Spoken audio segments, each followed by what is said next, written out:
Yeah. I just watched my interview with. Wait.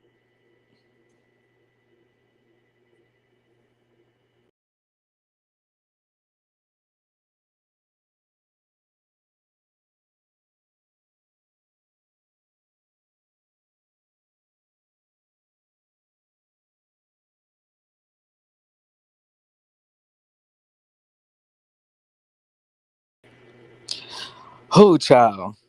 Y'all, I don't know if y'all know this, but I just had an interview with Scotty by Nature, and I'm really excited about that.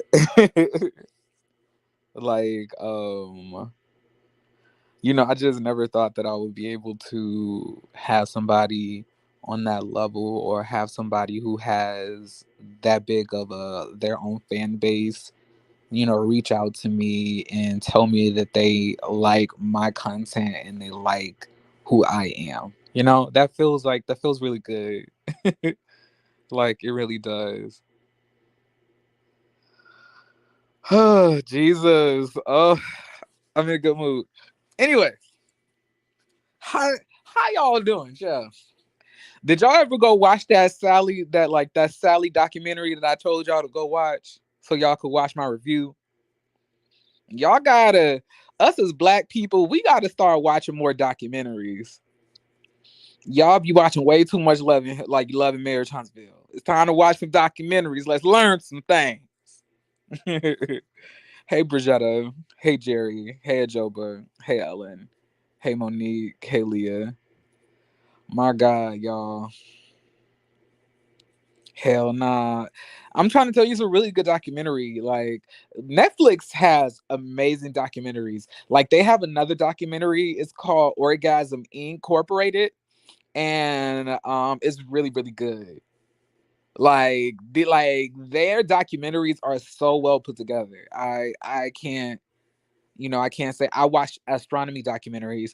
I don't watch astronomy documentaries, but I do watch astronomy specials or astronomy are they documentaries? Like, when they talk to me about the universe and black holes and stuff like that. Like, I'm obsessed with black holes, no pun intended. But I'm saying that I love to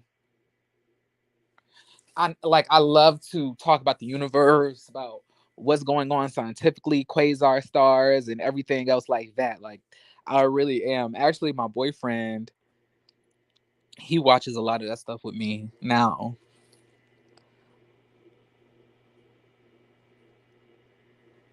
Well, I don't love black holes, but I'm saying I love the discussion of black holes because if a black hole came anywhere near me, I don't think any one of us would start liking it. But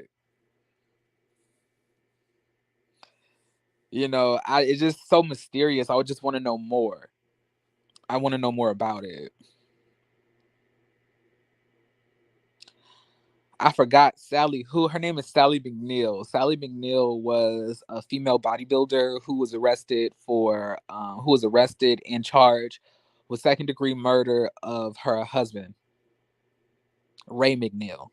That's who she was. But y'all, I really wanted to just come on here and just tell you guys thank you. I don't really have anything necessary to talk about, so I just wanted to tell y'all that. Thank y'all for always, supporting my channel and, giving my content, a chance and listening to me. Like that stuff means a lot. Like I really don't take that stuff for granted and I'm grateful for all of you guys who have given me, support on my platform. Hey J Dub, what's going on? I ain't seen you in a minute. Where you been? How's life? My God. Shout out to J Dub. Shout out to J Dub. Y'all, J Dub is very consistent with his content. Like my guy, look, if I don't do one thing, I'm gonna give up on the show. I'm gonna give up on the show. I gave up on Married at First Sight. I really did give up on Ready to Love. And Lord knows if put a ring on it, come back, and I have to review it. I'm thinking about abandoning that as well because y'all know I don't like Dr. Ponytail. So like Jesus. But like it's so many content creators who are like, despite if they don't necessarily, vibe with the episode or vibe with the show, they can still do the review, but I cannot do that. So shout out to all of y'all. They gonna crank these reviews out.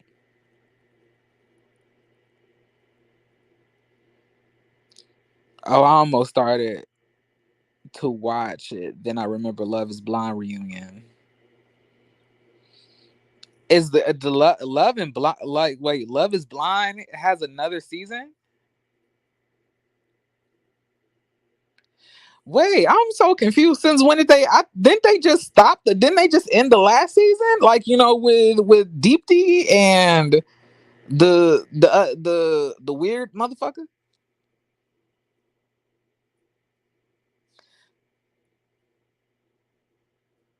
I have not watched it. I have not watched Love is Blind. I did not know that it had came back.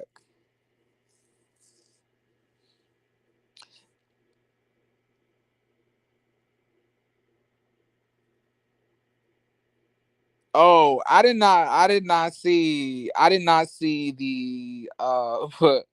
did not see any type of any type of interview with Samson, child. So I told y'all, Samson is a weirdo, man. Like Samson is weird. Samson is odd. Samson is mad. Samson is bothered.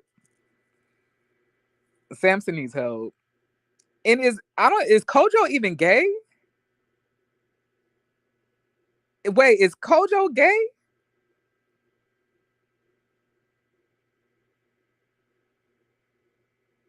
I'm confused. Is Kojo gay though? Like, so how is he doing homophobic comments towards me and Kojo when Kojo isn't a homosexual? Because I thought Kojo was straight. Oh,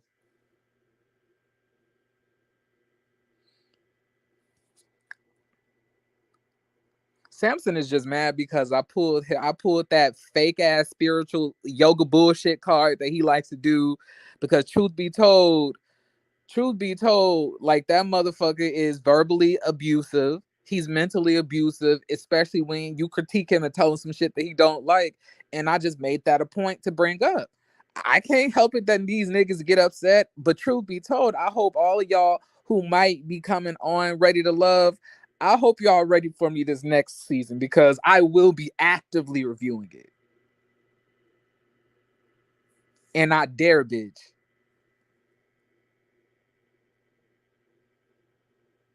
He asked if he's gay because Kojo twerks. Cho, Samson is so fucking whack. Like my God. Like, ugh, ja.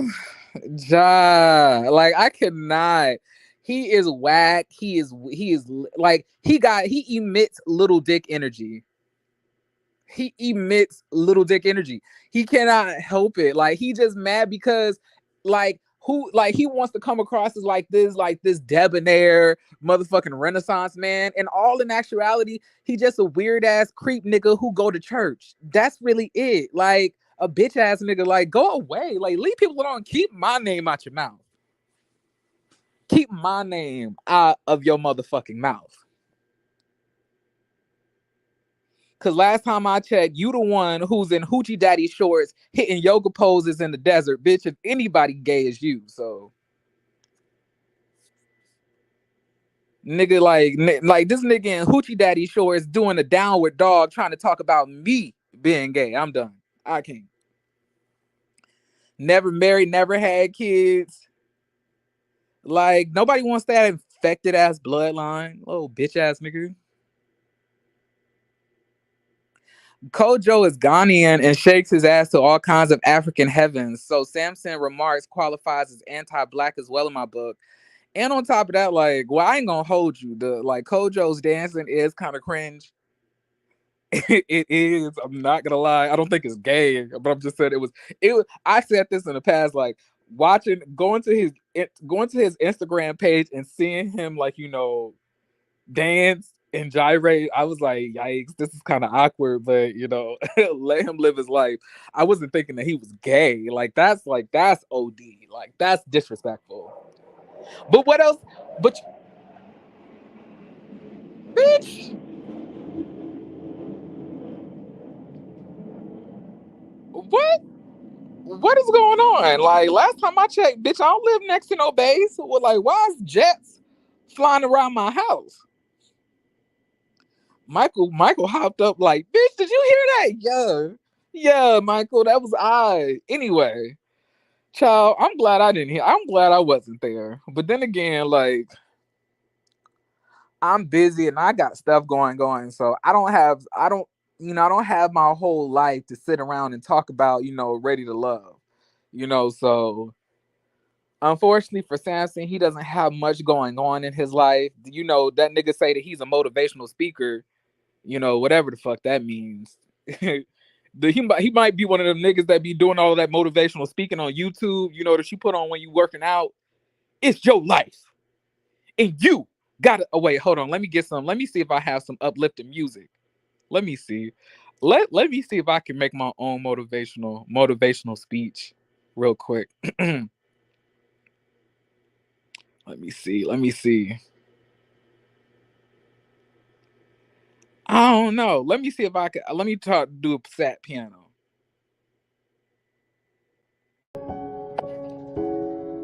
Nah, that wouldn't work. I I don't have that. I don't have that motivational shit. Did you hear about Katina and Elijah One? Yes, I did. I did hear about Katina and Elijah One. I don't have anything to say about Katina's stupid ass. I really don't. I really don't give a fuck about Elijah One. I am so that like they're the reasons I really stopped watching. Like her dumb ass, like I don't give a fuck about whatever she went through. She deserved it. She chose it. She deserved it. That's what she wanted. If that nigga ran her through the ringer, now she got these Gucci bags under her eyes. That's her motherfucking problem. She needs to contact her esthetician, and get that situated. I ain't got nothing to say about her and them heavy ass wigs. Okay. Samson was offended that you called the men of RTL. They are trash. All of them.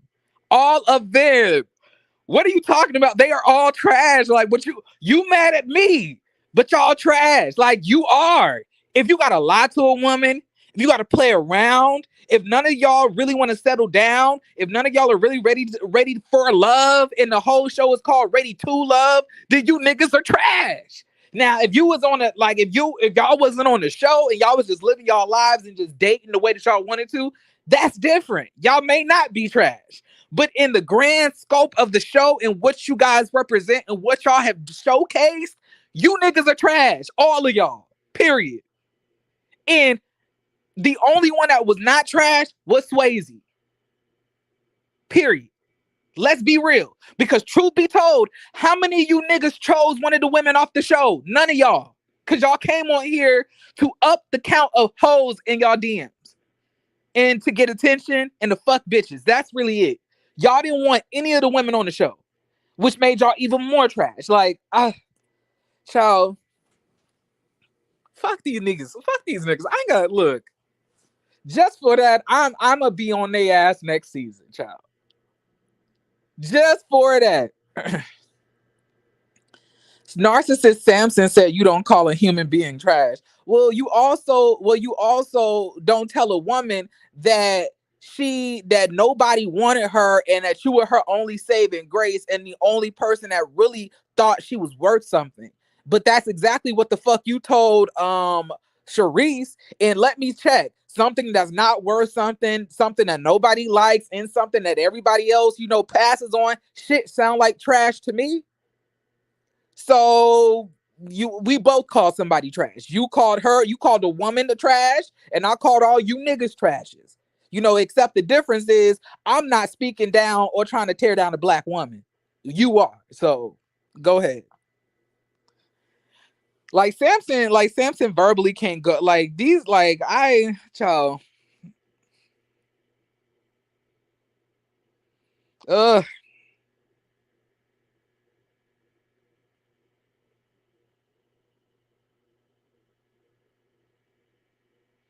only a trash human being would be offended at being called. They're trash. But I'm gonna definitely go check out this interview, and I'm gonna definitely comment my thoughts and opinions because I did not know that I was a topic of discussion. My God. I did this live like over 2 months ago. Like, leave me alone, Samson. Oh, little dick nigga. Any weeny, it's a small, it can go but a weenie. Like, that's why he can't lock down no fucking woman, because he, like, no woman wants that miniature peen. Like, he emits little dick energy. And I'm just saying, like,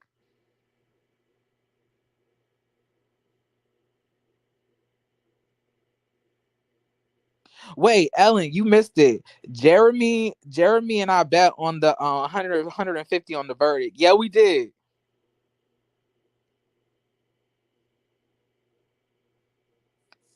Child. That's how so disconnected I am, because I was not even thinking about I don't even be thinking about Ready to Love like that. Like, number one, let's be clear. Let's be clear here. I was not reviewing this show, nor was I really even talking about it on my channel. I don't care. People reach out to me to review because they love what the fuck I have to say. They love my opinion. They like the way I give it up. So if you're gonna be mad at anybody, be mad at the people who request me to be on their panels. Okay? I just do my job. I can't help it if I feel like you niggas are trash. And I can't help it. I'm the only one who bold enough to say it. Oh yeah, but Monique King definitely bet me. We betted on 150 on the Tory Lanez verdict. I said if Tory Lanez found guilty, she owed me $150 because she believed he gonna be found innocent.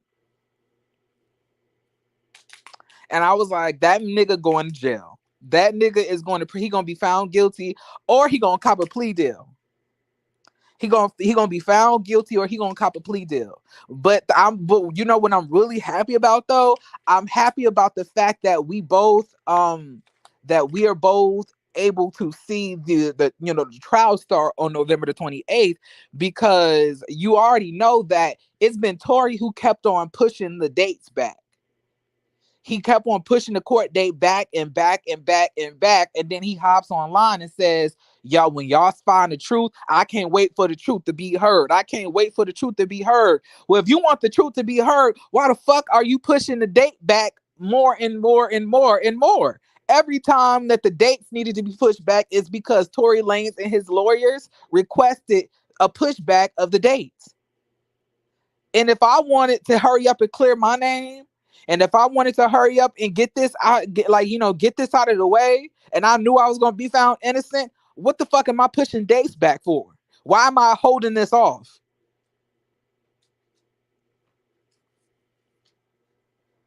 Let's get to it. This shit could have happened in September. But the fucking lawyer talking about he working on another case. Bitch, how do you have a whole motherfucking celebrity paying you big bucks, and you talking about you working on another fucking case? Bitch, bye. Ain't no motherfucking celebrity going to hire a lawyer actively working on multiple cases at the same time. At all. And if they hire the lawyer with their fucking money, they're gonna make sure that the lawyer puts their case in the frontmost, thing.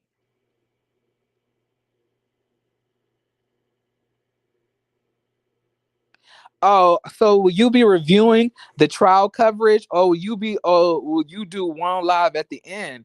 I mean, like, I don't know. How do you how would I review the coverage of the trial? I ain't gonna be there. I mean, will they have like a whole camera crew in there?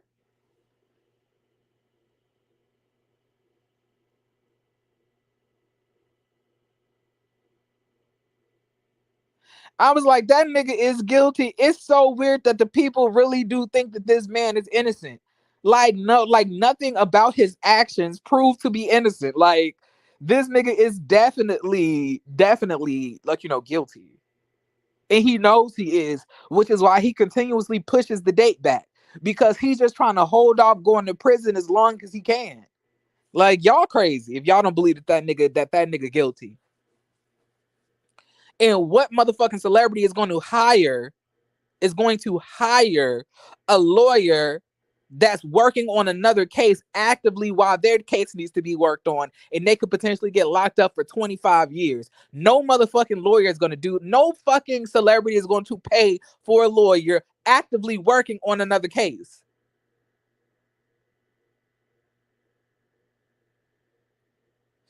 That, like, I know who you're talking about. You're talking about the randomness of Vail, but he goes to the actual courts and like he goes and sits in and watches and comes back. I like I'm not going to no damn court. Mm-mm.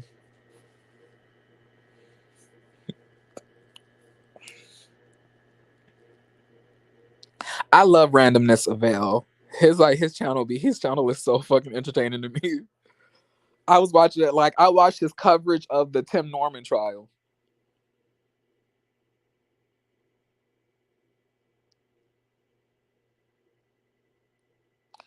This has been almost three. I'm saying though, Monique, the reason that it's been has been dragged out this long is because Tory Lanez and his lawyer are pushing back the dates. Like, Monique, you are not slow. You went to business school just like I did. You have deductive reasoning. Why would this nigga be pushing a trial back 3 years? Why would he do that? If he is so anxious to get to the truth. Why? Just say just the DA was not pushing it back because of no evidence. Now, Monique, do you want us to go look that up? Do you want me to hop off my phone and hop on the computer, stream, and then go look it up and then share the screen? I'm just saying, do you want to do this, sis, again?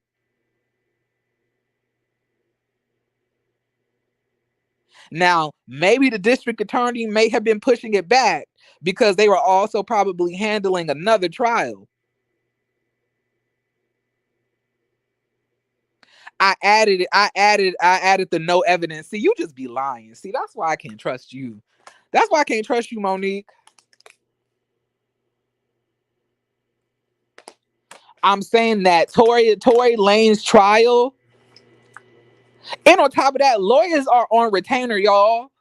They don't get paid when they show up. They're always on retainer. So the lawyer will be getting paid regardless because he's hired throughout this whole process. He's getting paid. You have to pay a retainer for the lawyer.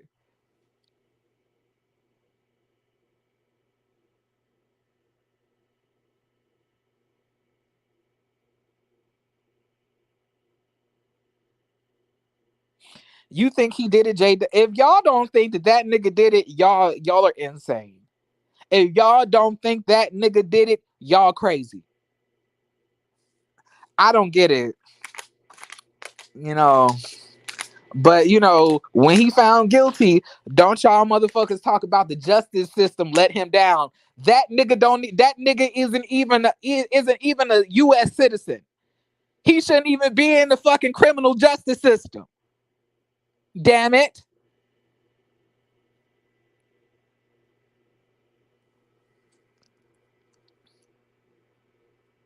But then these are the niggas who are saying Tory Lanez is being wrongfully accused are the same niggas who are under Brittany Griner's post saying that she deserves to be locked up for 9 years for a vape pen. You niggas are trash.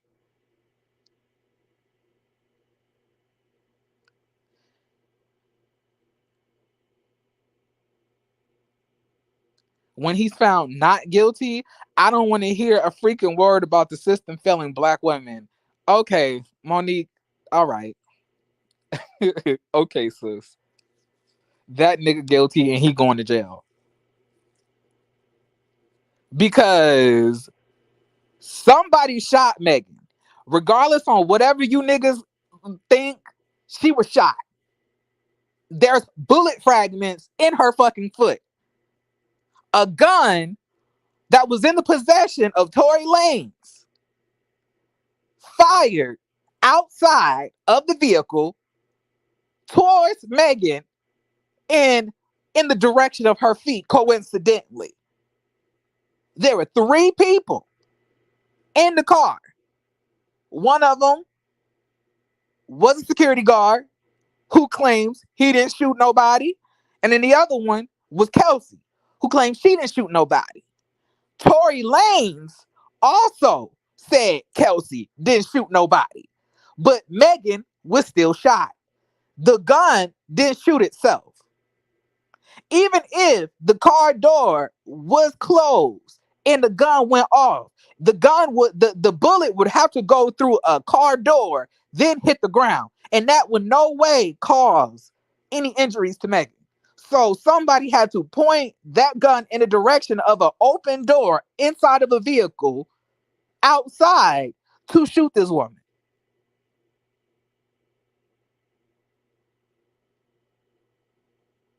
So tell me how how Tory is not guilty. Not to mention the facts of him apologizing because he was so drunk, begging Megan not to talk about it, calling Kelsey on the phone, recorded, and apologizing for his drunken behavior the night prior. What the fuck does he have to apologize for?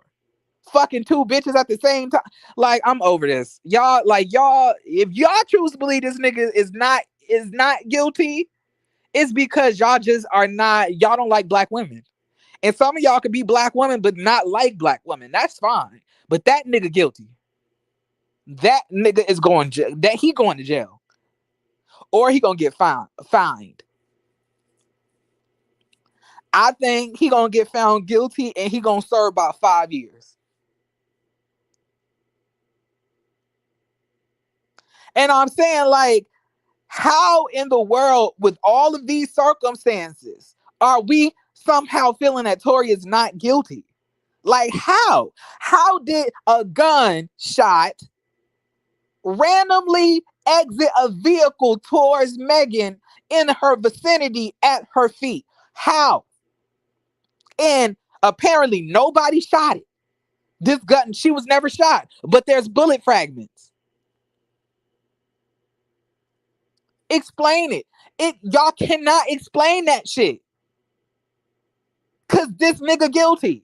And then what be killing me is the weird motherfuckers who be saying that Megan is lying, talking about it was glass in her foot. She obviously already let us know that when she initially talked to the damn DA, I mean not the DA, the police, when they came, she said she had stepped on glass because she was not trying to get shot. Now, was that fucking dumb? Absolutely. I don't think that, if she would have told the damn policeman when she was in custody with them that she was shot, they would shoot her because the nigga had a gun. I don't think they would have probably shot him, but not her. But I'm just saying, like, at this point, this nigga shot you. So if he gets shot, it's a shot. Damn it.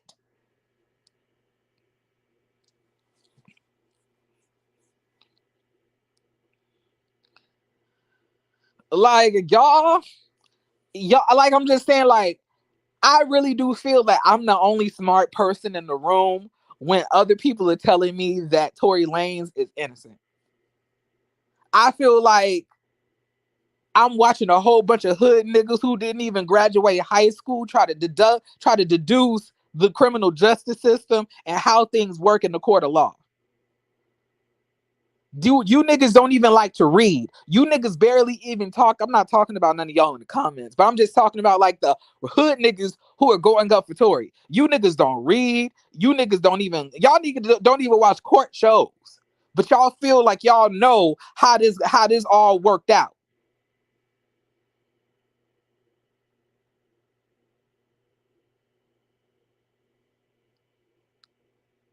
Exactly. Like, exactly. For some reason, they're saying that Megan did this to get clout. What the fuck are y'all talking about? Megan just had a song with Beyonce that went number one on the Hot 100 right before this had happened. The bitch had all the clout. What are you talking about? Well, how could she get clout from Tory? Tory never had no number one song. She did though.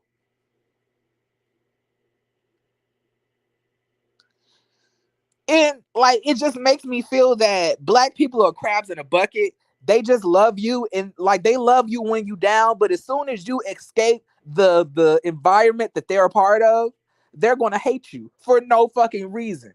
They love it when you're an underdog, but as soon as you achieve the dream that they all wanted you to achieve, they'll start hating you.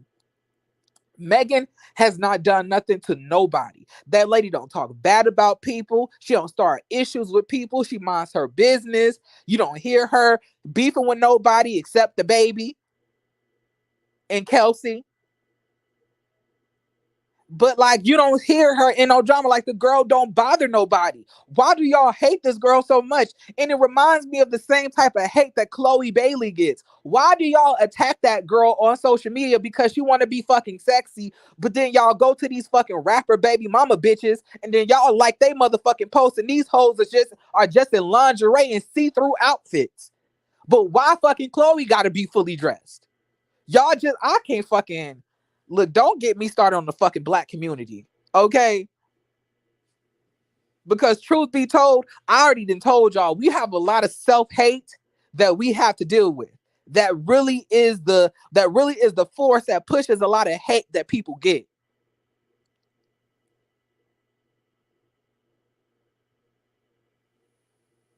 But check it. Even if y'all do, if you in that, and if y'all are stereotyped, you will also still get your ass lit up because look at Tiffany Haddish.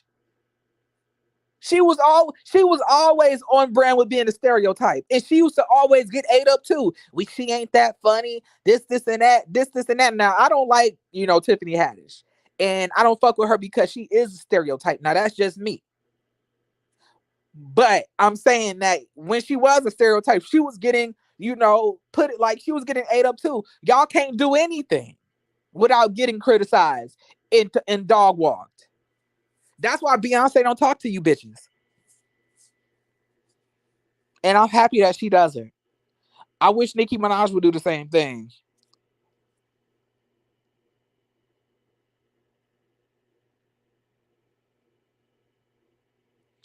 Black women's worst enemy because it be a lot of black women the ones who are fighting against other black women in behalf of the black men.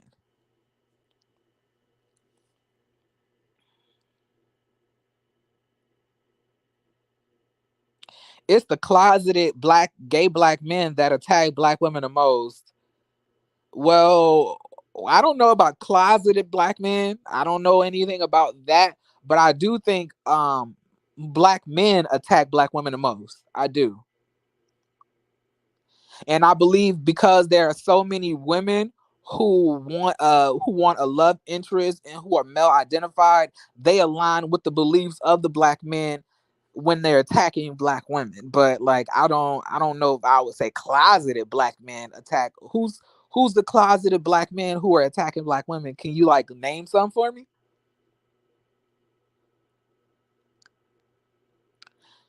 You are right. Megan don't bother nobody. She getting screwed by her label. Lost her mom, grandma. They need to let.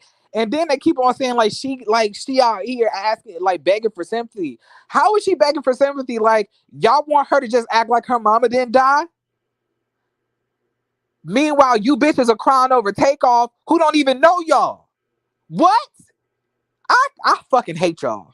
Not y'all who are watching, but just y'all who be saying this dumb shit. Like it don't even make sense. Y'all talking about this woman just acting for sympathy, and her mama died of cancer, but y'all are crying for Takeoff, who y'all don't even motherfucking know. And let's be clear and not act like the Migos probably are not, homophobic as well. Like it's giving weird.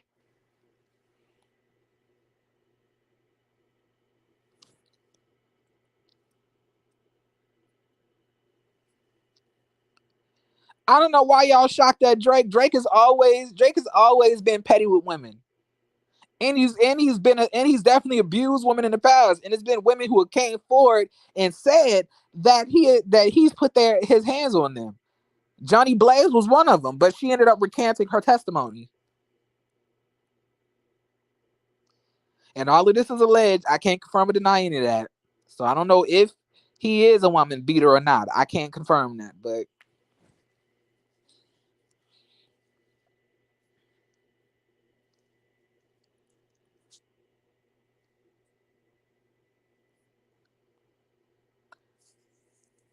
child, every single time we talk about this Megan Thee Stallion case, I get myself worked up. Hey, Prosperity. I get myself worked up because y'all would be acting differently if that woman died. If she had to died that night, y'all would be having a whole different tune. And that makes me feel that in order for black women's testimonies or for them to be taken seriously, they have to lose their lives. And that pisses me off. If Megan Thee Stallion died that night and a bullet had to, hit her head or hit her throat or hit her back, and she would have bled out and died like Selena, then y'all motherfuckers would be saying something different. She would have had to die to get the level of sympathy and empathy that she deserves.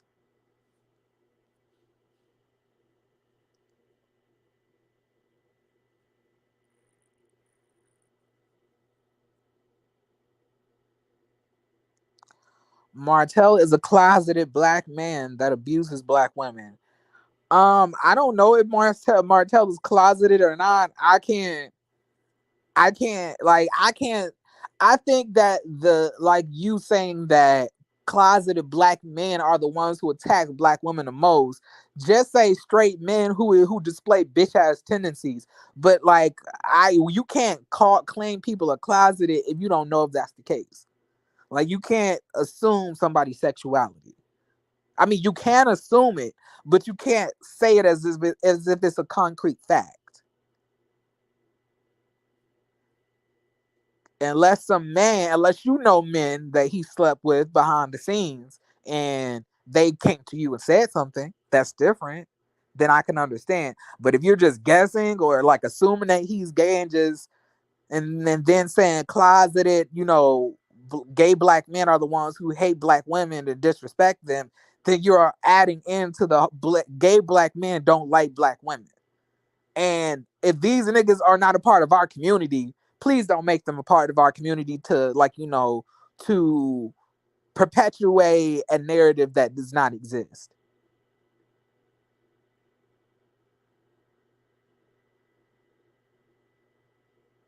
Black women need to stop being victims and walk in the strength, warrior spirit, togetherness of our ancestors. We also need to stop seeing gay black men as weak or less than the things they are. I mean, to be honest, gay black men are the saviors for a lot of black women. I'm just being honest. Like gay black men are like damn near stepfathers, uncles, god daddies, helping them with children, you know, like being their best friend, that connoisseur fighting on their behalf. And a lot of times, like gay black men do a lot for black women. And black women, I don't feel do the same. Now, nor really can you do anything for us.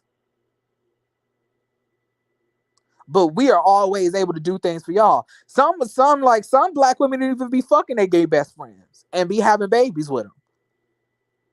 Like gay black men be doing a lot. Trust.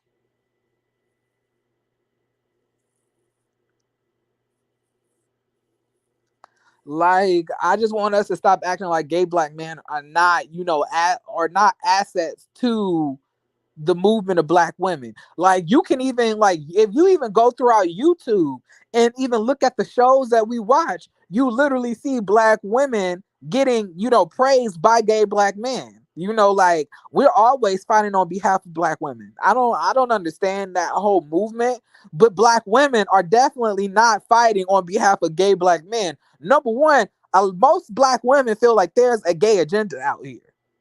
So they not with the gay shit anyway.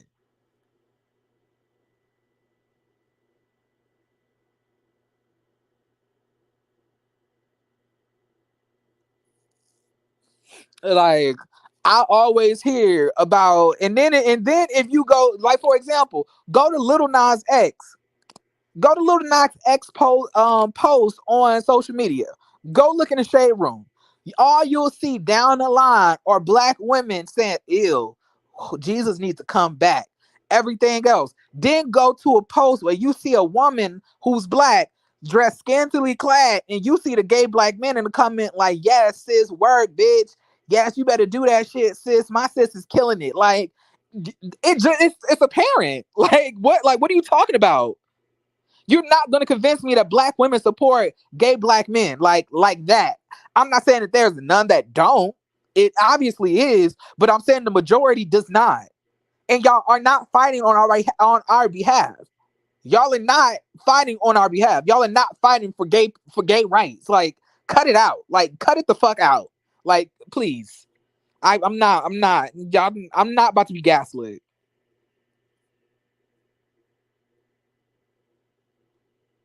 Now, am I saying that you have to fight for gay rights? No. You don't have to fight for no rights for me. You don't have to fight for me to be heard or whatever like that. I believe gay black men can fight their own battles. I believe that because we're all men. But I'm just saying, like, let's not sit here and act like, black women are out here standing up for us. Like, there is definitely not given that. And now I'm not saying it doesn't exist, but I'm saying, does that represent the majority of black women? No, it does not. It does not. As Kay Hayes says, I think it goes both ways. Well, I'm happy that you think that.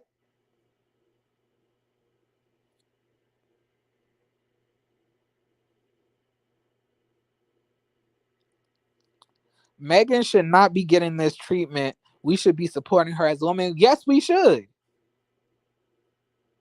And for me to hate black women so much, I feel like my channel is in defense of them for the most part.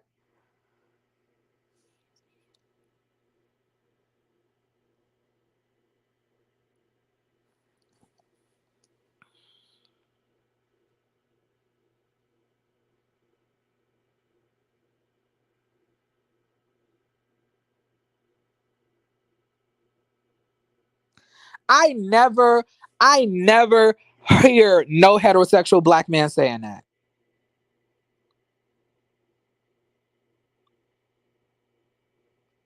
Where are they saying that? And does that? And I don't think that that represents the majority. I'm saying what we're not. What y'all need to stop doing is using anecdotal evidence. Just because some nigga off the street or y'all uncle or y'all brother or somebody that y'all have a conversation with says something to you does not represent the majority. Y'all need to look at statistical bases and facts. Just because you are cool with gay people, and just because you're not upset with gay people does not mean that you're standing that you're ally to them. No, that just means that you respect them as people. Now that means that you're a human being. I'm saying, like, gay black men really go to bat for black women. We're standing up for black women. But I'm saying, like, when a gay black man gets killed, when a gay black man is lynched, when a gay black man is shot, when a gay black man is abused, when a gay black man is going through all of this discrimination, black women are not standing up for him in the majority. It's not happening. They're also aligning themselves with the heterosexual people, tearing down gay black men, and then also trying to perpetuate a narrative of there being a black gay agenda.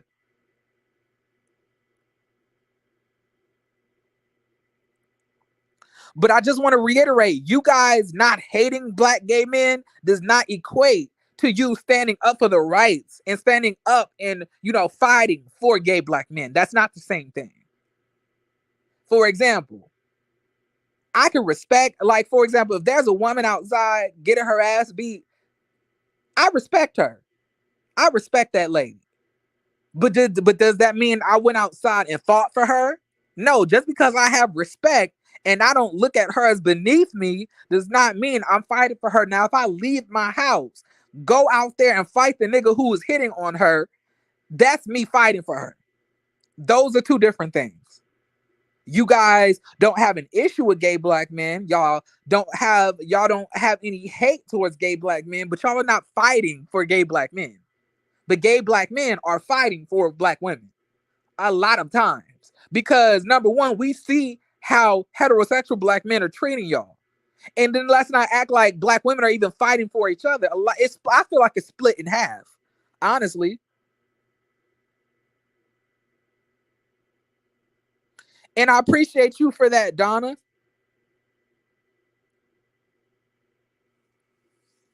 But what I'm trying to say is that, like, what we're not going to do is try to sit and act like gay, like black women are out here in the streets fighting for gay black men. That is not a thing. That's not something that is happening. Now you may be doing it, yes, but like you have an exact reason. Your son is gay. Now, my question is, if you did not have a gay son, would you be out here advocating and fighting for gay black men?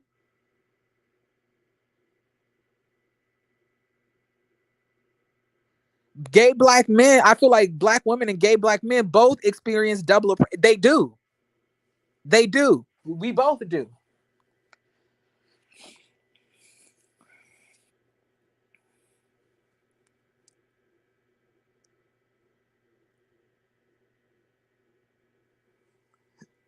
And then I fucking hate this fucking narrative that, like, they keep on saying, well, gay black men want to be black women. No, the fuck I don't. I don't want that. I love my dick. Shit. I love having a dick. I love having dick and balls. I like a man with dick and balls. I don't want to be no woman. I don't want no titties. I don't want no uterus. I don't want no kids. I don't want no weave. I like being a bald head nigga with a beard. I like being a man. It's enjoyable for me. I wake up, knowing what's gonna happen the next day. I don't have to wake up with my uterus beating the shit out of my ovaries. I don't. That's not something I gotta wake up to. I like being a man. I like the fact that when I go out, I don't have to worry about, well, I won't say I don't have to worry. It's not that I don't have to worry about it, but I don't have to deal with the fear of being targeted because I am a woman and I'm vulnerable to male attacks. I don't have to deal with that. I but in me appreciating that, I am able to see the issues and the problems that black women and other women who are not black have to deal with. Human trafficking, abuse, domestic violence, single parenthood, all of that type of stuff. But I just hate that narrative. A lot of, like, we do not want to be black women.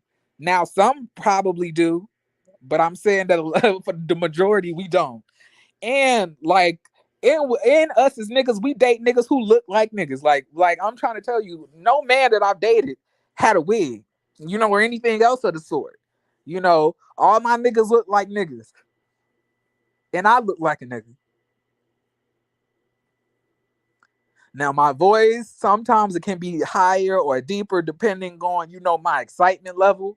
That's one thing, but I'm saying that we don't want to be women. And that's all you see. That's all you hear. That's something else that you keep on hearing as well. Is like women trying to tell us that we want to be the real women. Like, no, we don't. Like, sis, you can have that. It ain't like you getting treated that well anyway. Why do we want to be women so we can be oppressed and dogged out by black men? We're already getting dogged out already. So, like, sis, the only but you want to know what, like, I would hate, to have to fight for black men, get fucked by black men, then to have the black men disrespect me. I'm trying to, like, it's not the flex that you think it is. If anything, we want to see black women succeed. I know I do. I love when I see black women and winning and succeeding and living an amazing life. I feel like it's deserved. Black women have done so much for culture. They've done so much for the world. They've done so much. I am able to see and able to understand that if black women were not here, there would be no black culture. Black women are to me, the creators, the innovators, and the gatekeepers of black culture. Because it's apparent when you have a black man dating a white woman, that's why the biracial kid don't really know anything about their black side because black men don't teach that. They don't care. They don't even like themselves. But when you have a black woman and a white man, the biracial kid comes out knowing their black heritage, being proud of their blackness. I know. I'm trying to tell y'all, I'm not against y'all. I would really like it if people stop saying that. Like, I don't know why y'all think I hate y'all. And I even have cutting back on calling people bitches. Honestly. Let's also give it up for me doing that. I did that because a black woman let me know that they did not like that. And it was something that they were uncomfortable with. And they were a big fan of my channel, but they did not, it made them uncomfortable. And I tried to fix that. I know I may let a bitch slip out here and there, but I'm not actively like calling people bitches.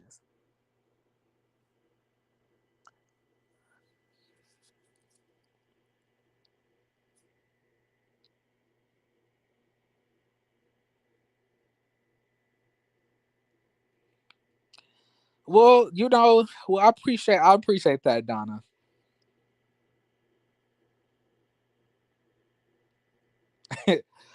Like, but child, we couldn't even give Samson that much. We moved on from him so fast. My goodness. It's the irrelevance for me. Quick question. Can I ask y'all a question? And this is like no shade. When he was like, for those of y'all who was on the panel, or like y'all saw our interview. I don't even know what the interview was on. Y'all didn't even tell me the channel. But I'm saying y'all said that a man spoke up for me. Did y'all say a black woman spoke up for me when Samson was giving me was throwing homophobic slurs at me? Y'all said Ty stood up for me. And that's what I'm saying. Like, come on, y'all, listen,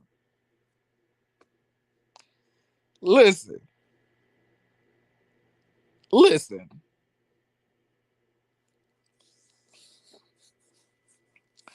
I don't need black women fighting for me.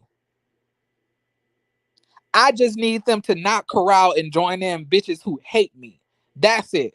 Now, I don't believe black women should be fighting black men's battles, gay or not. Black women have their own stuff to focus on. I'm like, I understand that. I'm not saying that y'all should be fighting for us. I'm not all I'm saying is don't say that that's what's happening. I don't know the channel. I don't think I really was I don't think I really nobody even said it. I believe they said Sabrina's channel. Oh, it was on Sabrina's channel. I didn't know. I thought this nigga went to a whole nother channel talking about me because of what I did on Sabrina's channel. That's crazy. I didn't know it was on Sabrina's channel.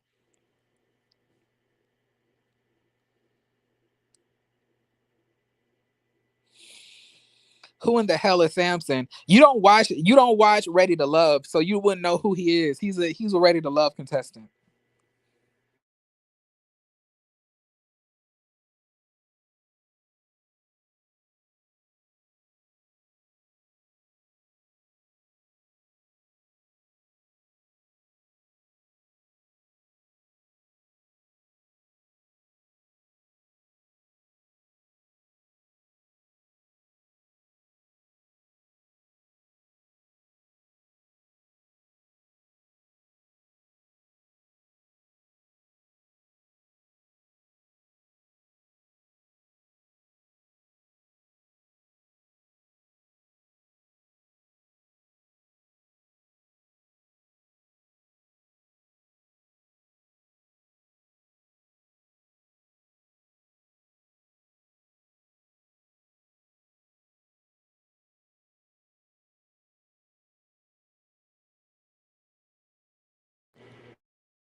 Hello?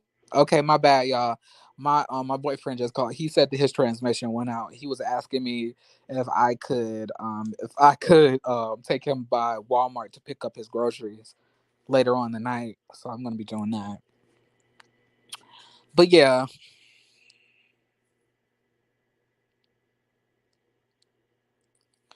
child, I'm not worried about Samson. Like that weird nigga. I told y'all. I don't care about Ready to Love like that.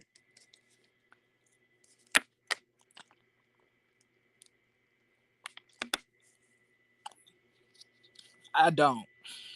Uh, I truthfully don't give a fuck about nobody on these shows, to be honest, talking about me. It was said Samson was speaking negatively on Jeremy and a YouTuber who was straight but was saying homophobic things about them. Yeah. And they said that Ty, who was on season 5, spoke up on my behalf, and I really appreciate that.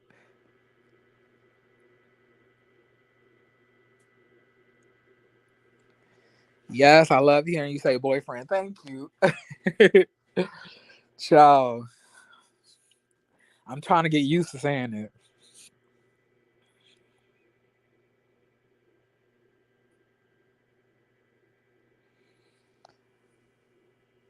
But this is crazy because I would have they should have well, I'm not gonna talk about his car. Child, water damage is a bitch.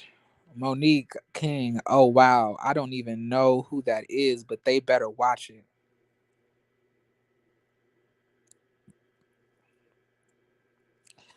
He's a nigga who was on Ready to Love. He is not irrelevant. Nobody cares about this man. Like he's really a clown. It's giving clownery. And I'm saying, why are you talking about me, sir? Like, I have nothing to do with the show. I have nothing to do with your journey. I have nothing. I am a speck in a grand scheme of this. So why are you talking about me? Keep my name out your mouth, man. What is wrong with you? Like, you're such a fucking weirdo.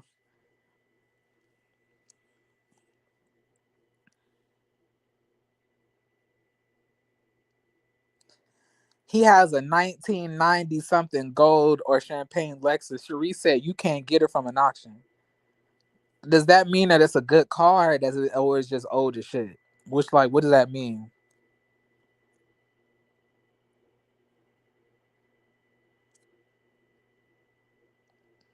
He sound pressed. He is pressed. He mad because what Samson does not like is, like, when it comes to closeted narcissist. When I'm saying closeted, I'm not saying closeted as in.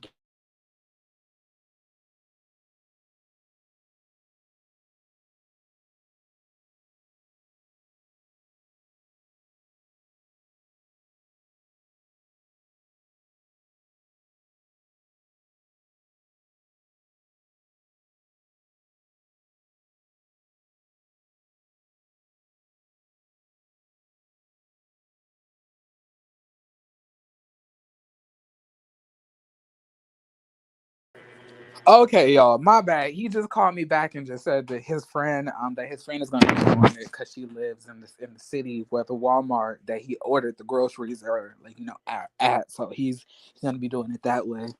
So I'll be seeing him later on tonight instead. Um, y'all have me very interested in listening to this interview. I'm about to go check it out right now. So I'm about to hop on my computer and I'm about to come onto the live stream on my computer instead of on my phone, and I'm gonna have to switch the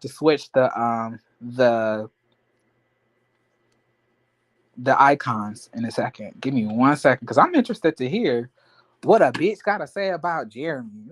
That is my name sounds so soft. You can't even like try to act like that shit hard. Like Jeremy, yikes. Who's scared of that? I love your style and your show. Don't get caught up in that trash bucket. He talking about you because he is jealous. Let it roll off your back. What's the name of your song in the intro? It does not have a name. It don't really have a name. I found it looking for background music. so it doesn't necessarily have a name to it.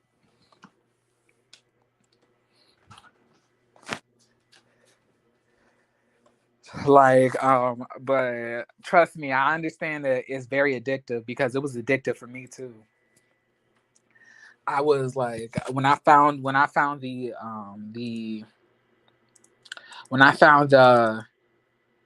the song, I was like, wow, this sounds amazing.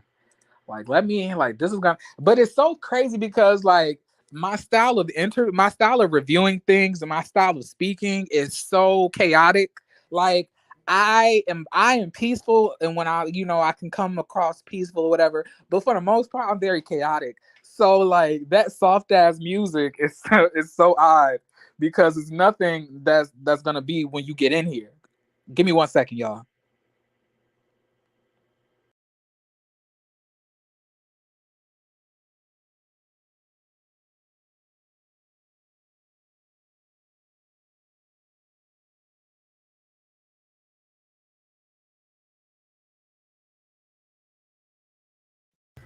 All right, I'm here.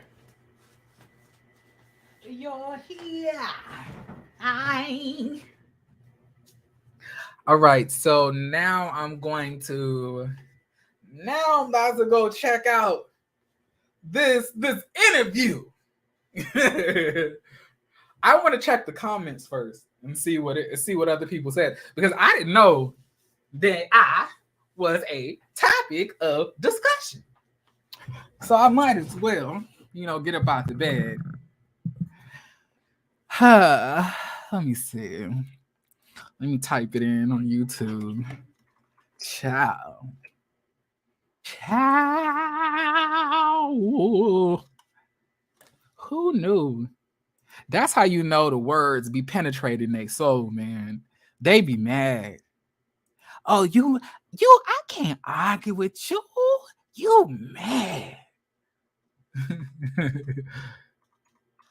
But shout out to Sabrina because I actually think that Sabrina is getting ready to do a I think that she's getting ready to do if I'm not mistaken, like a love show or something like or some type of dating show on her channel.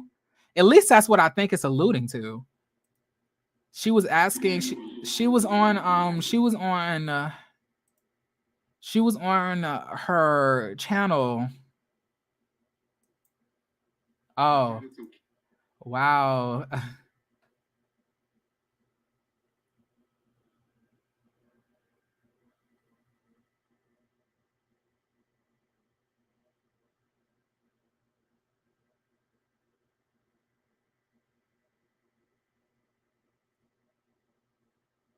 Okay. So let's check it out.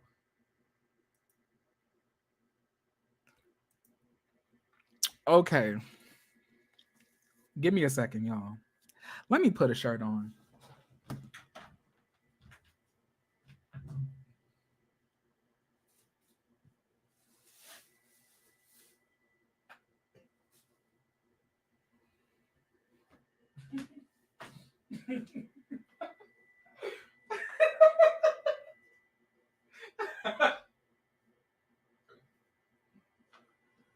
Oh my gosh, this is sad. Why is this man talking about me? He needs to he needs a life. He need Jesus. This nigga need friends.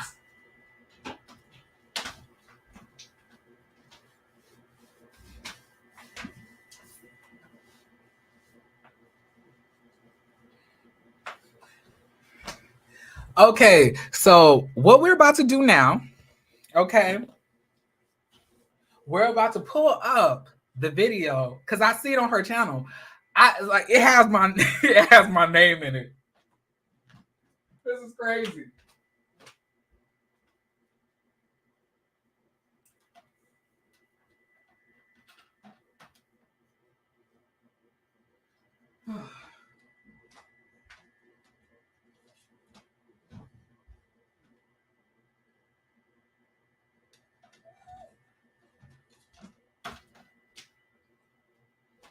Okay, let me see.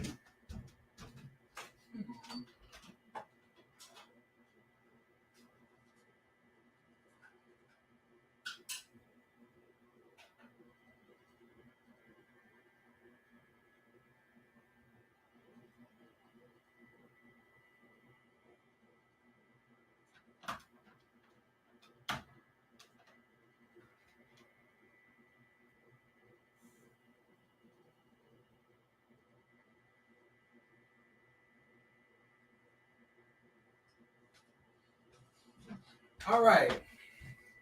Let me turn this around, get this lighting together. Child, I was not planning on hopping on my on camera today, but I guess we should. Okay, so let me get the lighting right. All right. Cause y'all know we dark skin over here, so the light hit different for us. Turn my camera on.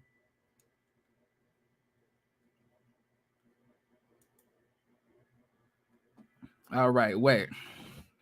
All right. Oops. Good morning, everybody. I don't look like I'm prepared. Thank you, Chloe. Thank you. All right, got the fluff and the beard out. All right. So let's watch Samson talk about my sexuality. I'm interested to hear what's gonna happen. I didn't know it was this deep. Oh my. It's so interesting to me. Okay if you are. You said it's okay if you are. So my thing when I saw that, my first thought was why even ask? Why Because even I'll tell have you that come why. up? Good question. I always wonder, always, you got to read your audience the same way you read the presenter. And so when someone's critiquing a male and a female in a relationship, sometimes you have to wonder where they're coming from.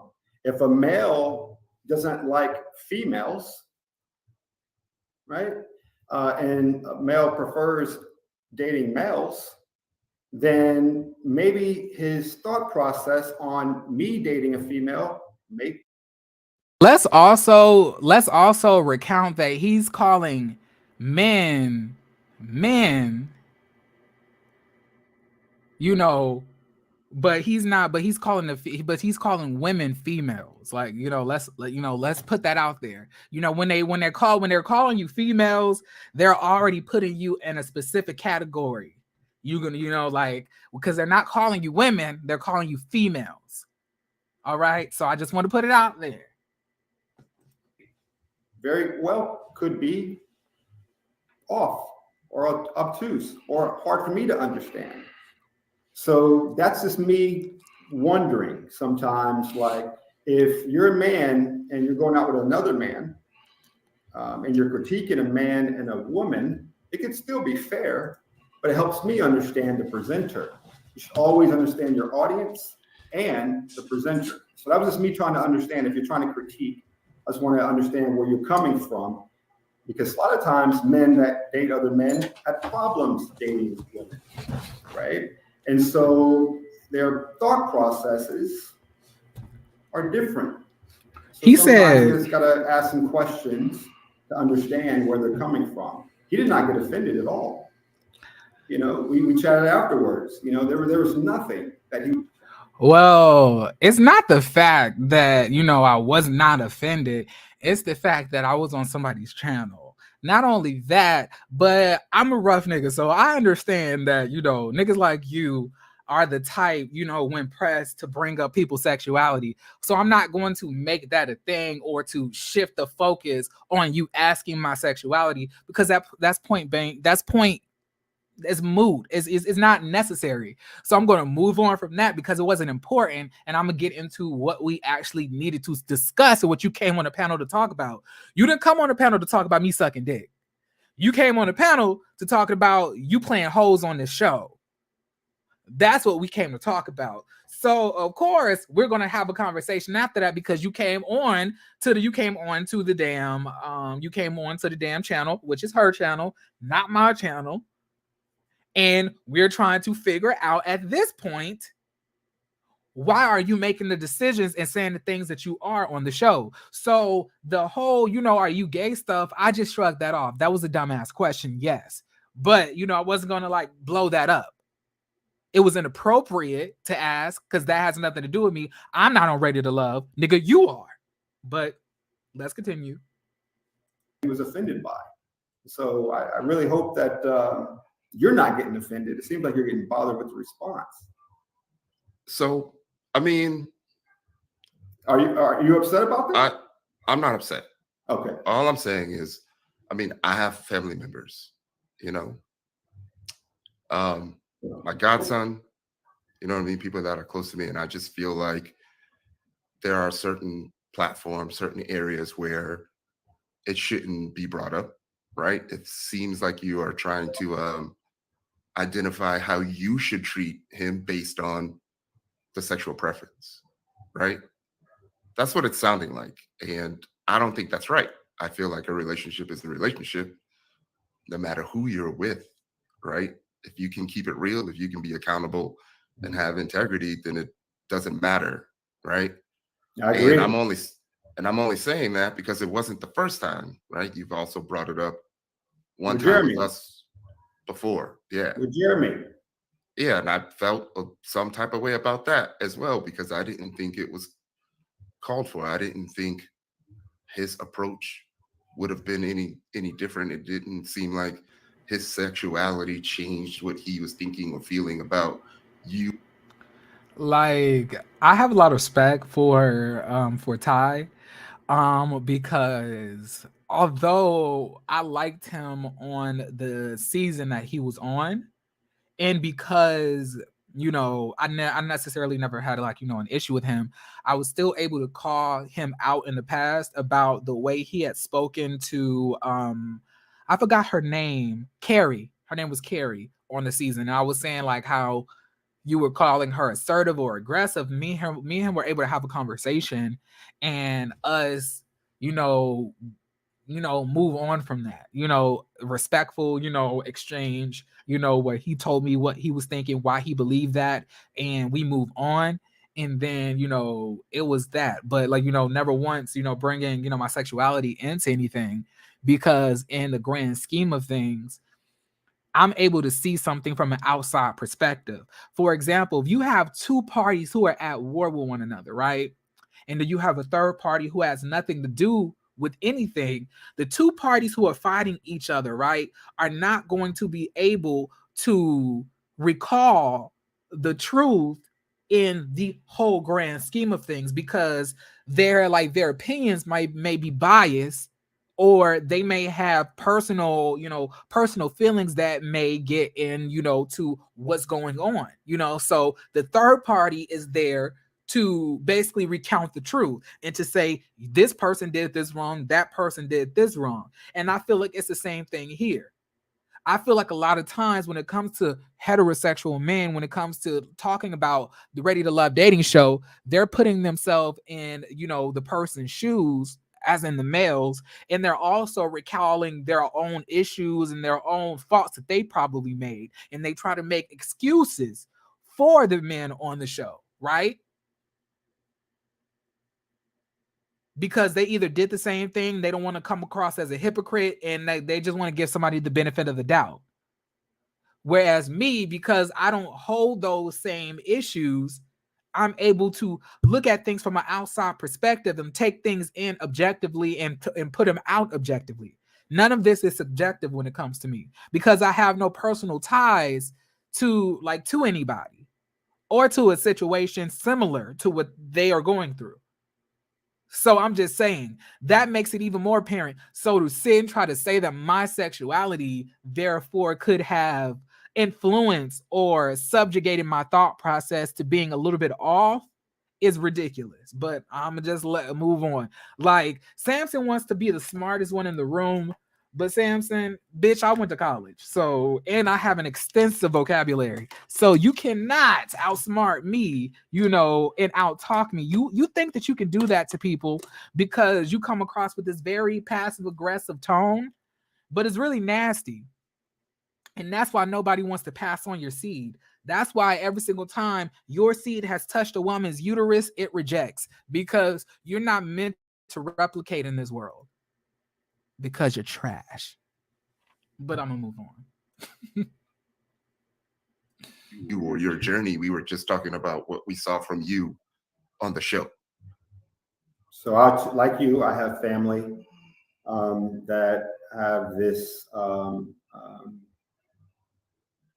that are gay. I'll just say it. I have friends that are. It's like, why is it so? Like, why do you even have to do that? Like, I'm just gonna say the word gay. I'm just gonna say it. Like, duh. Like, that's what we're talking about. Like, why are you sitting here trying to tell us, oh, you know, I have friends that are, you know, I'm just gonna put it out there, gay. That right there lets us know that you have an issue. And my thing is like the disgust and the like the preemptiveness that you have towards gay people makes me feel maybe it's something you need to tell us.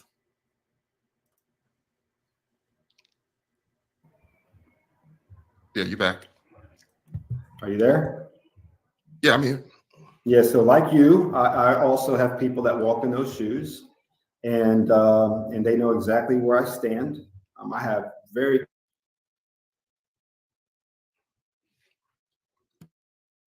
And this nigga gonna have the nerve to have terrible service and connection. Yeah. He's frozen. He's breaking up. Yeah. I'm gonna put myself on mute. I'm over here real quick checking something, okay? Is that y'all or me? Yeah, you back. Is that y'all or me? My connection? It was you. It was you. So again, I have family and friends that walk these shoes, and I'm very free and fair as they are with these types of settings. So when you talked about the first time with Jeremy, I was trying to understand Jeremy. Just going through some of the chat that was happening behind the scenes, the reason why he was getting frustrated, I think a lot of folks were thinking that he was in attack mode in that interview with me. And even though I welcomed his perspective, it wasn't people, it wasn't the whole chat who thought I was in attack mode. I'll be clear, and this is no shade to her because I love this follower, you know, this subscriber is like, you know, she's always supporting me. But it was Ravine. It was Ravine who was saying that, and another girl who was in the chat fighting on your behalf. But two of those people I think already knew you. So Ravine was fighting because she knew you. What they wanted me to do when he came on up to the panel, they expected me to cower and change my tone, change what the fuck I was gonna say, like it was gonna change because he decided to pop up. And truth be told, he popped up because he thought the same thing. He thought when he came on, the energy was gonna shift or change, or I was gonna become more docile. But that's not the case. I am from the West Coast. Bitch, I've been fighting for my motherfucking sexuality for like since I've been coming out the motherfucking womb. I've always had to fight niggas. So I'm not scared to defend myself physically, and I damn sure am not afraid to defend myself verbally, you know, especially when it comes to just talking about a damn show. So I'm not about to cower because you are coming or you're and like now you think that, oh, I'm on the panel now, what you gotta say? Because that's the energy that he came on the panel with. He came on talking about like, oh, so hi Jeremy, hey Samson, so about you saying that you like you like black women pain, like, you know what, like ain't nothing changing over here.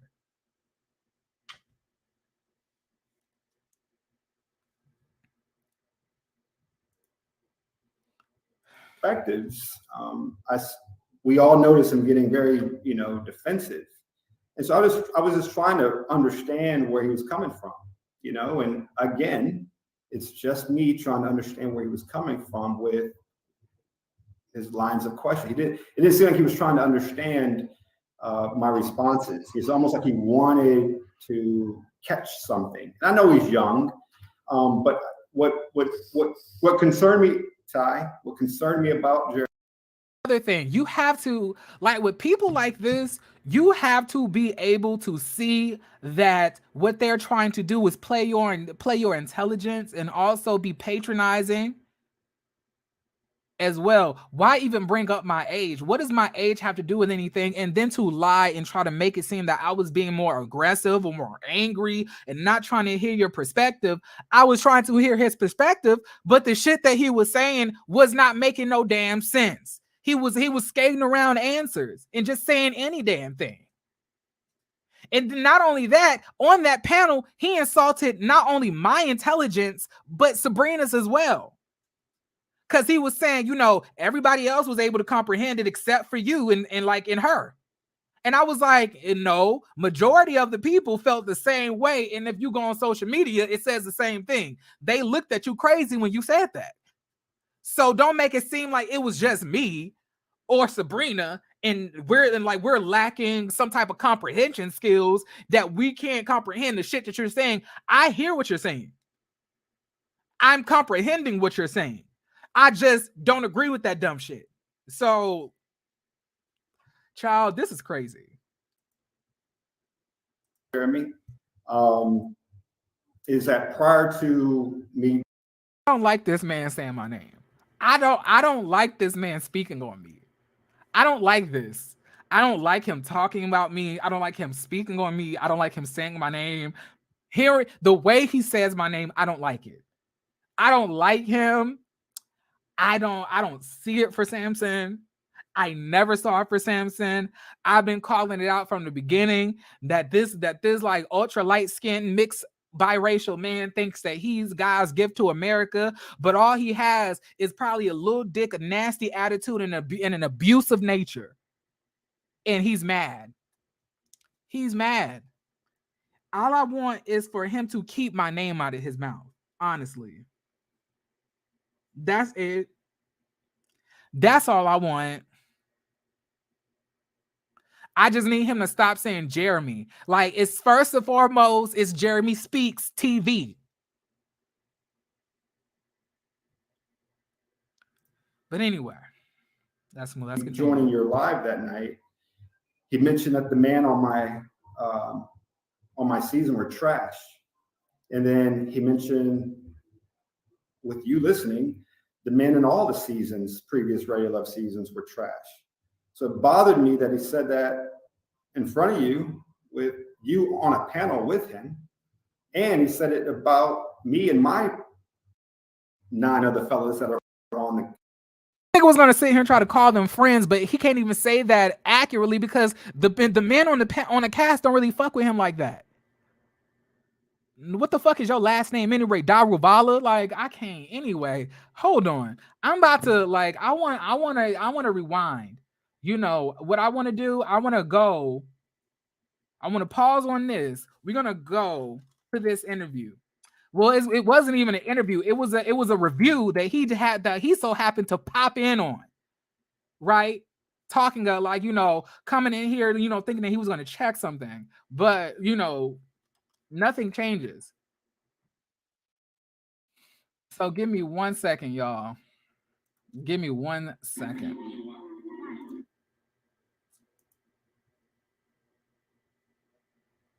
Like, it's giving whack at this point. It's giving whack. Oh, whack. He whack. Just whack. Whack. It is sad. He is this corny. Like, it's giving cornball. It's giving little dick. It's giving baby penis. It's giving micro peen. It's giving. And also, I just want to put it out there that my panel that I did with her was probably one of the most viewed. Just gonna put it out there. It's at 4K.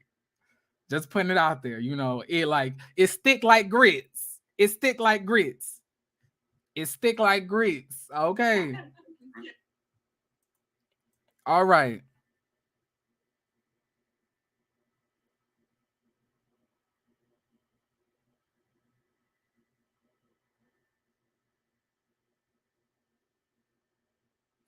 All right, y'all. So we're gonna pause on this and we're gonna reverse, go back to the live and see my behavior. And see, was I attacking him and being defensive? Or was everybody or was the girl that was on the panel with me being a big fan of him, and a couple people in the comments attacking me because I was asking him questions and holding him accountable? But I'm just gonna.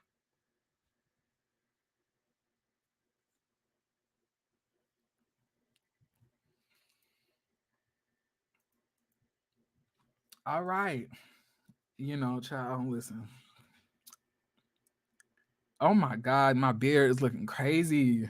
I'm real bold to be doing this, when I about a little bit after I woke up, child.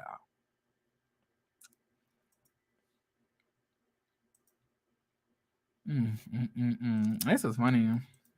All right. Normal, and that's the byproduct of some type of phobia, in my opinion. I hear you. I hate to interrupt, but we have a special guest that is about to join us. Let's hear from the man himself. Hey, what's going on? Hey, Samson. What's good, bro? Hey, what's going on? Ty, you still out there in Miami? Here we go. Yeah, I did, man. I did. Good. I had a earlier today recommendation for you, man. I'll give it to you next time you're in town. Yeah, I saw it. Thanks, man. Yeah. So what's going on, Sabrina? Jamie? Hey. Nothing. Hi. How you doing? Don't roast me. I know you be letting me have it. Now, notice how he says hi to everybody when he comes onto the panel, except for me. Like he's already putting it out there that he don't fuck with me like that. And that's fine. I still don't take offense because these niggas ain't my friends. But I'm just saying this is how it's starting already. He says hi to everybody else and ignores me. I know I like your new guest. Jeremy is keeping it real. It seems like I love the energy. I can't fault him one bit for his opinions. Now he's saying that he can't fault me for my opinion or what I'm saying, and I'm keeping it real. But in this interview that he's doing without me there, he said that I was attacking people and he was offended that I was saying that people on this season were trash.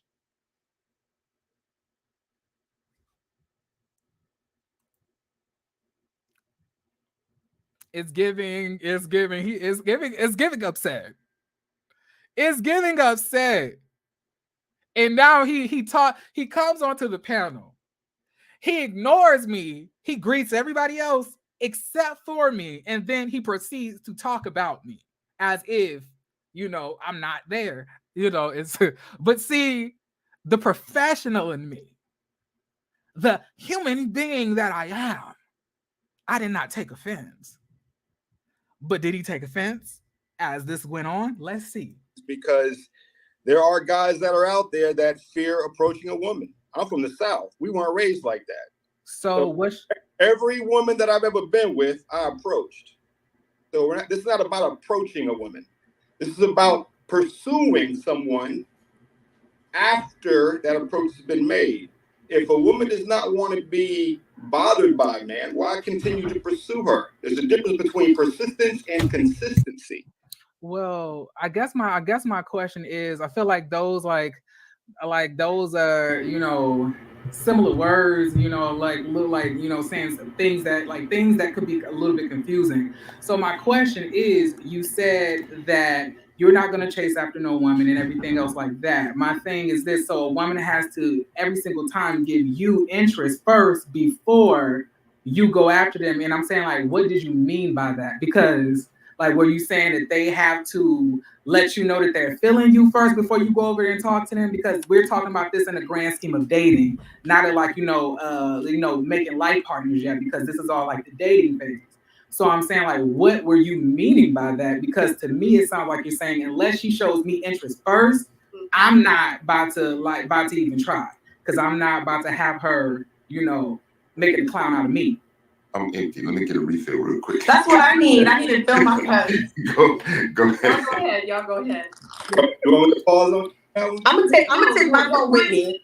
Now, I will admit like in the midst of this, when me and Samson are, are starting to, have an exchange, Jamie decides to try to hop in and try to explain what she believes Samson is saying. And I'm telling her, no, I don't need you to help him. He's a grown ass man. Let him explain for himself. I was saying, like, I'm not done. Let us just talk. Because we don't need, like, he's a grown ass man. He feels that he can lead a household, so he can lead his own sentences. He doesn't need help. That's what I was saying. But I just want to put it out there before y'all see that. All right. I just want, all right. But it's funny because everybody is gearing up because they know that it's about to get lit. It was about to get lit. It was about to get hectic. You're fine, Samson, because honestly, that's the impression that I got when I first heard you say it. And I know, in depending on how it's edited, because what it is you could have said this, you could have very well meant it, but you could have meant something else. But how they cut it made me feel like if I don't go up to him, he like, I'm good. Like, that's the impression that I got. And of course, the people in the comments. So at this point, he, like, me and Sabrina are agreeing that we both believe the same thing, that we both heard the same thing, that we both felt the same thing from what we heard. Now let's hear what he has to say. Tore me up. They're like, that's not what he was saying. And I'm like, but that's what I heard. Regardless if that's not what he was saying or not, that's just the impression that I got from it. So I was like, yeah, I need a little bit more. And it is a show, and it's a lot more that you probably said with it, but we only review what we see. You know what I'm saying? So, but can you elaborate and explain that to us? Up to, I think the majority of the people knew exactly what I was saying, but it's okay that there's a 10% that's always going to be out there that doesn't understand and needs some further clarification. So I'm more than willing to share. Again, I've never ever me and this damn chapstick. I'm like, anyway, y'all. But let's rewind what he said. I want y'all to hear it. I need y'all to hear this one more time. What he said after she clarified that this is something that it was multiple people thinking. How you doing? Don't roast me. I know you be letting me have it. I know I like your new guest. Jeremy is keeping it real. It seems like I love the energy. I can't fault him one bit for his opinions, because there are guys that are out there that fear approaching a woman. I'm from the South. We weren't raised like that. So every woman that I've ever been with, I approached. So this is not about approaching a woman. This is about pursuing someone after that approach has been made. If a woman does not want to be bothered by a man, why continue to pursue her? There's a difference between persistence and consistency. Well, I guess my question is, I feel like those those are,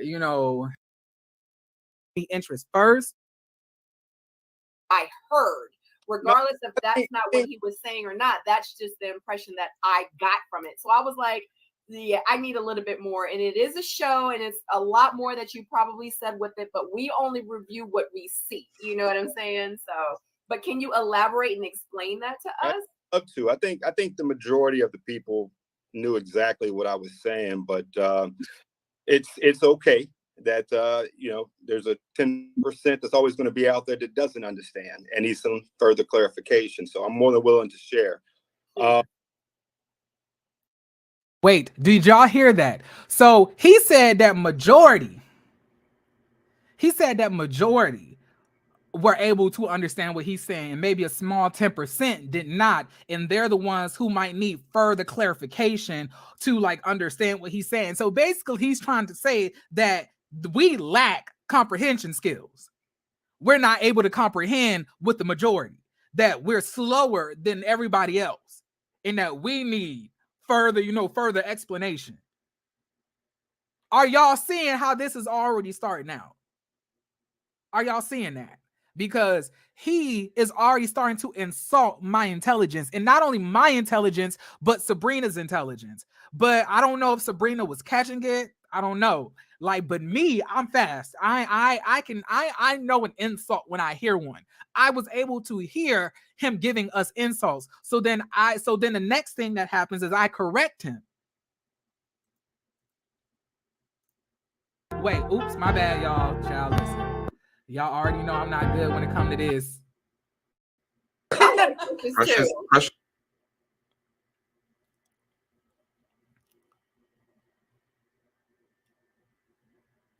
If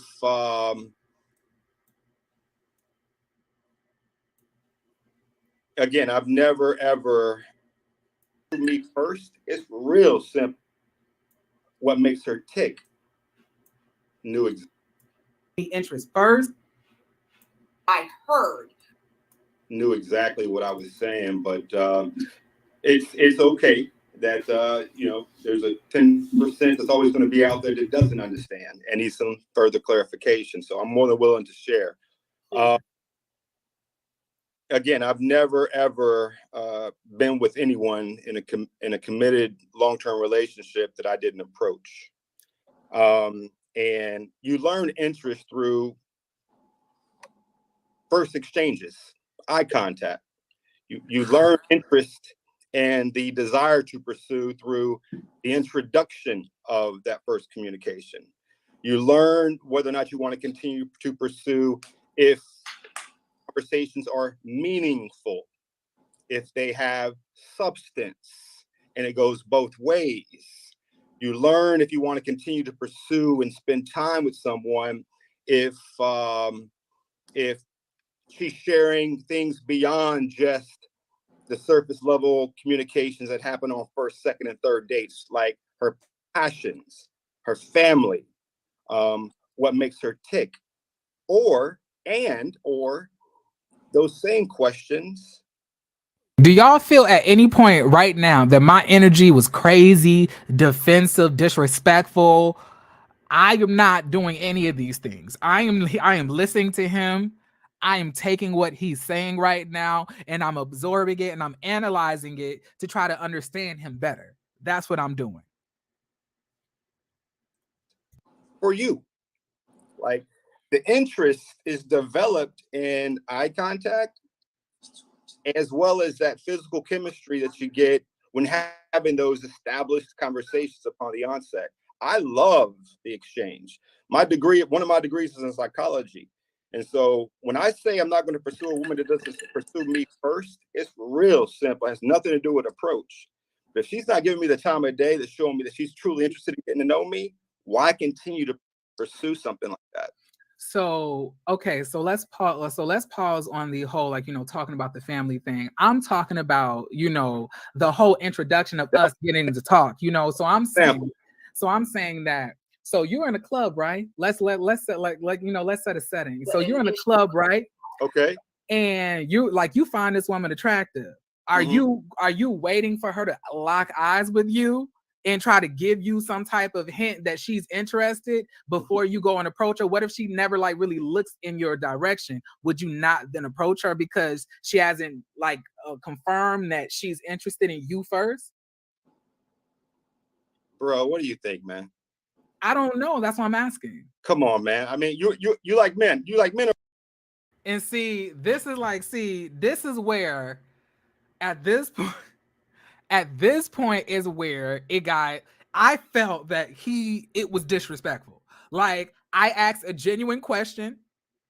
He's going to give me a rhetorical answer and then say, and make it seem that whatever the answer is, everybody knows. Like, we don't know what you're going to do, Samson. We don't fucking know you. You ain't Jay-Z, nigga. Like, we don't know you. So I'm going to be like, that's why I asked. We're asking you what you would do.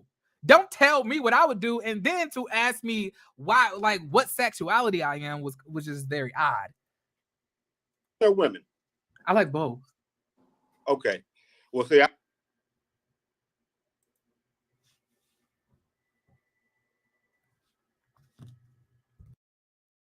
Oh, sorry, y'all. My bad. Eyes and see that she's giving me eye contact. So, okay, so let's. When you like men or women? I like both. Okay. Well, see, I like women, and I don't see a face. I don't even have to see eyes.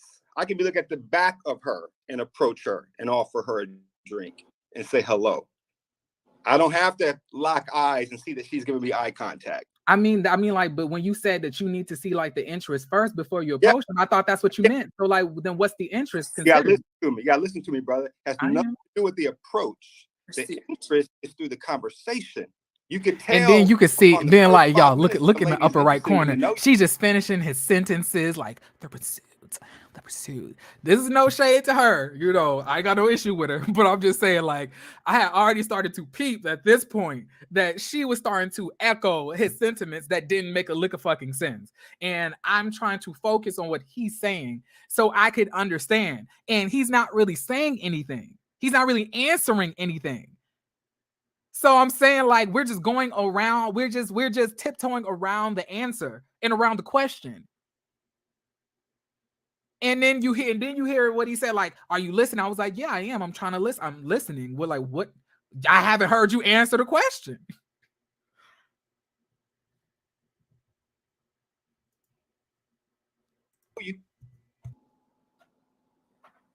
What do you got to say now? So I'm saying, like, you're not talking about the whole, like, you know, approaching a woman. You're talking about after you get to know them. You like men. You like men or women? I like both. Like, wait. Okay. Y'all. And then to add insult into injury, like, this man is then going to say, what you got to say now? Like, this is like a tit for tat type of thing. Like, this is like a battle. Like, me and him are just going at it. It was like, I'm saying, like, we're having a conversation. It's not about what you got to say now. It's just about me trying to understand you better. Maybe I did understand some things that were wrong, but now's the time where you can clear it all up. So don't be like, what you got to say now? Like, you're like, obviously he the one who came onto the panel with the static, not me.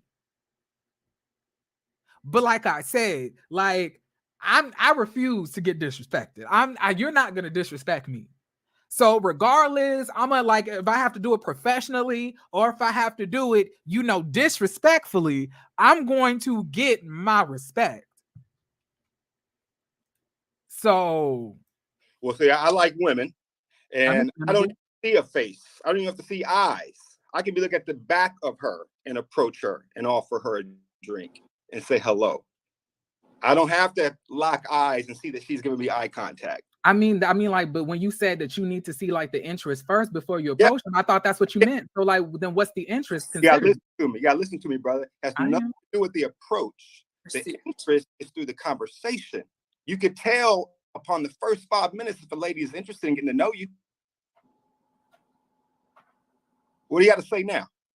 So I'm saying, like, you're not talking about the whole, like, you know, approaching a woman. You're talking about after you get to know them. Yeah, man. I mean, I'm from Texas. I'm old school, bro. So we don't wait for women to approach us. We approach women. The men that raised me, my mentors, my coach, my pastors, we don't sit back for a woman to come up to us and say, hey, what's your name? If it happens, even it's great, but we don't wait for that. We're real men. We go up to, we see something we want, we go for it, bro. Understandable, but I'm saying that, like, earlier you said 90% of the people understood what you were saying in the beginning. I'm saying 90% didn't. It was like, I would say maybe a good 50-50, maybe 55-45. Yeah. But, like, I don't just think that me and Sabrina are only in the 10%. Well, maybe my percentage. You're explaining it now is not the I was talking. Like I said, now I'm going back over what he said because I was not gonna let that nigga try to call my comprehension skills bad. I can comprehend. I have great comprehension skills. Like I couldn't have got this far in my life without me being able to comprehend information. So I had to go and just, like, ease that out because I'm like, me and her weren't the only ones. We don't lack comprehension skills. It was definitely majority or half and half, or maybe 55% and 45% understood you, but the 55, the 50, and the majority did not. So I'm just putting that out there, but still being respectful because this ain't my channel. What I got from what you said on the show. I was talking about the circles that I walk in. I'm talking about the people that I know, you know, my family, my friends, my network. The people that are hitting me up on social media, they understood. And I just, and I don't mean any harm, man, you know, because you have an opinion and it seems like you're clear with your ideas and your perspectives. And I like how you come across. And I can see why Sabrina has you on this panel. But there's a lot of misunderstandings. Not just, and I've been getting the fairest treatment out of this entire journey. All of my castmates, I feel like being beat up for the most part, except for Randall and I. And this is my thing, like at this point now he's just saying a lot of bullshit that don't mean anything. He's not answering the questions. He's going on this soliloquy in like ode to what I'm representing on the channel. Bitch, just answer the damn questions. All of this other bullshit, I don't give a fuck about. I don't care who's getting hate mail or part of your cast. I don't care. We just here. You came on to make it seem that you had something to say, but you're not saying shit, is what I'm thinking.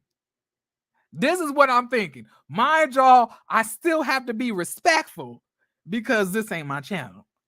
Okay, you cannot cut. I will never cut up or disrespect somebody else on somebody else's platform. That's not how I operate. Right. And it's just kind of sad because I hear these things. It's the reason why I'm on right now, because I'm always listening. They keep on saying he's a life coach. He's paid to do that. I just started life coaching a year and a half ago during the pandemic. I'm an emergency manager. I've been with Homeland Security for 18 years. So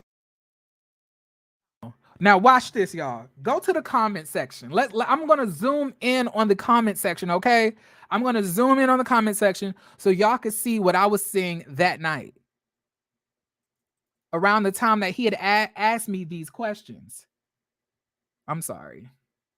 Can I go? Okay, I don't think I can zoom in to the right. Can I? I don't know if I can, child. I'm trying to. So all these assumptions about, he wants the trauma, he wants to struggle. It's like, okay, y'all. Can y'all see these comments? Can y'all read these comments?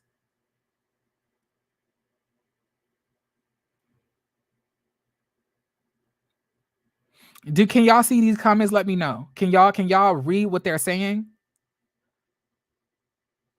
Could y'all put a 1 in the chat if y'all can?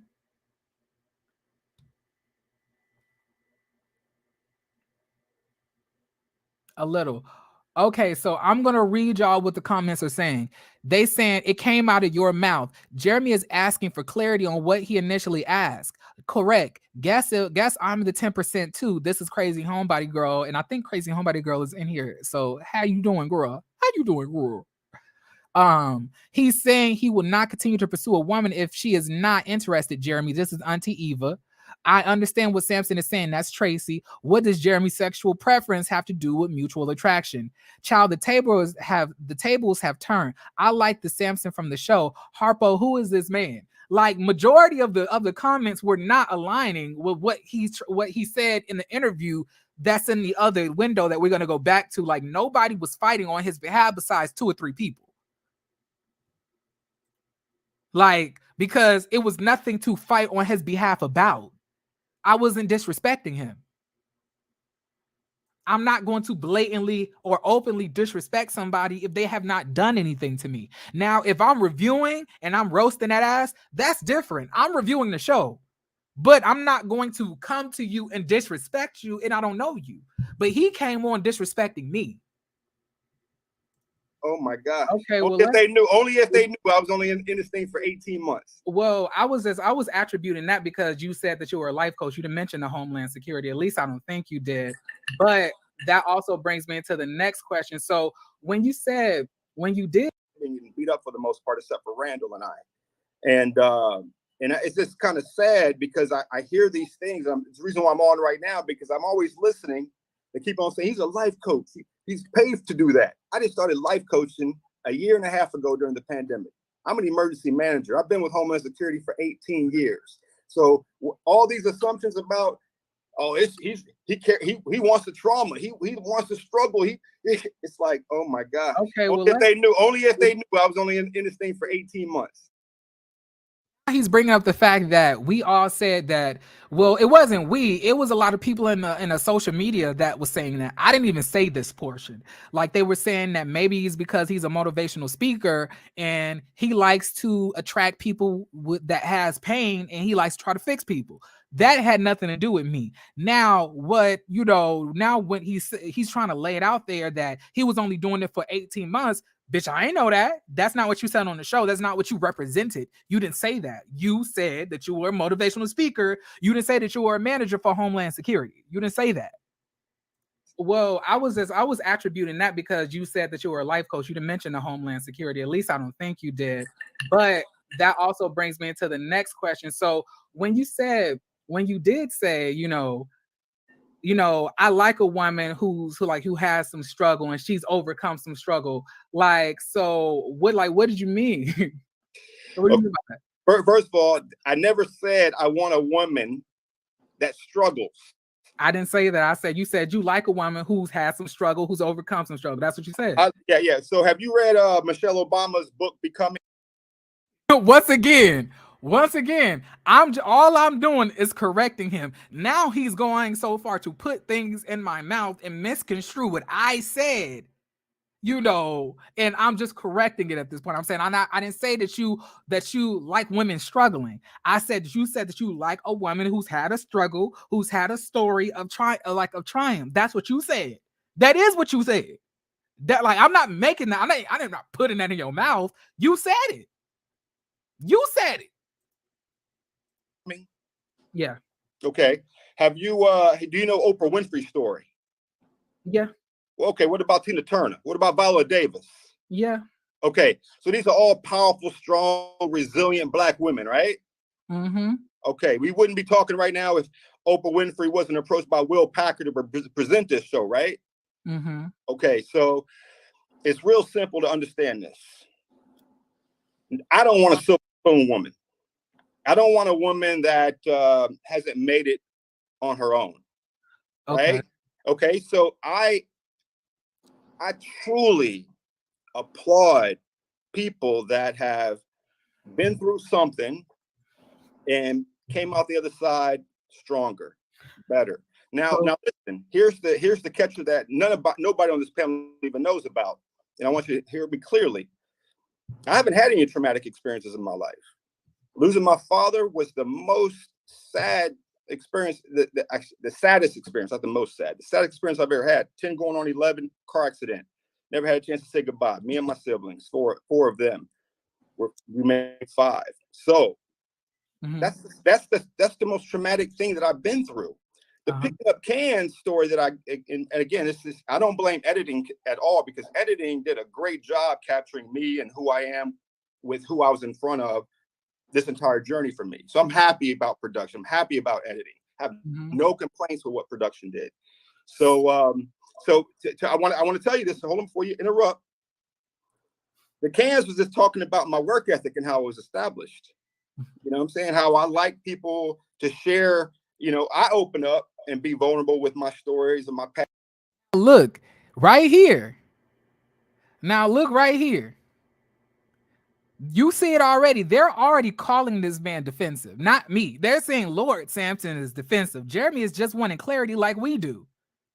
Don't be condescending now. Is Samson upset? He appears to be upset. But now he's recalling this whole thing back as if the whole comment section was against me in support of him. Like, it's the lies for me. Like, it's and then you look at Ravine. She's talking Samson is a Morehouse man. Girl, they be fucking niggas out there in Morehouse. So I can get that reciprocation in return. That way I can determine, is there potential bond in the making? And so I share the can story because maybe they're going to be more open to share something from their past. That way we can connect, because this show is all about establishing connections with perfect strangers while 19 other people are doing the same thing in a very short amount of time. So I'm trying to share and listen at the same time as much as possible. So I don't want, and by the way, 3 of my 5 girlfriends. Look, do y'all hear? He is just like talking and talking and talking, and he not saying shit. He ain't saying anything. And I'm just like, okay, all right. What about that? Questions and the answers, bro. I don't care about none of this information that you're telling me. It doesn't help anything. It's not giving us clarity. Okay? I can comprehend. This is just not making no sense. Why are you telling us this information? Never had that struggle in their life. Never. 3 or 5. 2 had. So that I was able to identify with those that had. Now, y'all just heard he said that he hasn't even dated a woman, who really struggled like that. He said most of his women are rich and affluent and have come from really good families. He said only 2 out of the 5 that he's dated have really came from a struggle, right? Now that's what he said. Now listen, as we move on in this, in this whatever you want. It's not an interview, it's a review that he called in on. Struggle and those that haven't struggled. I don't need a woman that has struggled. I don't need a woman that hasn't struggled. I need a woman that's able to be honest and open. Period. So my next question is, you brought up Tina Turner, Oprah Winfrey, and a lot of those other women. So do you feel like struggle is something that's necessary for you to achieve greatness? I feel like struggle is something that God gives us to bring us closer to Him. And when we become closer to Him, we become greater people. Now what? So, but I'm saying if that is the case, it's the now what's for me. It's the now what's. Like, why does this man keep on saying like now what? Now what? Now what? Now what? Now what? Now what? Now what, Jeremy? Now what? Why? Why is it that, why is it that, that response? Why is it giving now what? Like, and like, I'm asking questions that need to be answered.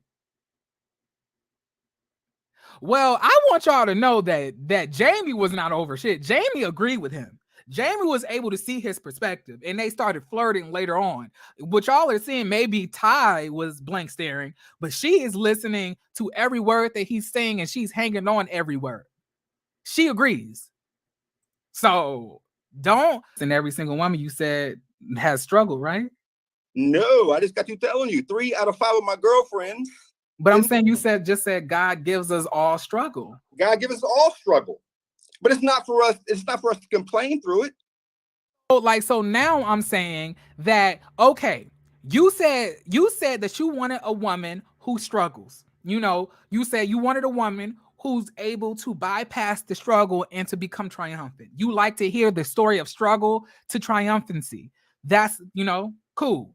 Now you're saying 2 out of the 5 girls are only the ones who really came from a struggle. You said that the other 2 never really had to struggle like that.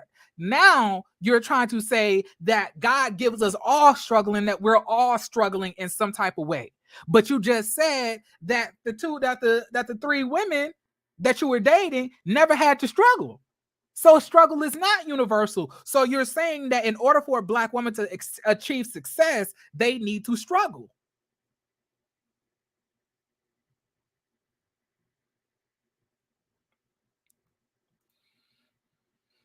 It's for us to draw closer to Him. Like, understandable. So for me, my relationship is to thank God through the good and the not so good. So okay. A struggle is not for me to be like, damn, I can relate to you. Okay, let me tell you what I do. Wait, hold on. Now, see, this is the portion when she tries to jump in on his behalf, and I'm like, girl, like, get up out of this. He don't need you to explain anything for him. Let him speak for himself. I do not like that. I do not like when women try to stand in front of a man and try to and then he's talking about he's an old school man, but you want this woman to explain your words for you, and she don't even know you. She don't even know you. So no, ma'am, in the top right, we're not going to speak for him. We're going to allow him to say what he wants to say and say what he believes. Because let's all tap into the divine feminine that y'all always are talking about. Don't speak for him. Let this strong leadership alpha male speak up for him damn self. So let's continue, child. I have a couple of questions. That's necessary for you to achieve greatness. I feel like struggle is something that God gives us to bring us closer to Him. And when we become closer to Him, we become greater people. Now what? So, but I'm saying if that's the case, then every single woman you said has struggled, right? No, I just got you telling you 3 out of 5 of my girlfriends. But I'm saying you just said God gives us all struggle. God gives us all struggle, but it's not for us. It's not for us to complain through it. It's for us to draw closer to Him. Like, listen, understandable. So for me, my relationship is to thank God through the good and the not so good. So okay. A struggle is not for me to be like, damn, I can relate to you. Okay, let me tell you what I do. Wait, hold on. Like, so I have a couple of questions. So my next question is, so do you feel, so suppose if somebody did not have struggle, so do you feel that if there was no struggle, people would have a harder time achieving greatness if there, so suppose all of those women that you named, they didn't have any struggle. Do you feel like they never would have achieved the type of stuff that they achieved it with the struggle? So one of my greatest mentors, retired Coast Guard captain, catapulted me throughout the federal government. He doesn't know what struggle is one bit. He had all the opportunities. He had the silver spoons. But what did he do? He opened up doors for those that were struggling. Mm-hmm. So he became great. How? By allowing others that did not have the resources and the opportunities to become great through his privilege. Right. So my answer to you is no. So you're kind of like saying that, like, so when you see a woman and you may be attracted to her, she has some struggle on her, you want to extend that privilege so she could be better. Jeremy, are you trying to understand, bro? I'm doors for the would have achieved the type of stuff that they achieved it with the struggle. Now, so one of my greatest mentors, retired Coast Guard captain. At this point, y'all, he is just rambling, just saying anything, and I'm not understanding. I'm gonna feel like I'm not understanding what's going on. Like, what are you trying to say? What is it that you're trying to say, man? Like, I don't understand. Like, you're bringing up all of these random. You're contradicting yourself. You are speaking out of both sides of your neck, and now you're bringing up a captain. What are we talking about? Like what's going on? Captain catapulted me throughout the federal government. He doesn't know what struggle is one bit. He had all the opportunities. He had the silver spoons. But what did he do? He opened up doors for those that were struggling. Mm-hmm. So he became great. How? By allowing others that did not have the resources and the opportunities to become great. And then look. Now let's read the comment section. So now as I am asking him questions and he's obviously getting more irritated because he is contradicting himself. He's not really able to cite what he really means. The women, who want to be, protectors of black men, not gay black men, but heterosexual black men, now they're starting to agree with him. So now they're in the comment section. Let's read them. One of them is saying, "Calm down, Samson." They're like, now Tiffany is saying Samson seemed like he wants to be relatable so he can get a better connection, maybe. Now Ravine says Samson is good. I would have left. SMH. Now I let this go. I was a little bit agitated with Ravine because I thought that, I didn't know she was going to be coming at me like this in comments, but it is what it is. I come to realize that, I keep a healthy distance, with subscribers now, to where like I don't get emotionally offended when they do this to me. Right? All right. I just, I'm just saying that child. Anyway, let's continue. Through his privilege. Right. So my answer to you is no. so you're kind of like saying that, like, so when you see a woman and you may be attracted to her, she has some struggle on her, you want to extend that privilege so she could be better. Jeremy, you trying to now understand, that's bro? exact now what I'm now just trying, what, I'm now like, I'm listen saying, like what I repeated is exactly what he said. Listen to what he is saying. He is saying that those who have struggled, he can extend grace and remove them from the struggle. That is exactly what he just said, but he's acting like I interpreted it differently than what he meant. I'm repeating to you what you're saying to me. And what I am gravitating, from what you're getting, what you're laying out there. This is what he said, not what I'm making up and putting in his mouth. He said this. He said this. You're not being as clear. Yeah, I think I'm being extremely clear. I will admit that you definitely cleared up the whole interest thing. That that was a misunderstanding, with how it's explained on the television show. Understandable. But I'm talking about this whole now, like the struggle thing is seeming a little bit murky, because I'm saying like you definitely named a whole bunch of powerful, beautiful Black women. I was making a point. Exactly. I'm saying like shout out to Sabrina. Wonder, thank you, Sabrina. I appreciate it. Like so like, yeah, now he is basically saying, that for those who have struggled, he's extending them grace, he's extending them, all of this stuff. And then when I recall what he's saying to me, he's trying to make it seem that I'm interpreting things the wrong way, or I can't comprehend the complexity of his words. Like I don't know how to do calculus equation. Like I don't have a degree. Like I didn't go to college. Like I don't have comprehension skills. Like I don't have an extensive vocabulary. Like I'm not intelligent. He keeps on doing this.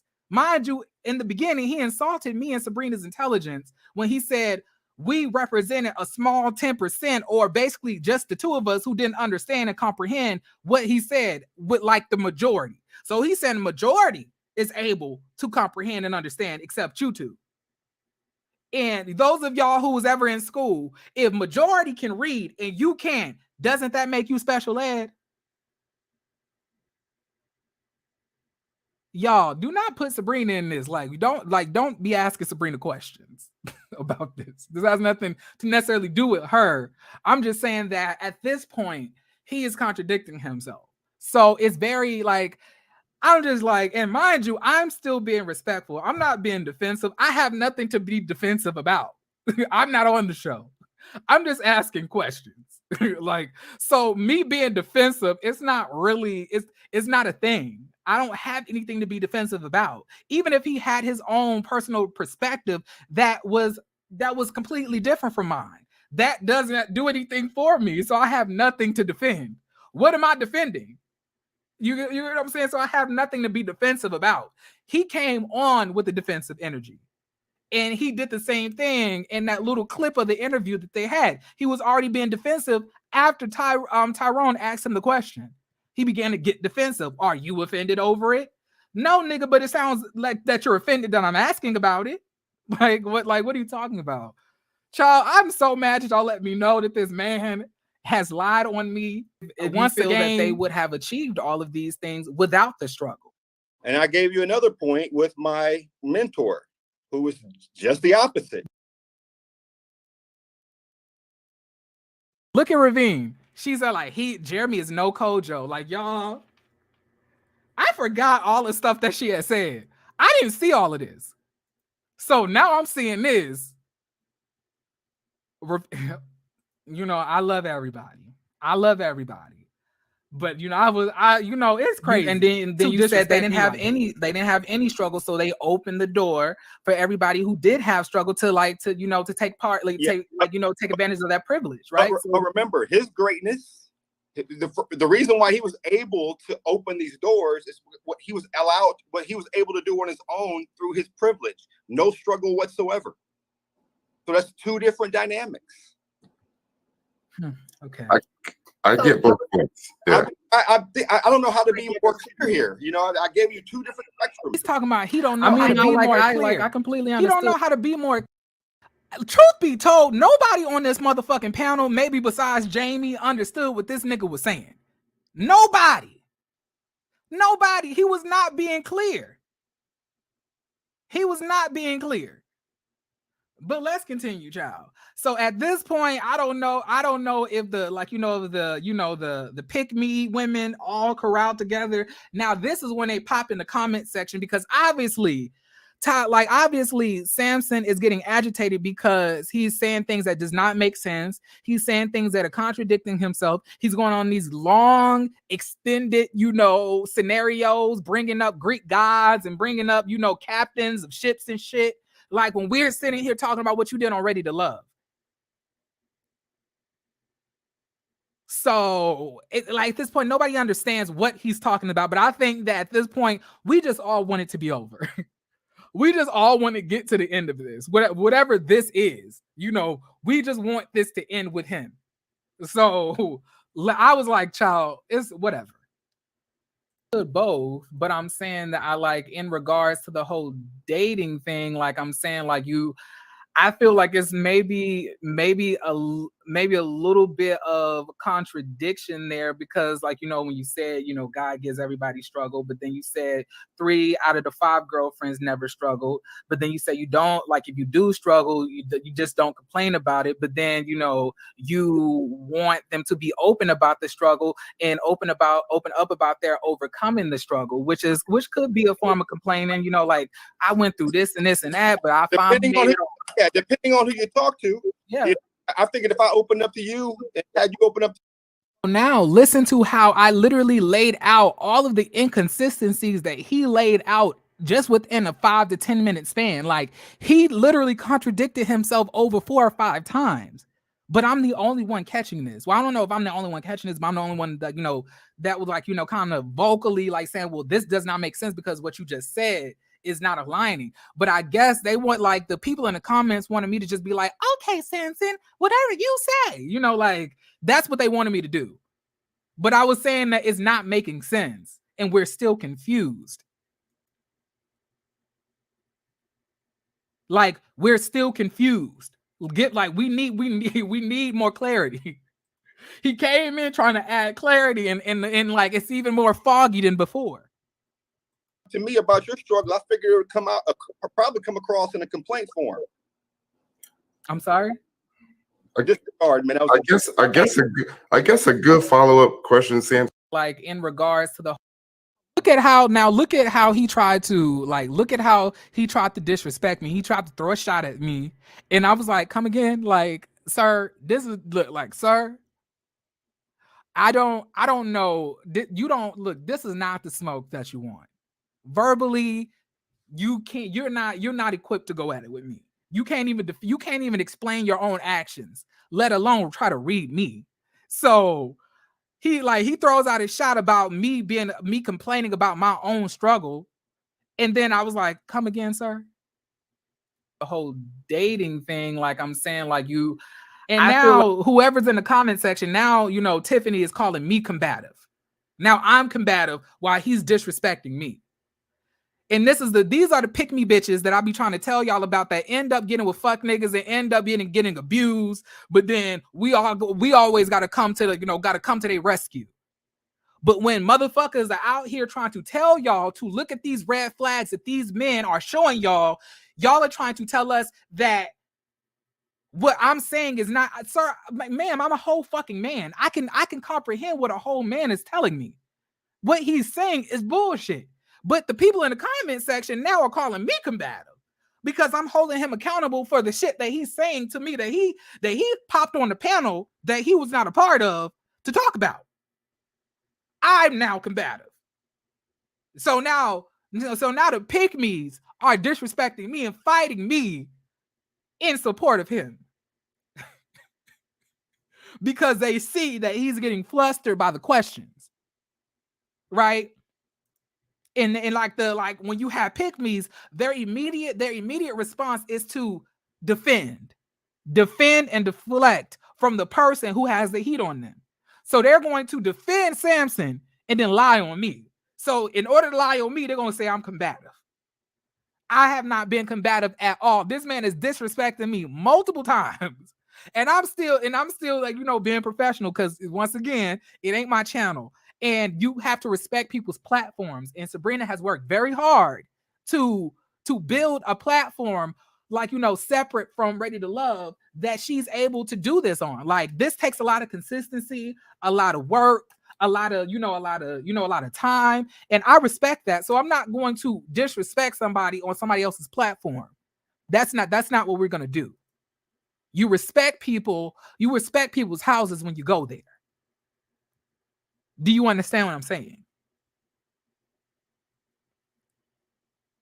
And he don't even look that good. That's the thing. Like, he a bald-headed nigga like me.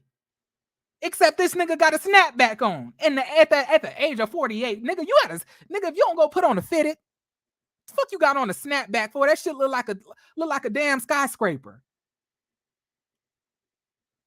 So once again, he came on triggered by the critiques that I had in my review that we were doing as a panel, and he decided to pop in. This was not an interview. We did not schedule an interview together. Me and Sabrina do not interview people together. So this is not, I want to reiterate, this is not an interview. This is just a conversation of me asking him questions based on my own confusion. And I figured that he came on to clear up the confusion. But the more he talks, the more confused I get. Same thing that was happening on the reunion. When he talks, we get confused. But let's continue on. Samson obviously wanted it with me. Like, it's maybe a little bit of contradiction there, because, like, when you said, God gives everybody struggle, but then you said 3 out of the 5 girlfriends never struggled, but then you said you don't, like, if you do struggle, you just don't complain about it, but then y'all look at these fucking dumbass fucking. I'm trying not to say the B word. They're in the comment section. Ask me, can I ask what is Jeremy's point in this whole conversation with Samson? Is there something he is trying to prove? Bitch, we're trying to get clarity. This is a whole show, so why not ask him questions based on what he said on the show? What are you talking about? What are you here for? What are you here for, ma'am? Like, it's the stupidity for me. They're telling me, why am I asking him questions? Girl, because he came onto the panel. Because we were confused about what he was talking about on the show. So my questions is for clarity.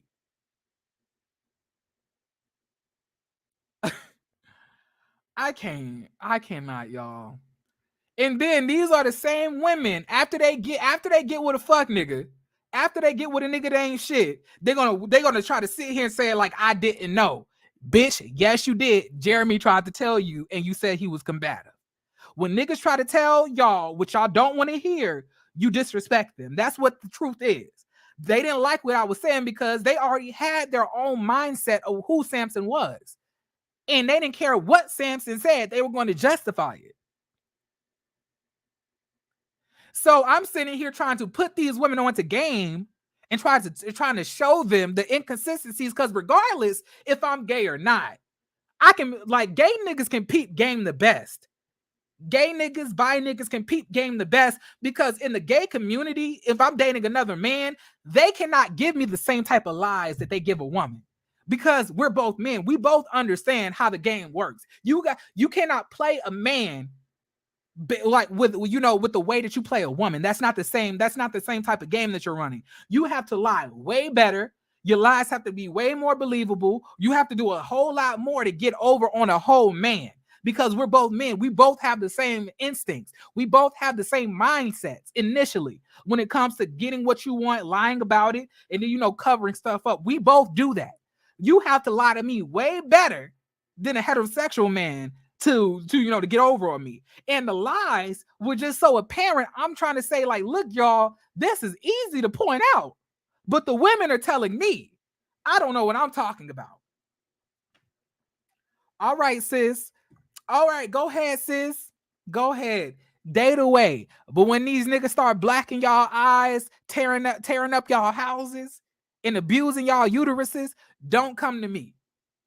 All right? Don't make a video talking about you been abused. because a nigga tried to tell you and you said he was being combative. All right, but let's continue the video. We're almost done. I'm sorry. She was a school teacher, and through like no reason why anybody should want themselves, their mother, their brother, their sister, and like you definitely named a whole bunch. You and then you said they didn't have any struggle, so they opened the door for everybody who did have struggle to take part, do struggle. You just don't complain about it, but then you up to you, and had you open up to me about your struggle, I figure it would probably come across in a complaint form. See, now he disrespects me. He literally says, I guarantee if you open up about your struggle, it will come across as a complaint form. So then I was like, what, excuse, like, come again? I'm sorry. I guess a good follow-up question, Samson, would be like, if you were dating someone, would you prefer? And then look at Auntie Eva. She's saying, Jeremy, you were being combative. Let it go. Give someone else a chance to speak. Like, he came on because of the shit that I was saying. He didn't pop onto the panel because of what everybody else was saying. He popped onto the panel because he disagreed with what I was saying. So I'm asking questions for clarification. And like the women in the comment section are telling me to stop holding this man accountable. Allow him to say whatever he wants to say. That's what they're telling me. But I hate black women. I hate black women. I hate black women, and do black women hate black women? Do I hate black women, or do black women hate themselves? That's something for y'all to answer. I don't know. They have struggled at some point or not? Oh, no. That's something that you relate to more, or no? No. If there's an opportunity in life for people to live with joy, not happiness, but joy, without struggle, oh my gosh, take that every single day of the week. Okay. There's no reason why anybody should want themselves, their mother, their brother, their sister, their neighbor. Now in the comment, April B is saying, like, I don't want to hyper focus on one person. We have more show and people to cover. The nigga hopped on to the damn live. So of course we're gonna focus on him. They're coming at me crazy now for no reason.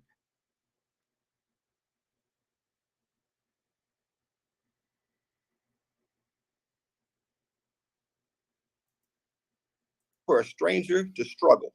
Mm-hmm.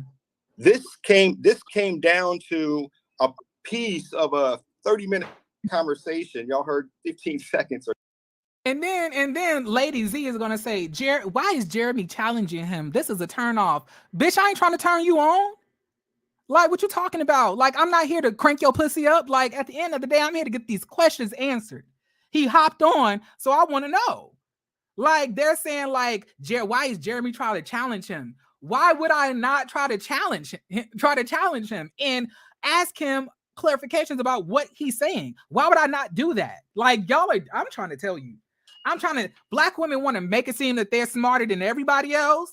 But baby, the way that I'm seeing it shake out when heterosexual niggas are involved, it brings out the dumb in these hoes. I can't relate. I don't lay down my instinct, my caution, or any of those type of things because a cute nigga came around. You could be as cute as you want to be, but if I feel that you ain't shit, you ain't shit. I'm not about to bypass my own caution, my own thought process because you are cute. There's a whole lot of cute people out here.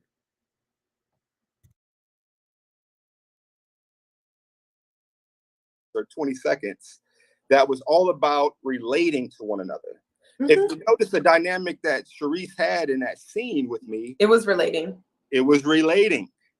I related. So I was getting ready to say, Jamie, you had something to say. What were you? Well, yeah, I was just saying what I got from it is to be seen and appreciated for struggle. It's something that I can see and appreciate in men and women as well, because if you are able to overcome it, if I'm dating somebody and I'm looking to be in relationship with you, it is a great idea to know how you handle struggle, stresses, how you overcome.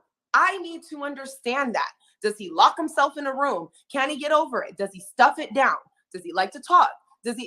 That's going to help me understand my life partner from here on out, how they deal, because struggles are going to come.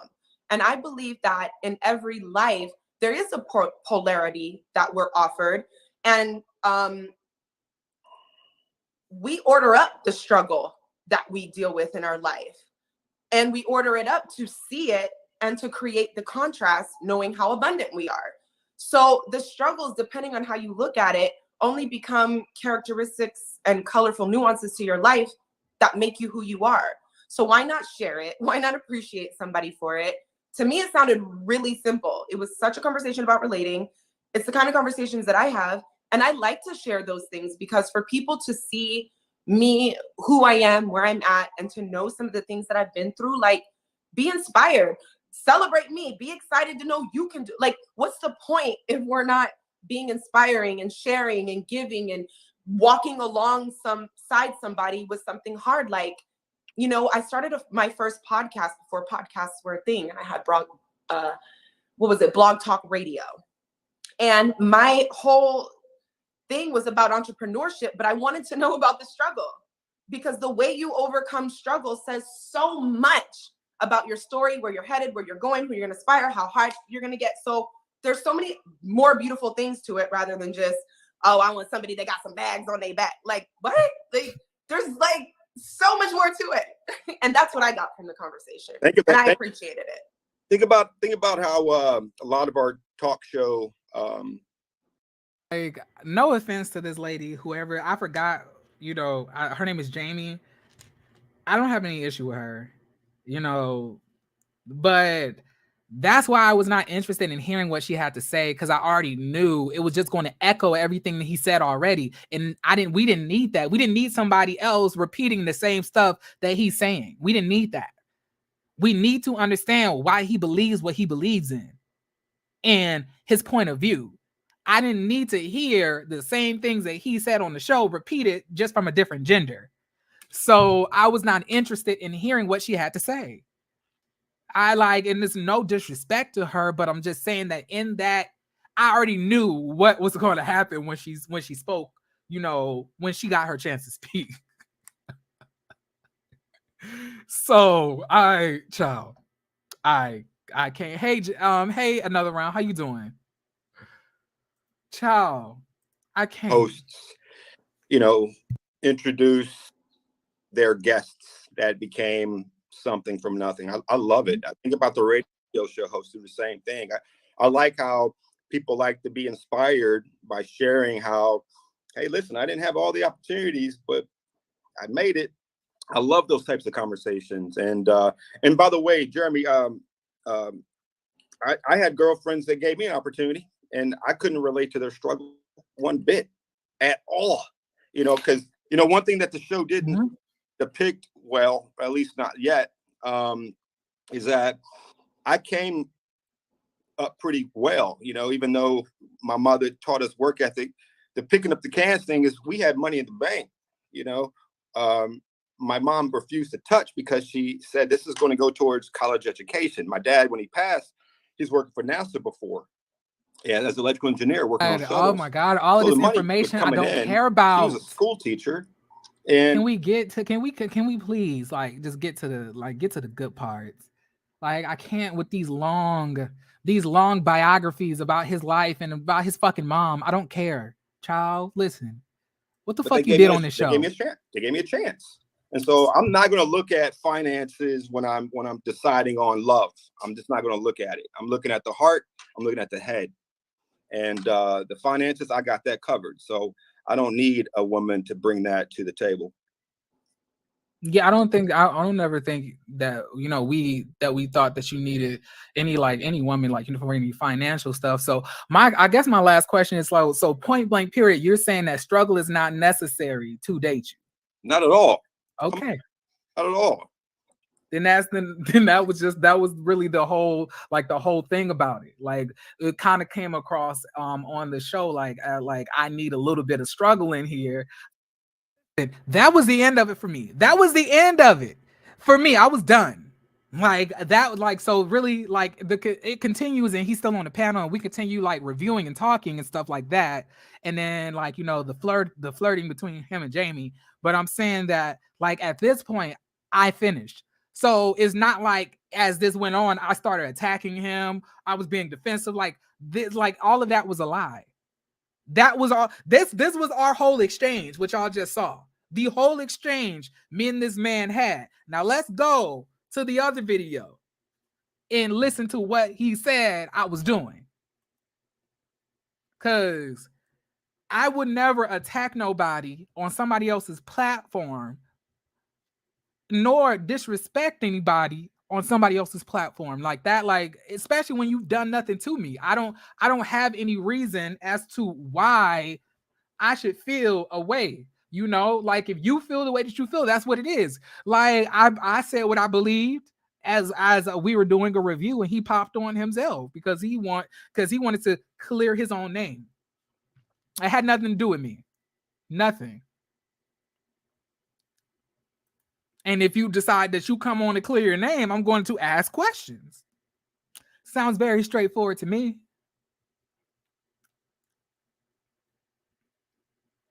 He, like, I'm about to play what he said. So this is what he said. We're gonna go back. We about to go back. Okay, ciao.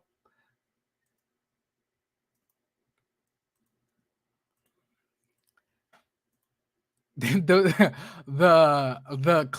title of this video is so funny to me. Like, I had no idea that Sabrina did this video.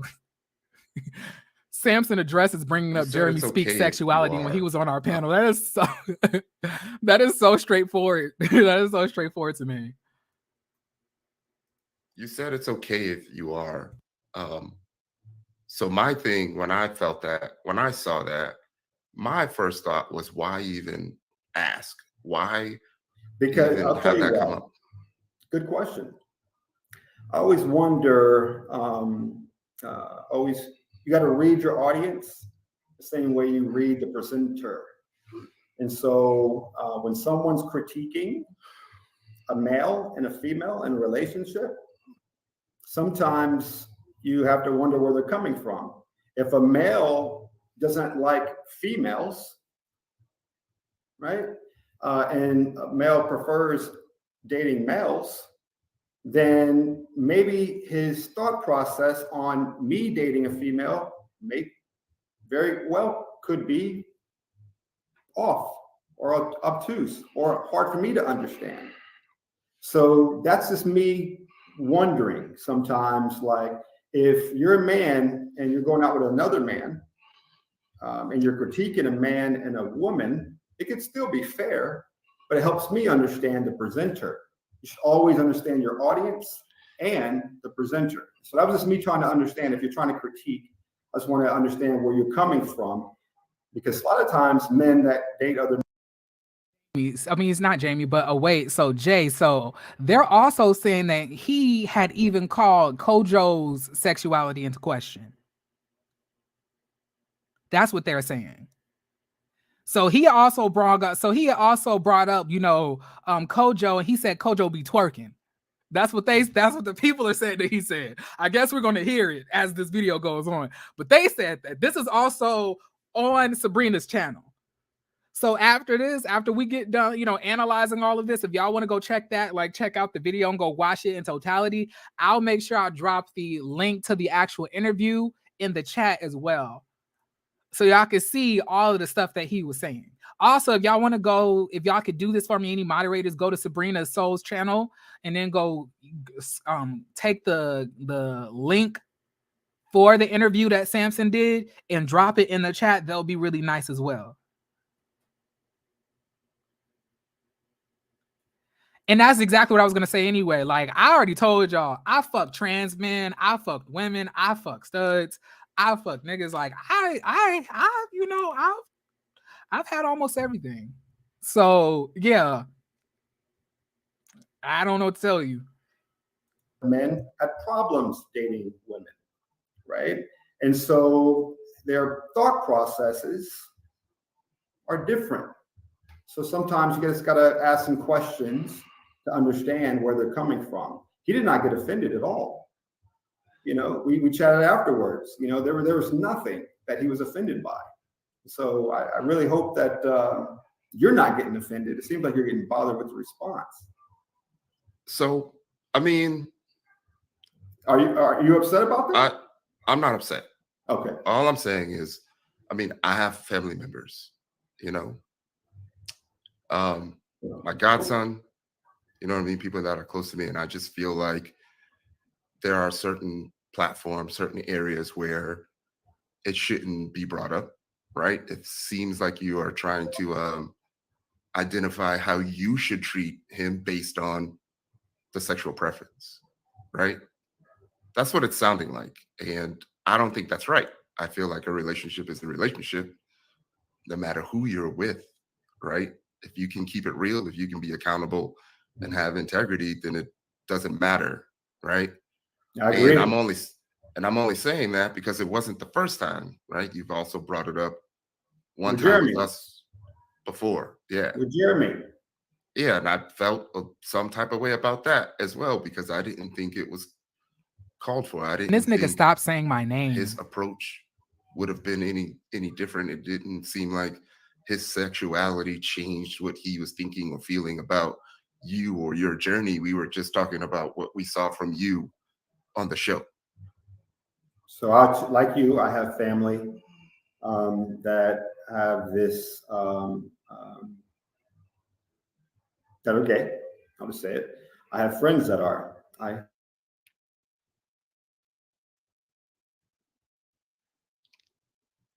Child, this is when his Boost mobile connection. Are you there? Yeah, I'm here. Yeah, so like you, I also have people that walk in those shoes, and they know exactly where I stand. I have very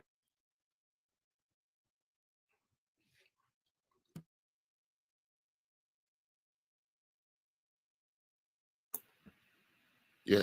He's frozen. He's breaking up. Yeah. I'm gonna put myself on mute. I'm over here real quick checking something, okay? I really want to tell Sabrina and Tyrone that I really do appreciate them for talking about this, because like, although I didn't make it an issue when it was on the panel, I was kind of offended over it. But you know, I really did appreciate the fact that they were able to see what he was like doing, and they brought it up after they, you know, on this interview to approach him about it. And I really do appreciate that, because they didn't have to. They could have just moved on and act like that never happened, because I didn't, you know, make an issue of it. And, you know, it's like a month later. So I really do appreciate that. And I really do have a lot of respect, you know, for Tyrone. And y'all already know Sabrina is like my favorite person, you know, from Ready to Love. Like, I'm a huge Sabrina fan. If y'all was around when the channel first started and I was reviewing the show, like when on her season, like towards the ending or middle of her season, you will already know that I'm a huge Sabrina fan. So I have a lot of respect for her in the way that she treats herself as a woman, in the way that she views her self-worth. Because I believe that she showed an example of what's it like to choose you instead of choosing somebody who's not meant for you. And I feel like a lot of women don't do that. So yeah, I just want to put that out there. Thank y'all a lot.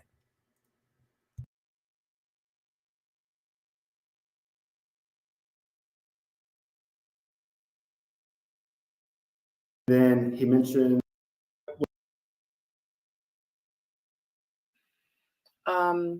I'm gonna put myself on mute. I'm over here real quick checking something, okay? Is that y'all or me? Yeah, you back. Is that y'all or me? My connection. It was you. It was you. So again, I have family and friends that walk these shoes, and I'm very free and fair as they are with these types of settings. So when you talked about the first time with Jeremy, I was trying to understand Jeremy. Just going through some of the chat that was happening behind the scenes, the reason why he was getting frustrated, I think a lot of folks were thinking that he was in attack mode in that interview with me. And even though I welcomed his perspectives, we all notice him getting very, defensive. And so I was just trying to understand where he was coming from, and again, it's just me trying to understand where he was coming from with his lines of question. It didn't seem like he was trying to understand my responses. It's almost like he wanted to catch something. And I know he's young, but what concerned me, Ty, concerned me about Jeremy, is that prior to me joining your live that night, he mentioned that the men on my season were trash. They are. And then he mentioned, with you listening, the men in all the seasons, previous Radio Love seasons, were trash. I didn't say that. So that's not what I said. said. He said that in front of you, with you on a panel with him, and he said it about me and my 9 other fellas that are on this season of Miami, while I was in the chat listening, because I'm a fan of Sabrina's. I'm a fan of you. I'm a fan of Jamie. I'm a fan of Gus. Shut up! You oh my God! This kid, talking about men being trash, because I don't know men that call other men trash. So I assumed that you didn't know the men to call them trash. You didn't know Sharice like that either, and you basically chopped her up to being trash. And the only person like that wanted her was you, because all the men just threw her to the wayside because they didn't like her. And you said all of this, and that's synonymous for trash. So what's the difference? And on top of that, I said that the men from this season were trash, and from most of the seasons were trash. I said with the exception of some people. And truth be told, a lot of these niggas are trash, which is why barely none of the men find any women on the show to date, because they truthfully never were there for dating anyway. Because you niggas come onto this show to play games. And y'all are mad at me for calling it out. Y'all are trash. And you are trash. Because this nigga at the end of the motherfucking season gonna say that he got a girlfriend that he met at fucking church. But the nigga was on the fucking panel flirting with one of the hosts. Bitch, are you in a relationship or not? You know what, Charlie? Really quick. So I wanted to come on. I'm glad that y'all brought me on.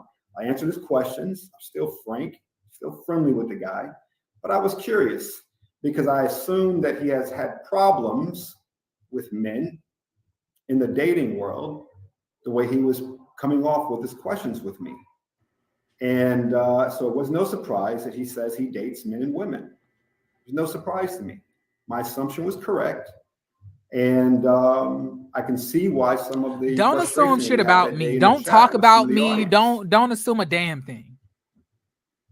Because you the one, because truth be told, let me assume some shit about you, nigga, because you the one who in hoochie daddy shorts in the motherfucking, desert doing downward eagles and shit like that, busting it open.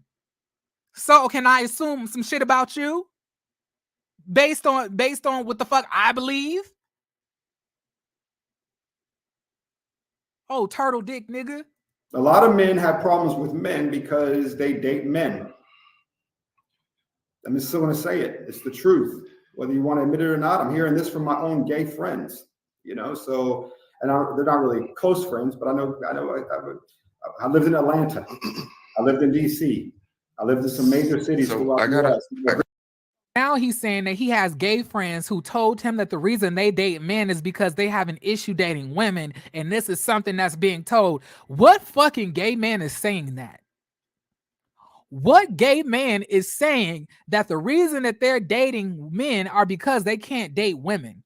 I promise you, a lot of us gay men, or a lot of us pansexual men or bisexual men, could fuck as many women as we wanted to, because all of us, for the most part, are fine.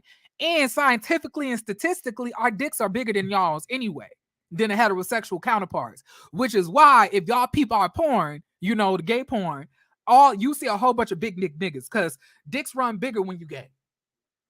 It's a type of evolution, because gay niggas don't accept small dicks. That's not something that happens. So we could easily fuck women if we want.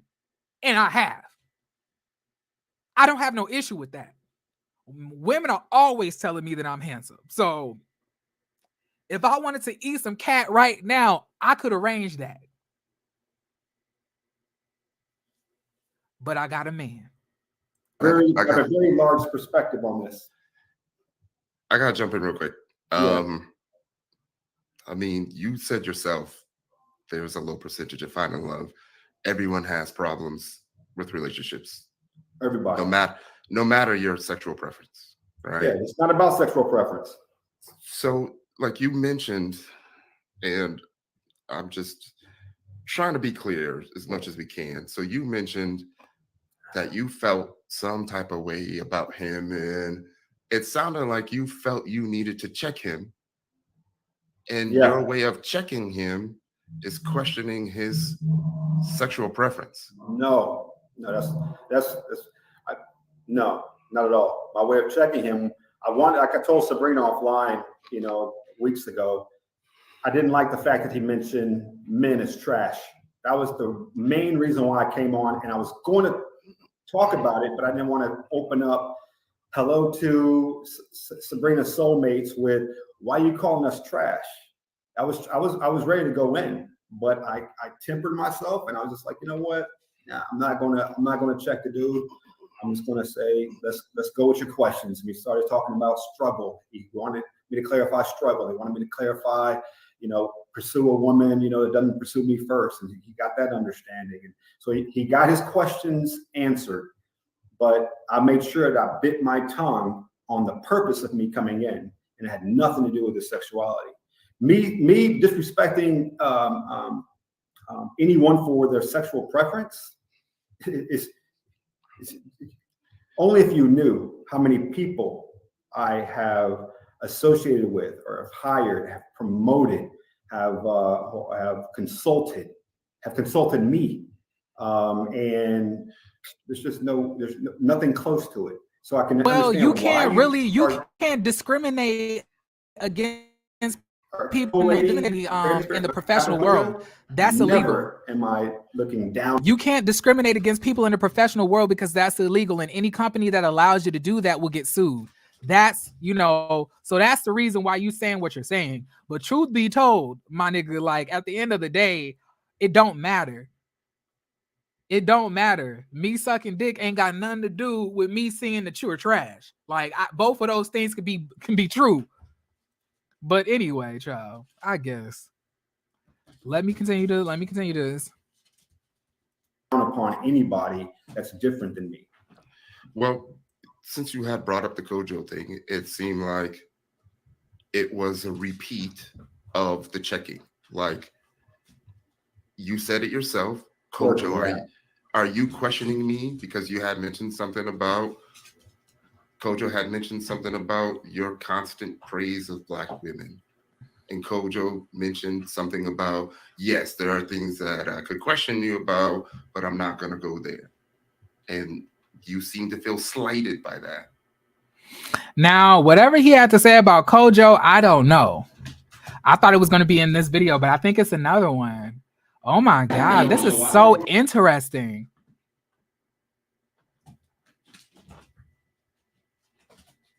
So have consulted me, and there's nothing close to it. So I can understand why you are collating the Jeremy experience with what happened with Kojo.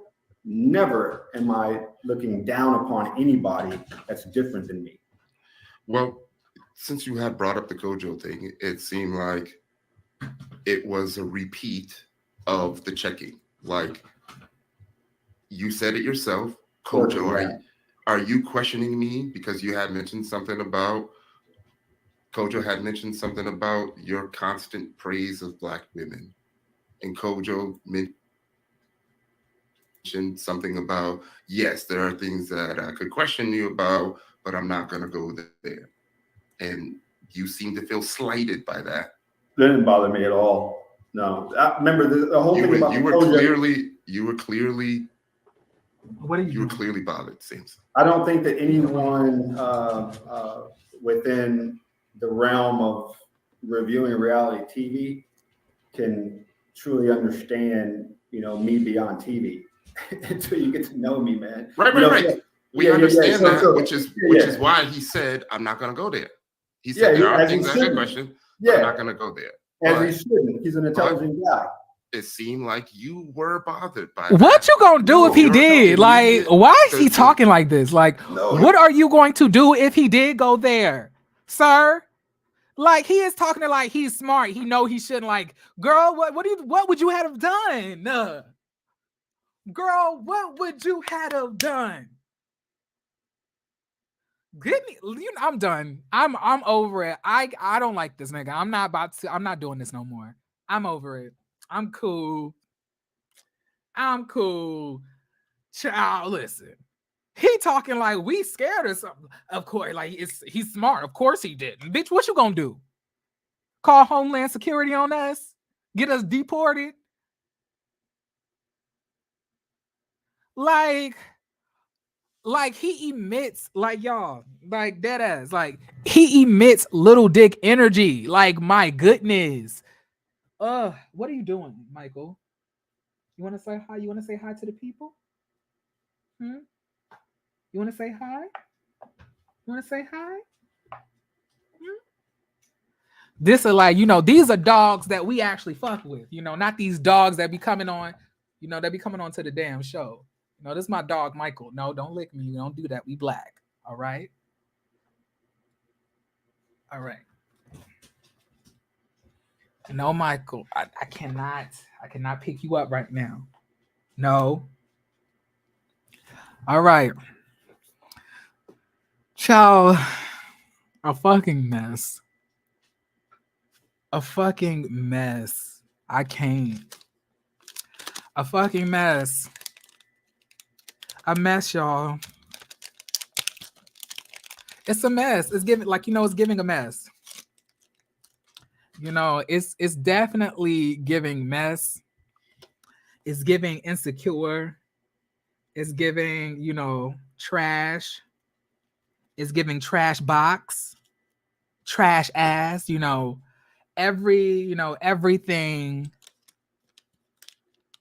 everything that I thought about Samson was true. It's really sad. And once again, I just want to reiterate that I was not wrong. I was once again right.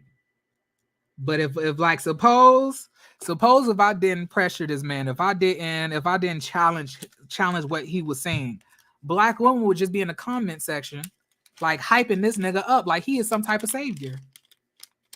Could you believe that? It's giving, it's real sad, y'all. It really is. It hurts me. It hurts my heart to see our black women's, degrade themselves by, aligning themselves with the beliefs of this dumbass, asshole, who is definitely trash, definitely a liar, definitely manipulative.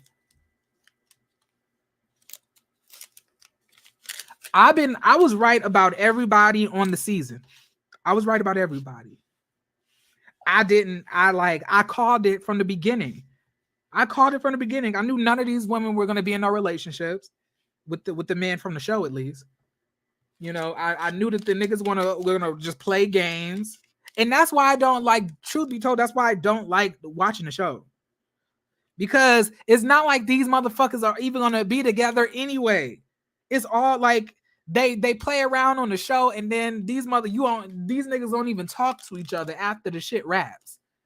Because they were never truthfully interested. So what the fuck does it look like I'm doing, wasting my time?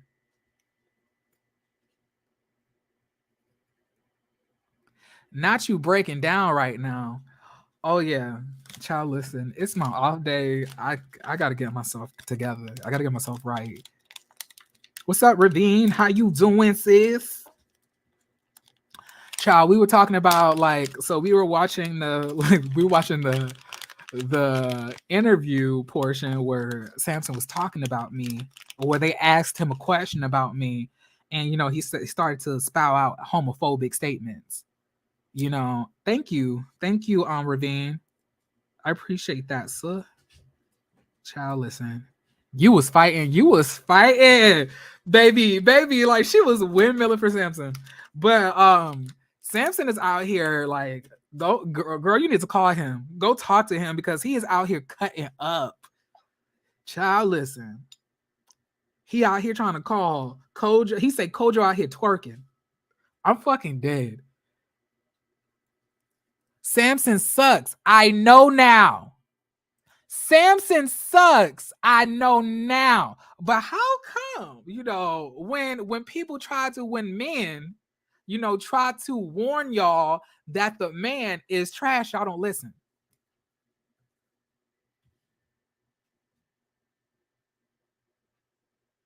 She knows Samson, y'all. She knows him personally, I believe. She said that she knew him. Like Samson trial, that's what I be trying to tell y'all. Every single time, like people try to step in to help, or to warn people. They like stop, like Monique, stop quoting. It's all right. We moved on from that. We moved on. Child, we're good. Child, she was fighting for her friend. Like, y'all, Samson came onto that motherfucking panel thinking that he was about to let me have it, girl. He thought he was going to let me have it, girl. He was going to tell me off, girl. Now what? Like, child,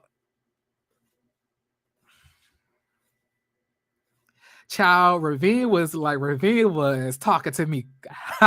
she was being when she said, Jeremy, you were no cold joke. Damn. I didn't think I was, but shit.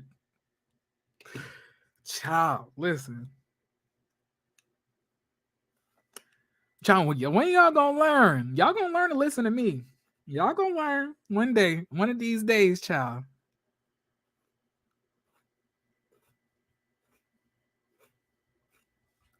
Drop the link so I can clown with you. Okay, cool. Look at me. I'm blessed to get another round on my panel. Well, it really ain't a panel. It's just me. It's just a live. Like I'm just thrown together. Like it really was a celebratory live because I had an interview with Scotty today. So I did that. And y'all already know I have a lot of love for Scotty. I already dropped the link. So if y'all wanted to come up, y'all can.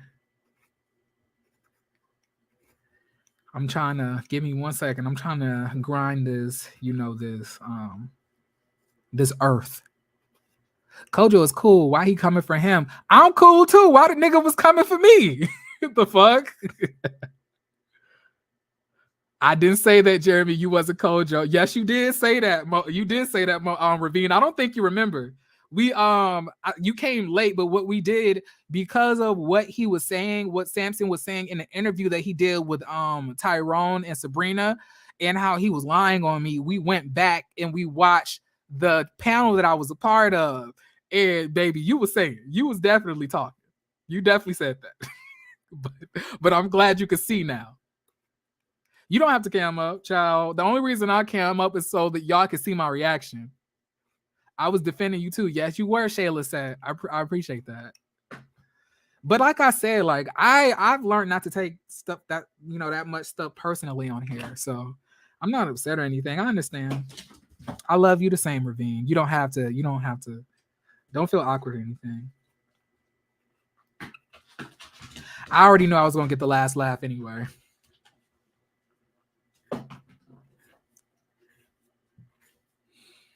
And truth be told, I'm not Coach. Like, we're not the same person.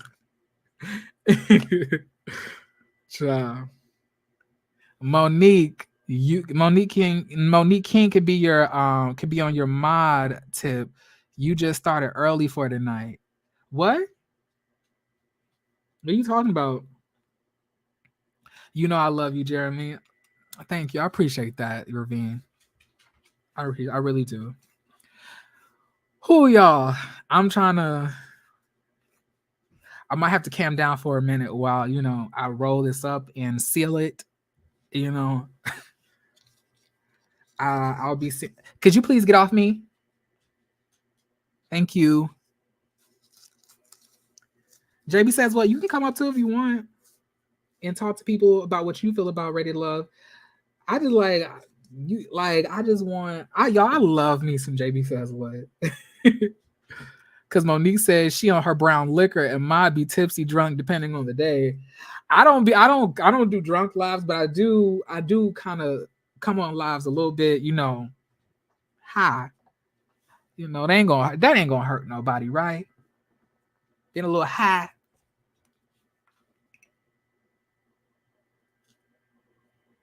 So yeah, y'all. I don't know. But anyway, she said that she comments on trying to. Okay. What up, Jay? How you doing?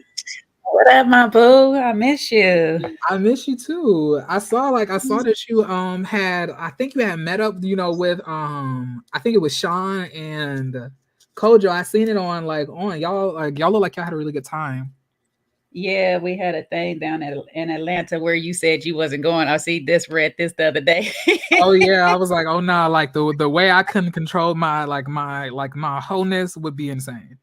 Yeah, it's but, the level of hoes that have approached me, from Atlanta lets me know that the only thing I'll be doing out there is fucking. So I'm steering myself clear of that place. As much as I love Atlanta, it is a free and open space, child. Trust. Listen, Trust. so how you been? What you been up to?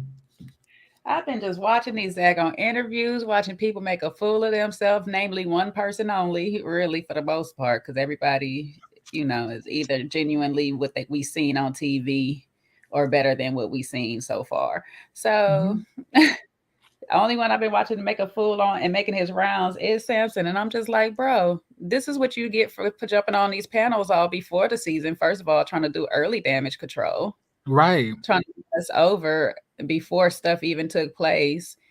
And then you get on these things, on these panels, and embarrass I yourself. had watched, yes, I watched Sabrina's the other day. Of course, I was there for Kojo's. And I think did I see one other one? No, I don't think I've seen it. I couldn't take any more of that.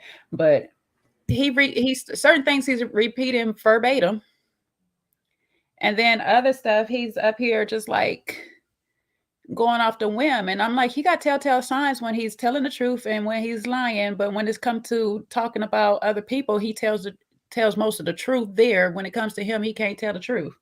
So for him to get up here and try to act like he clowning y'all was a bit much. It's like, bro, just tell us you homophobic because it'd be a lot easier. Because all the words you said was mostly that.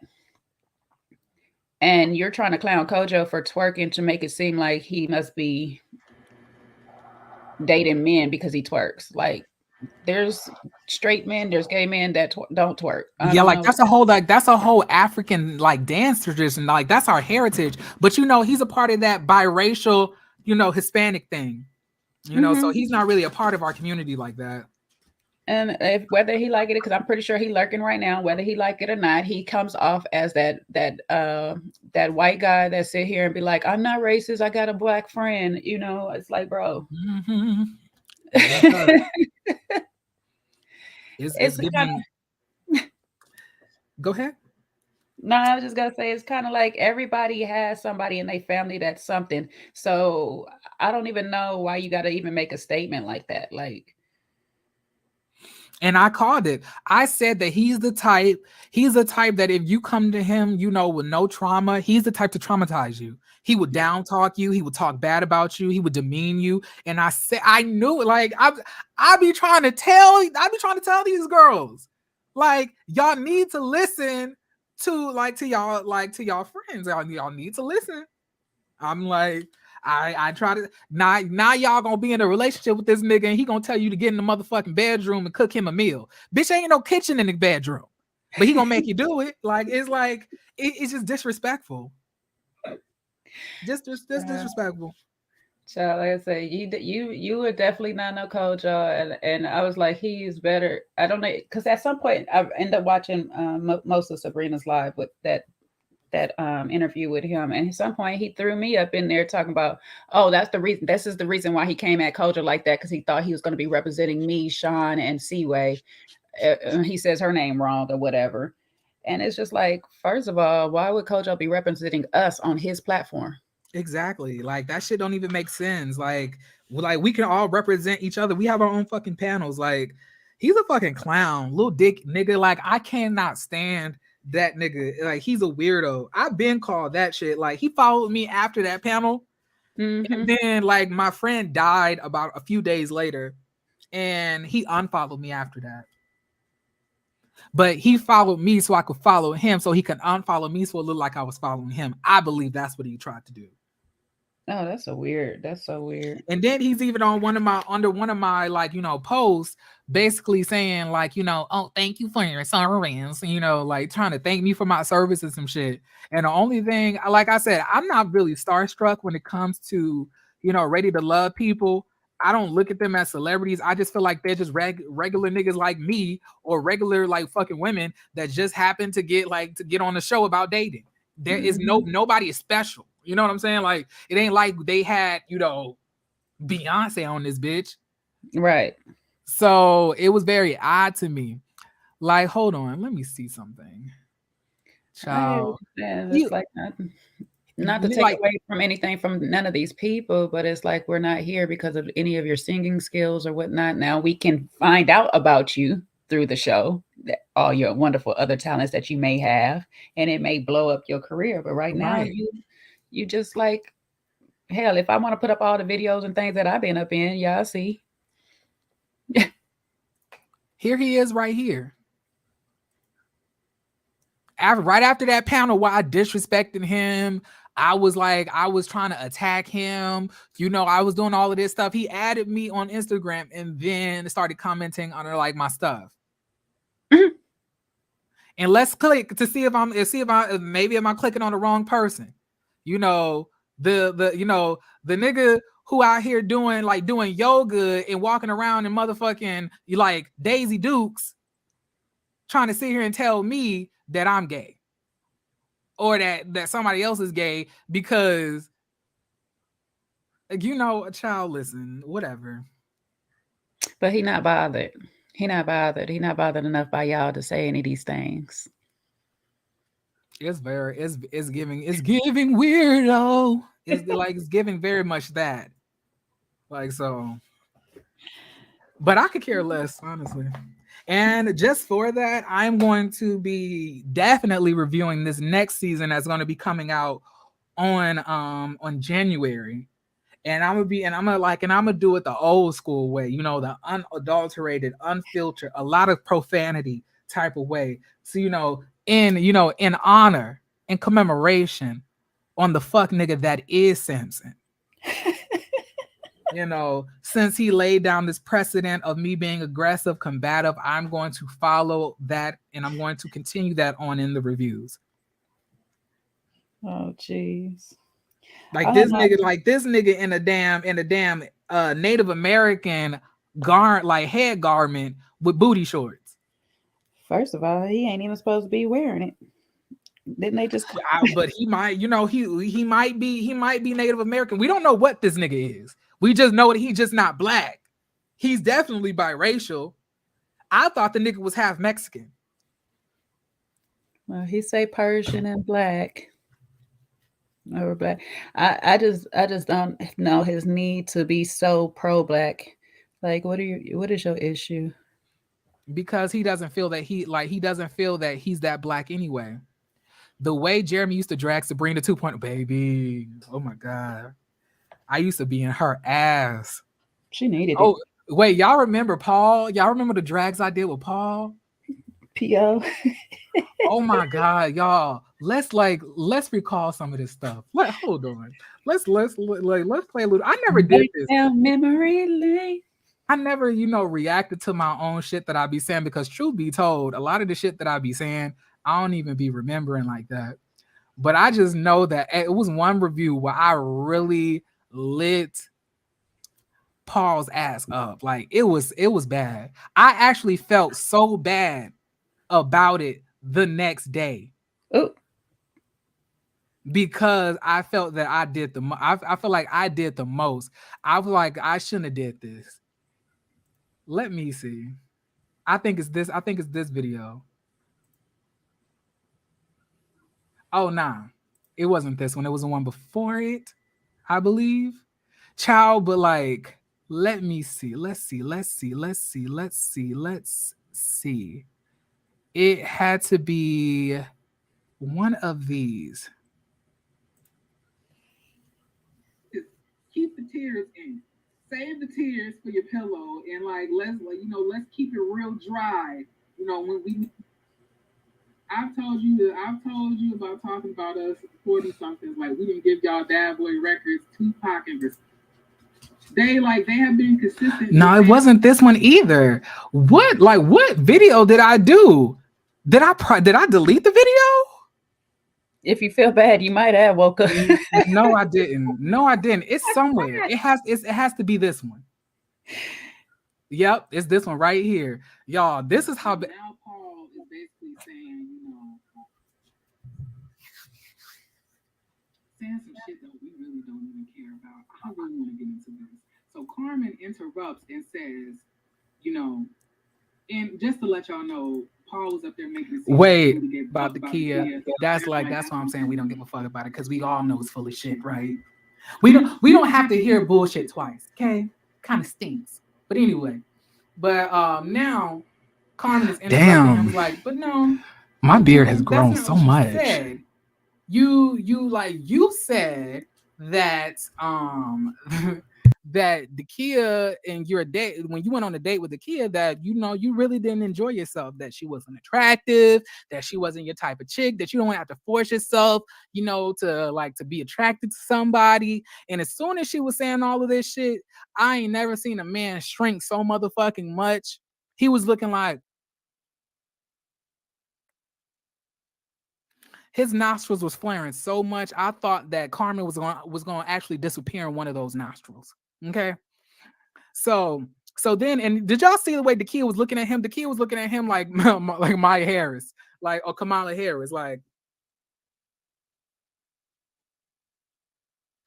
I was like, because now she's hearing all of this shit that he's been saying, because once again, Paul is full of shit. And Paul, can I ask you a question? What about you do you think is sexy that any woman would want? What about your body do you think a woman would, like, when you take your clothes off, Paul, that you think a woman will be like, oh yes, this is what I've been waiting for? What about it? What about your body do you think is so? What about your face do you think is attractive, Paul? You have large shoulders with no chest. Like, you literally look like you're sucking in your stomach all day. Your body is built very uncomfortably for a man your age. Even, at least, when Walter had his bird chest, at least his body was proportionate to it. You don't even have that, Paul, for you to be talking that shit. And I do think that you was talking that shit. Now, I don't necessarily agree with Dakia when she was up there, like, she doesn't believe that anything that Carmen is saying is true. I was like, I do believe what she's saying is true, but I think that she's worded it even more disrespectful just to insult you and make you feel bad underneath the guise of trying to put you onto some game. But I'm just saying that, Paul saw that, his abrasive personality was not attracting the ladies. He, unfortunately, he doesn't have the face to support that persona. He doesn't have the body to support that persona. So what he had to do, he had to edit. So what he did, he said that I'm going to tell every woman what they want to hear. He told the Kia all of that uplifting bullshit. You black queen, you so strong. You so strong. You so strong. You so strong. What type of fucking compliment is that to a woman? You strong. Don't no damn woman want to hear that. And who wants to hear that except from their kids, on Mother's Day?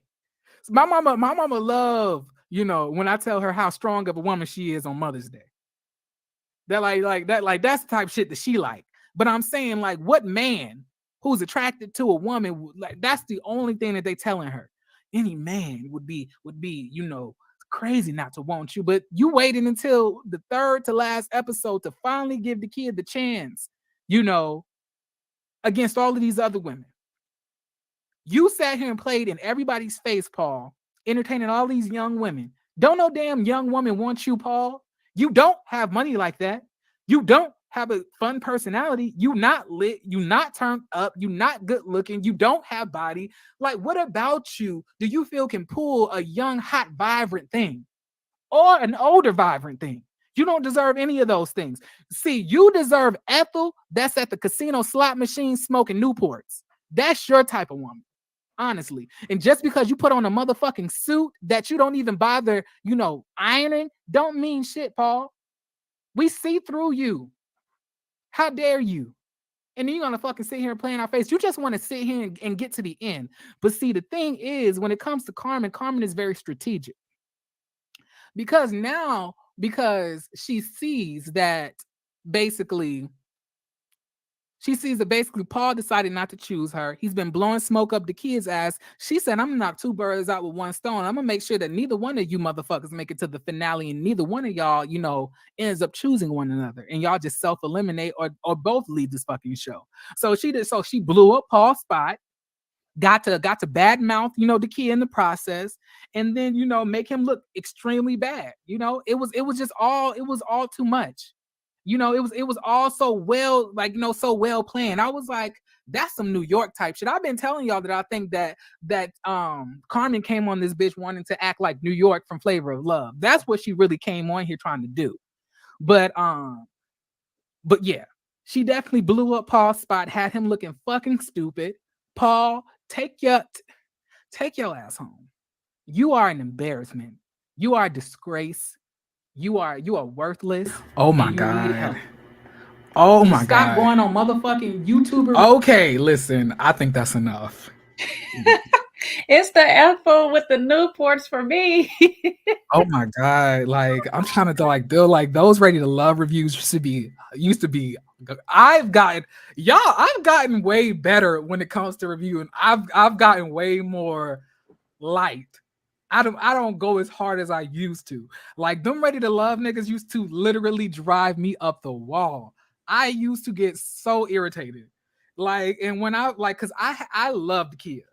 I don't think y'all know that. I love the kid. The kid was one of the people that had messaged me personally after watching some of my reviews, and she was like, I really do respect, you and everything else like that.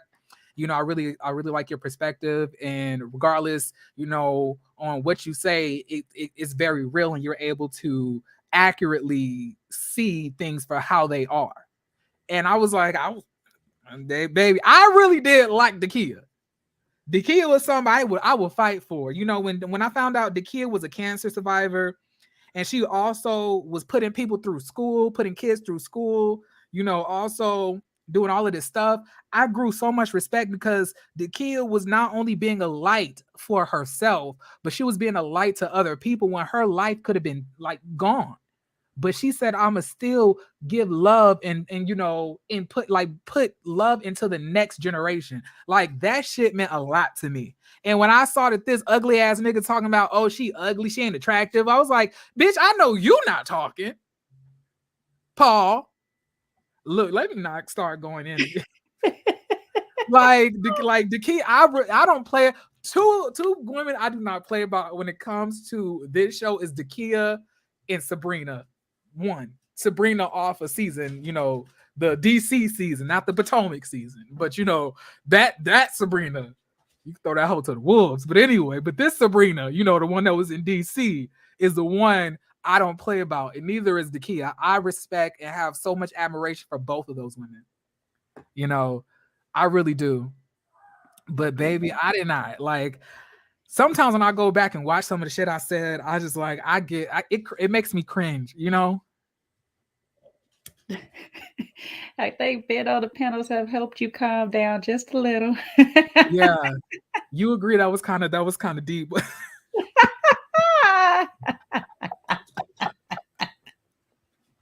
You was on a good one that day.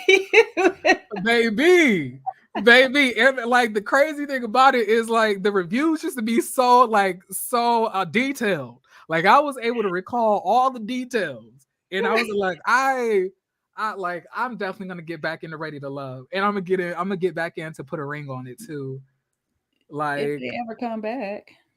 I think Put a Ring on It has already been greenlit for another season. I believe it was announced with the rest of the shows. Love Marriage Huntsville, Love and Marriage DC, Bell Collective, all like in Jeremy was dragging by the edge. I'm trying to tell you, my earlier content before I got monetized, I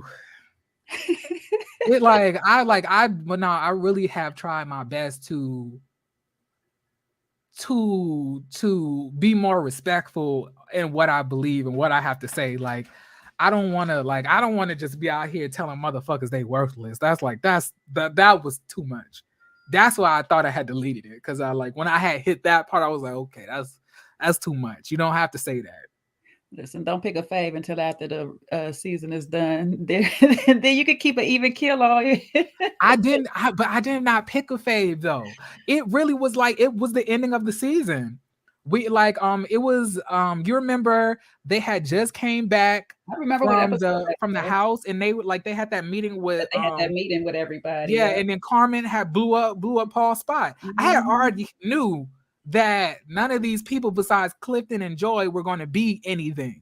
I knew that, I kind of felt that, Carmen and what was the nigga name with the nose ring? Donovan. I thought they were gonna eventually probably be something serious, but I didn't think it was gonna be that deep. But I had already kind of saw what was going to be happening, because the season finale was about an episode away. So I definitely had waited to reserve my opinions. But every single time I had seen Paul, he was disrespectful as fuck towards everybody. It's the first time he met Ace, he disrespected the shit out of her. He said because she got divorced twice, something had to be wrong with her. Meanwhile, his shoulders is this high. He's talking about somebody else. Sir, lower your shoulders while you're talking to us, please. It's insane, but yeah. I'm trying this time around when I do the I don't know how successful I'm gonna be at this. I'm gonna start asking people from the show if they want to review.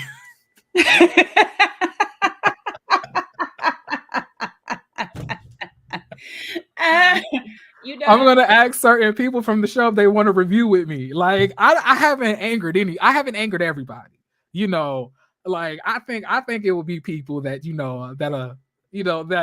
that could withstand the pressure, the heat. I would say if you haven't angered Katie, I would love to see that, because I know both of y'all would be going in at the.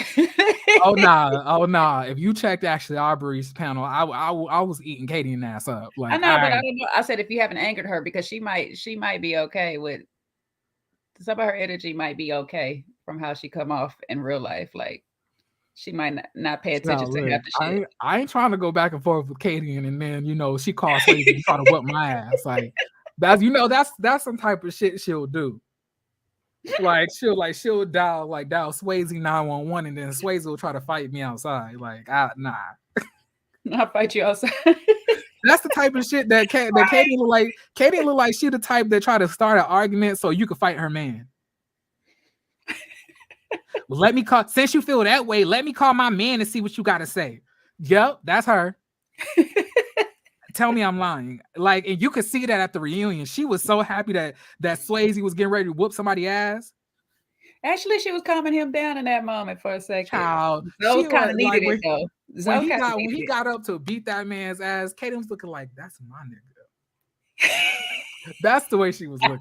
Truth be told, that's it's funny because Zoe kind of needed it though with his $35 million portfolio.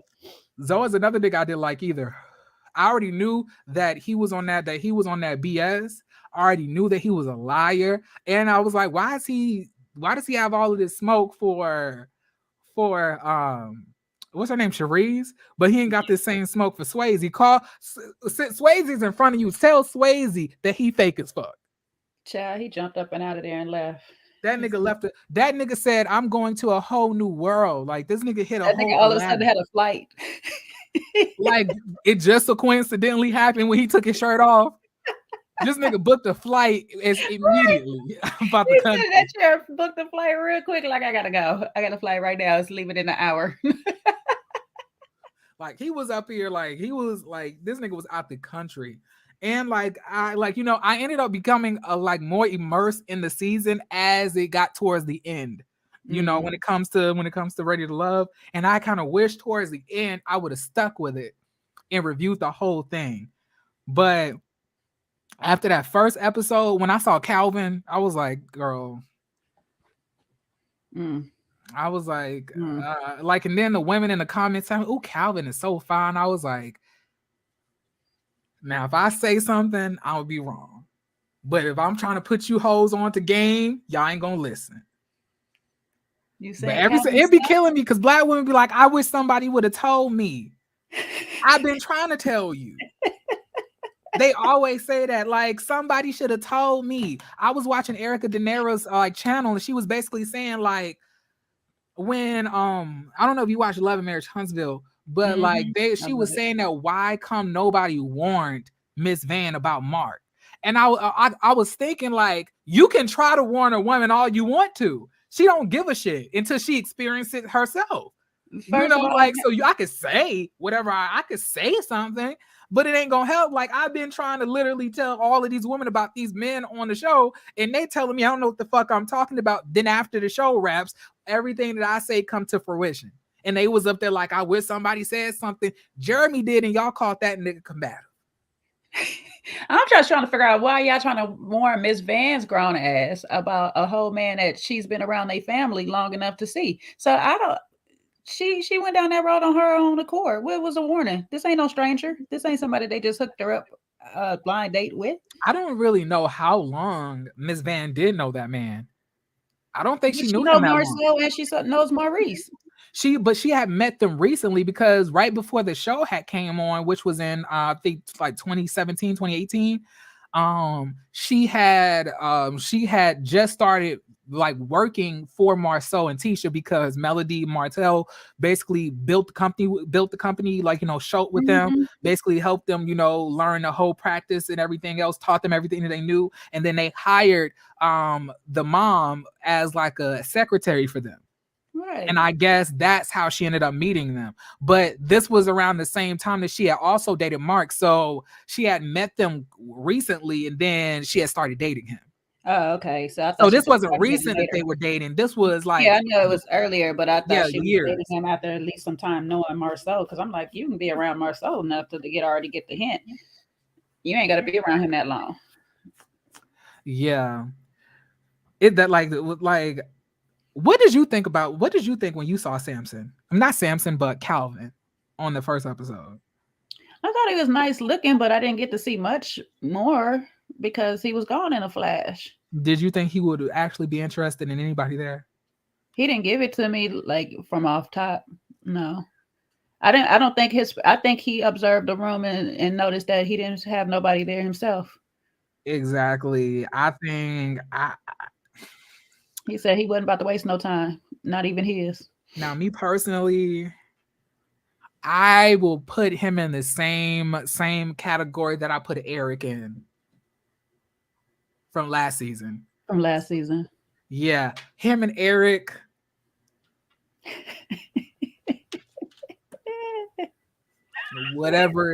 However you. They do got that little vibe, aura around them a little bit. They do got a little aura around him and Eric. So when I seen him, I was like, and the women, they were like, "Oh, child, oh yes." I was like, "Bitch, what?" I was like, "Nobody else can." I was like, "Y'all don't see." Oh, okay then. Listen, guess we're in a new world where y'all are more open to that.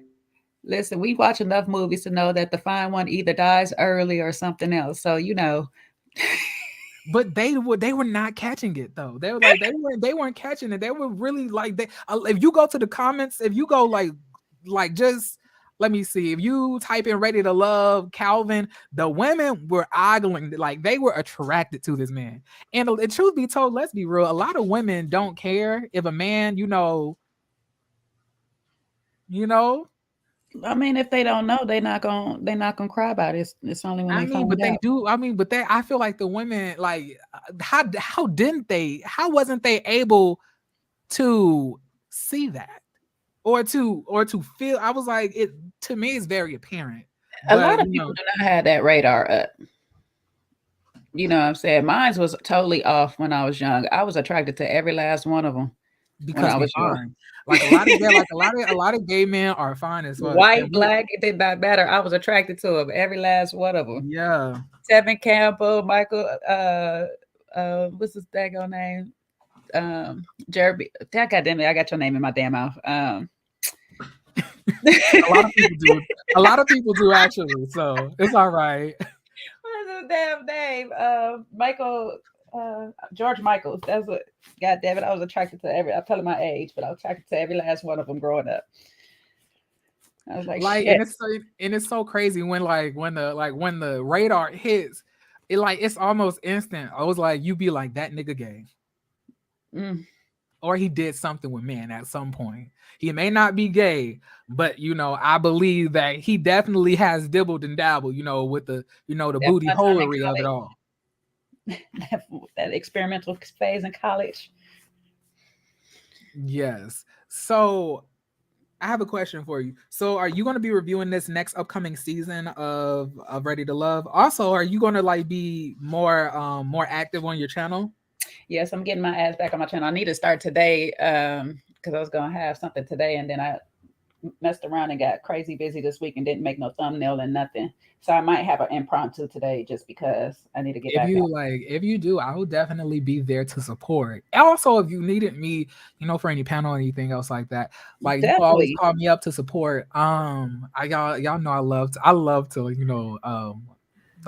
add into anybody else's stuff. Like I'm always on Ashley Arbery's channel. I would love to have I would love to have your perspective when I be having my preparing for love segments and stuff, because we don't really talk about the show. We just talk about getting ourselves ready for the dating world period and being in a relationship and all that stuff. So I would love to have your perspective because you give a different view as far as somebody that dates ambiguously and stuff. So yeah, I'm in a relationship now though. Nigga got locked down. Child. That's fine. I'm in one too. So it's like we still. Oh, I didn't know that. Yeah, I've been in one for some years and stuff. I just act the whole fool on these damn channels like I'm not. Period. But we still talk because we talk about past experience and things like that, things that led up to dating, some of our episodes that we might have had, good or bad. Just have our experience, because I feel like we learn as people through experience mostly anyway. So whether it's our experience firsthand or it's other people's experience, it kind of helps us go down that lane. So you might help some of these ladies get up on here and determine what is not for them. I'm trying to tell you, I really wish the women listen to me. When somebody tried to say it's giving Kevin Samuels, I was like, I don't think anything that I do aligns with what Kevin Samuels believe in. I don't think I repeat any of his sentiments. There's points, you know what? I'm not knocking Kevin. I only knock Kevin for the way he started to break people. I'll say people, but mostly women when it got down to it. But break people down, but never gave them the tools to build themselves back up. That was my only disagreement. But it was a lot of stuff that he did say that would be true. He might not have said it the nicest way or whatever, but a lot of stuff, when you really listen to it, it would be true. Like the one I didn't believe is true. That was true was when he said that don't believe your daughter if she said that the husband. Oh no, not that. Yeah, that shit was ridiculous.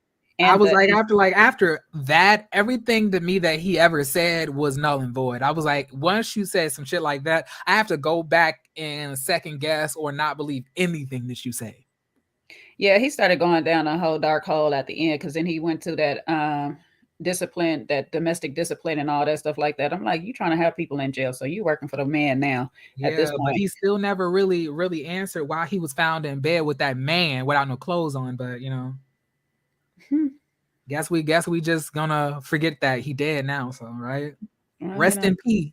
He can't explain himself now. He didn't want to explain himself when he was here.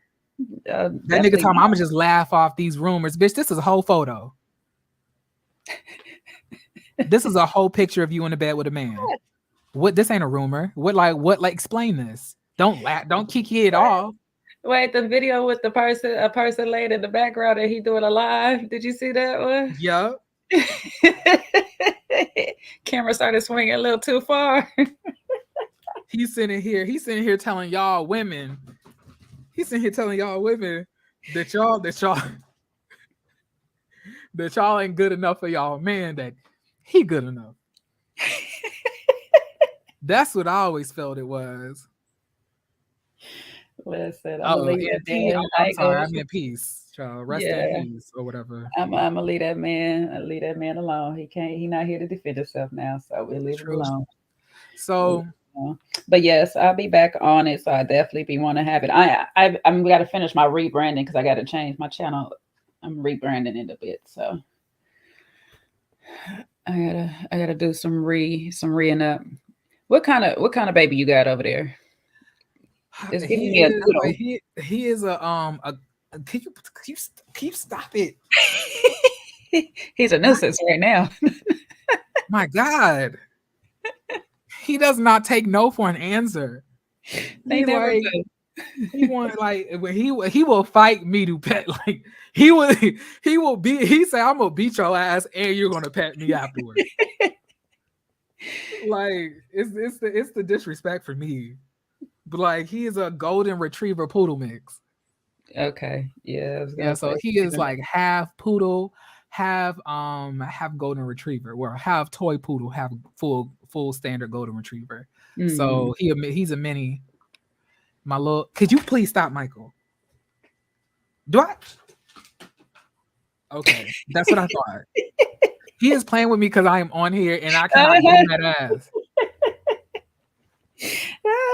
They know how to get your attention, baby. Trust me. Yeah, and he got these fucking claws and he's just scratching at my fucking arm. Like, you gotta love being a paw parent, trust. Because you have a dog too. I got 2 cats and a dog, child. Look, and they always do this shit when when you're talking to somebody or when you're on the phone. Like when I'm just by myself chilling, this nigga don't bother me at all. Trust.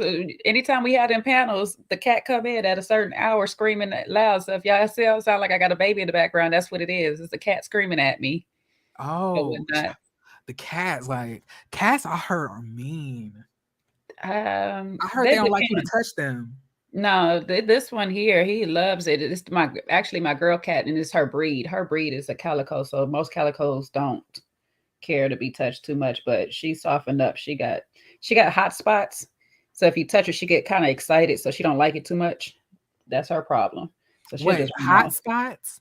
Yeah, there's certain spots on cats that it triggers sensations in them or whatnot. And so like they either want to scratch at you or they get turned on. So she gets kind of turned on. Not you touching her spot. I'm done. She get turned on too quick and she be ready to go because that is like on their back, like right by their tail. It's like a turtle spot. She don't like it there. That's when you want her to get away from you. That's where you touch her. But like, okay, let me get rid of you real quick. She gonna run off. Oh my God. Like now she's saying like, yes, that's my spot. Like, nah, I could not. Like, that's wild. But I ain't gonna lie, a cat, if you irritate them and they will not forget you. If you ever irritate a cat, they will not forget you and they will fight you to the death, baby. Like, it is crazy. I done watch people that got on cats' nerves and the cat literally chased them people out the house and then jumped out the window to continue to chase them. I said, ain't this? It's so like the cats, it's a whole new world. Like when it comes, I almost got a cat one time. I went to the SPCA and they always have baby cats there because there's so many of them being born. And I was really close to buying one, but I was like, nah, I can't. Nah. I was like, I'm more of a dog person. I need a dog. Yeah. But now I think I am actually a cat person. My dog is very. The word for it isn't affectionate because I don't think Michael is an affectionate dog, or at least he's not that affectionate with people, but he likes affection. He likes to be pet. He likes to be rubbed and petted. He like my dog. Yes, but is he a naturally affectionate dog? Not necessarily. Maybe, and they say maybe because he's been around me, I'm not that affectionate, but he likes to be. I thought affection was petting these niggas. Like I always like, petting, like, I kiss my dog on the forehead or something like that. But like I don't know what else type of affection the dog be needing, but He yeah, probably he just not likes that affectionate. He just likes your attention, probably. Yeah. He likes it when you're not giving it to him. Like when you're not you paying attention to something else, he likes your attention. Mine's like massages. Mine's is bougie over here. She'll sit in your lap all day and make you rub her. Like, are you serious right now? That's what I thought I want. That's the dog I thought I was buying. I thought that this was going to be a bougie ass dog. I mean, it's a bougie ass breed. It's expensive as fuck. He cost $4,000. Like you should have vetted him out a little bit better, Jeremy. You should have had some questions for him. like he picked me. He had a sister, and I will always remember this. And I felt so bad when I got him. I am so soft-hearted when it comes to animals. Mm-hmm. Like he had a sister that was with him at the I got him from an actual dog store, that sells breeds. Oh, so yeah. like he was with his sister laying down, and they were like all cuddled up, and she was like a dark red color, and he was bright blonde. Mm-hmm. And I was, when he woke up when he saw me arrive, and he came and like put his little paw on the window, and I was trying to decide, like, should I get his sister too? When I separated them, I just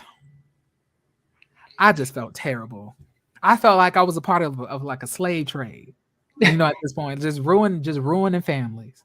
Yeah, it get hard. like, That's how we ended up with. We technically had 3 cats, but the brother to the girl had passed. Well, we had to put him down just recently because he had some health issues. But that's what happened with that. That's how the 2 of them got here, because they didn't want to separate them. Which I mean, when y'all say put him down, does that mean you killed him? Had to have them euthanized.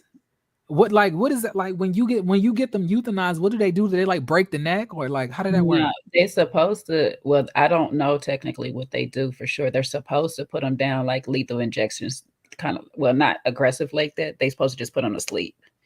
It's supposed to be easy and peaceful, but I cannot guarantee because they don't let you watch or whatever and stuff. So I can't guarantee what they actually do. Oh, that shit probably not peaceful at all.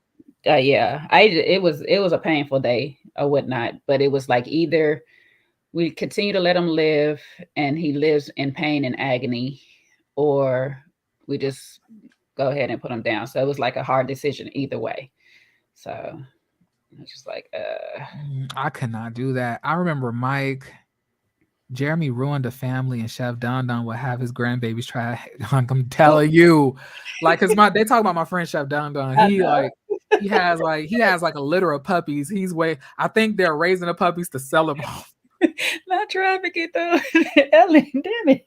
And I was like, I don't see how you can do that. Like, I would not be able to sell those dogs. Like, every single one of them would still be in the house. Like, I don't have the heart for that. That's why I'm not letting him breed, because if he breeds, I want the puppies. I'm gonna want all of them. They're his children. He deserves to be a father in his children's life.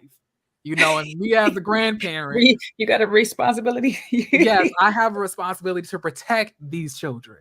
So like that's why I could not allow him to breed, because I like. And that was gonna be my question. When you got him, was he already fixed? Because I bought a dog from a. No, he's not. He's not fixed now, which is okay. which is why he's so pushy. As much as he is, he got balls. Trust me. He's very he has a lot of audacity. He like the dog. We have one at my dad's house. We got a Yorkie over there.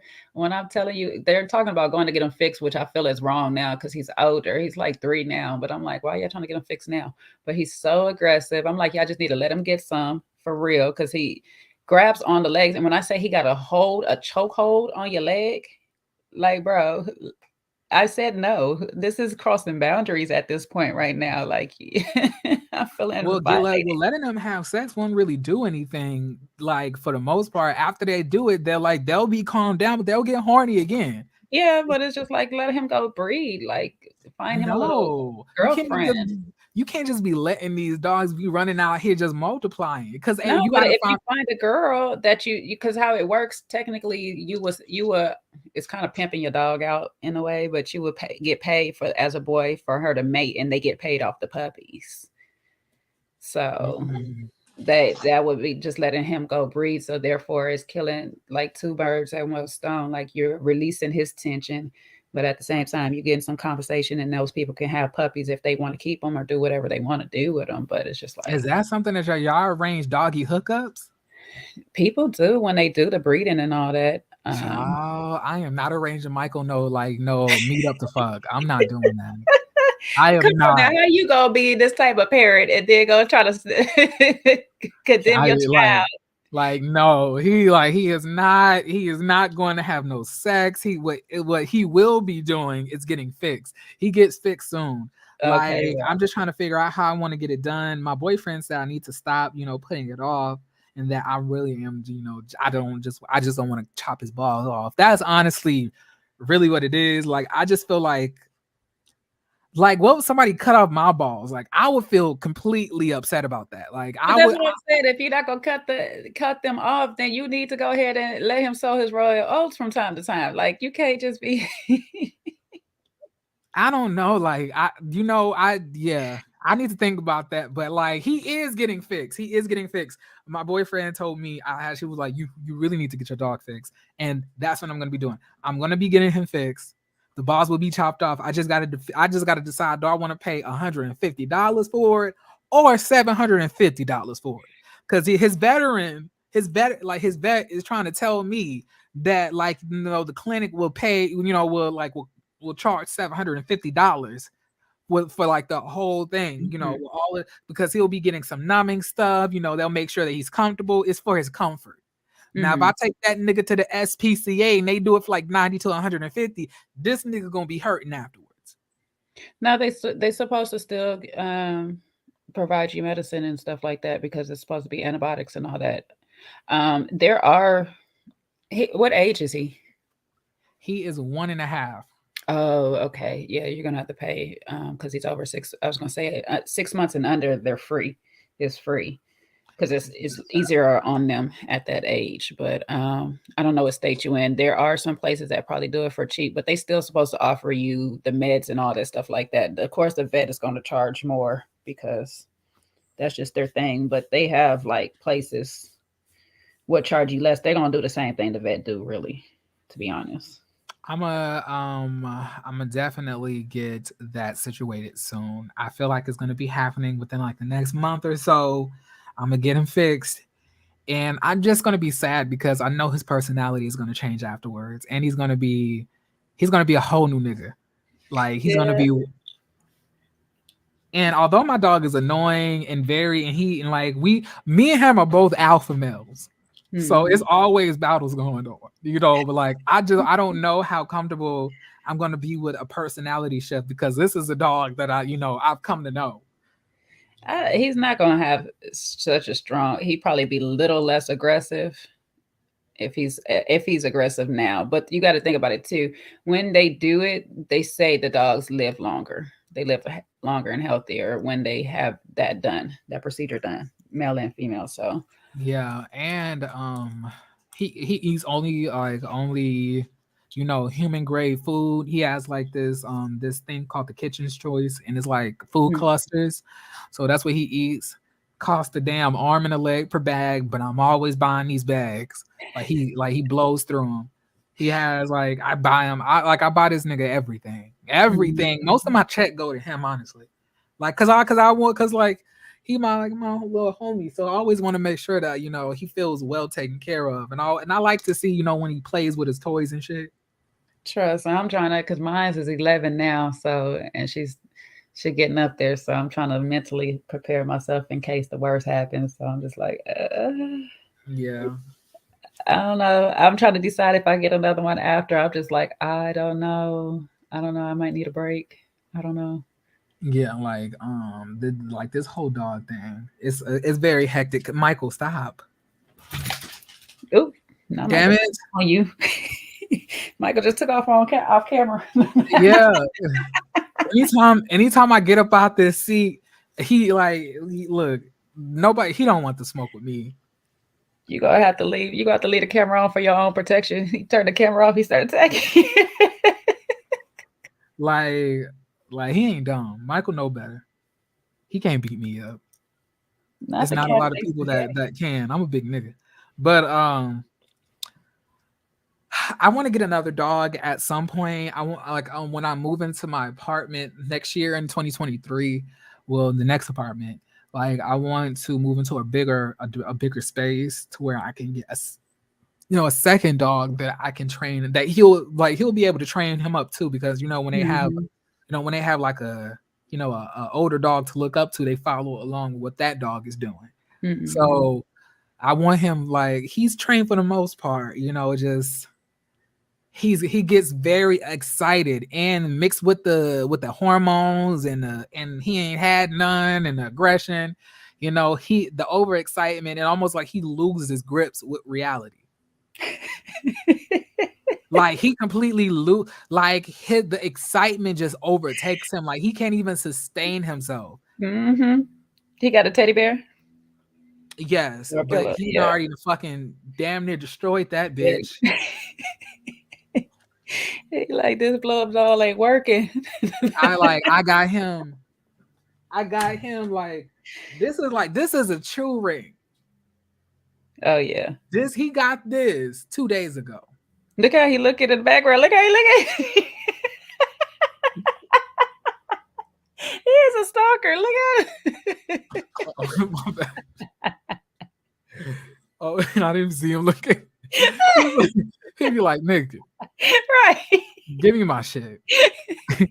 Come up here embarrassing me.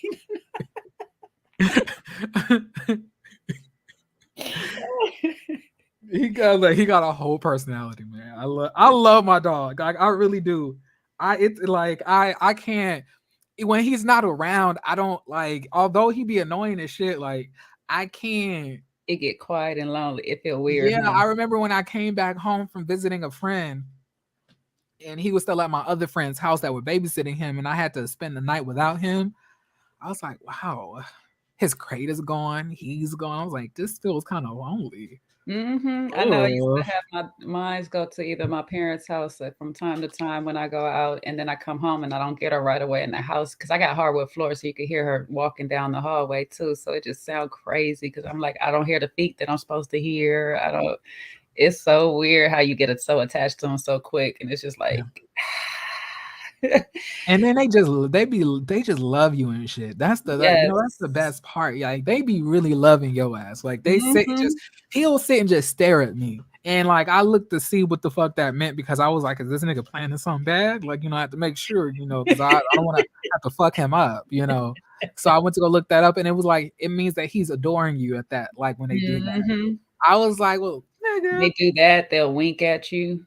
I was like, let me pose for you then. Like, And like, they start to mimic you, because mine started doing this little smile. It is the funniest smile ever. I swear to hell. It's like the crazy, because it looks a little sedated. Like she look a little crazy, like when she doing it, but it's like, you smiling right now. Yeah. I didn't even know I told y'all about that. Yeah, he destroyed my best friend's vibrator. Oh. I was like, girl, how did he even get a hold of that? Like, how did you let him do that? He fucked up one of her shoes.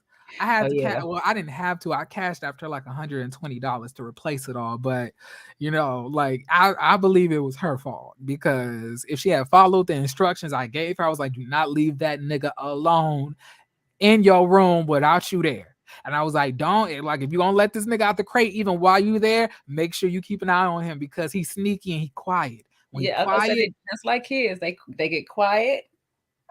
You gotta check on them when they quiet.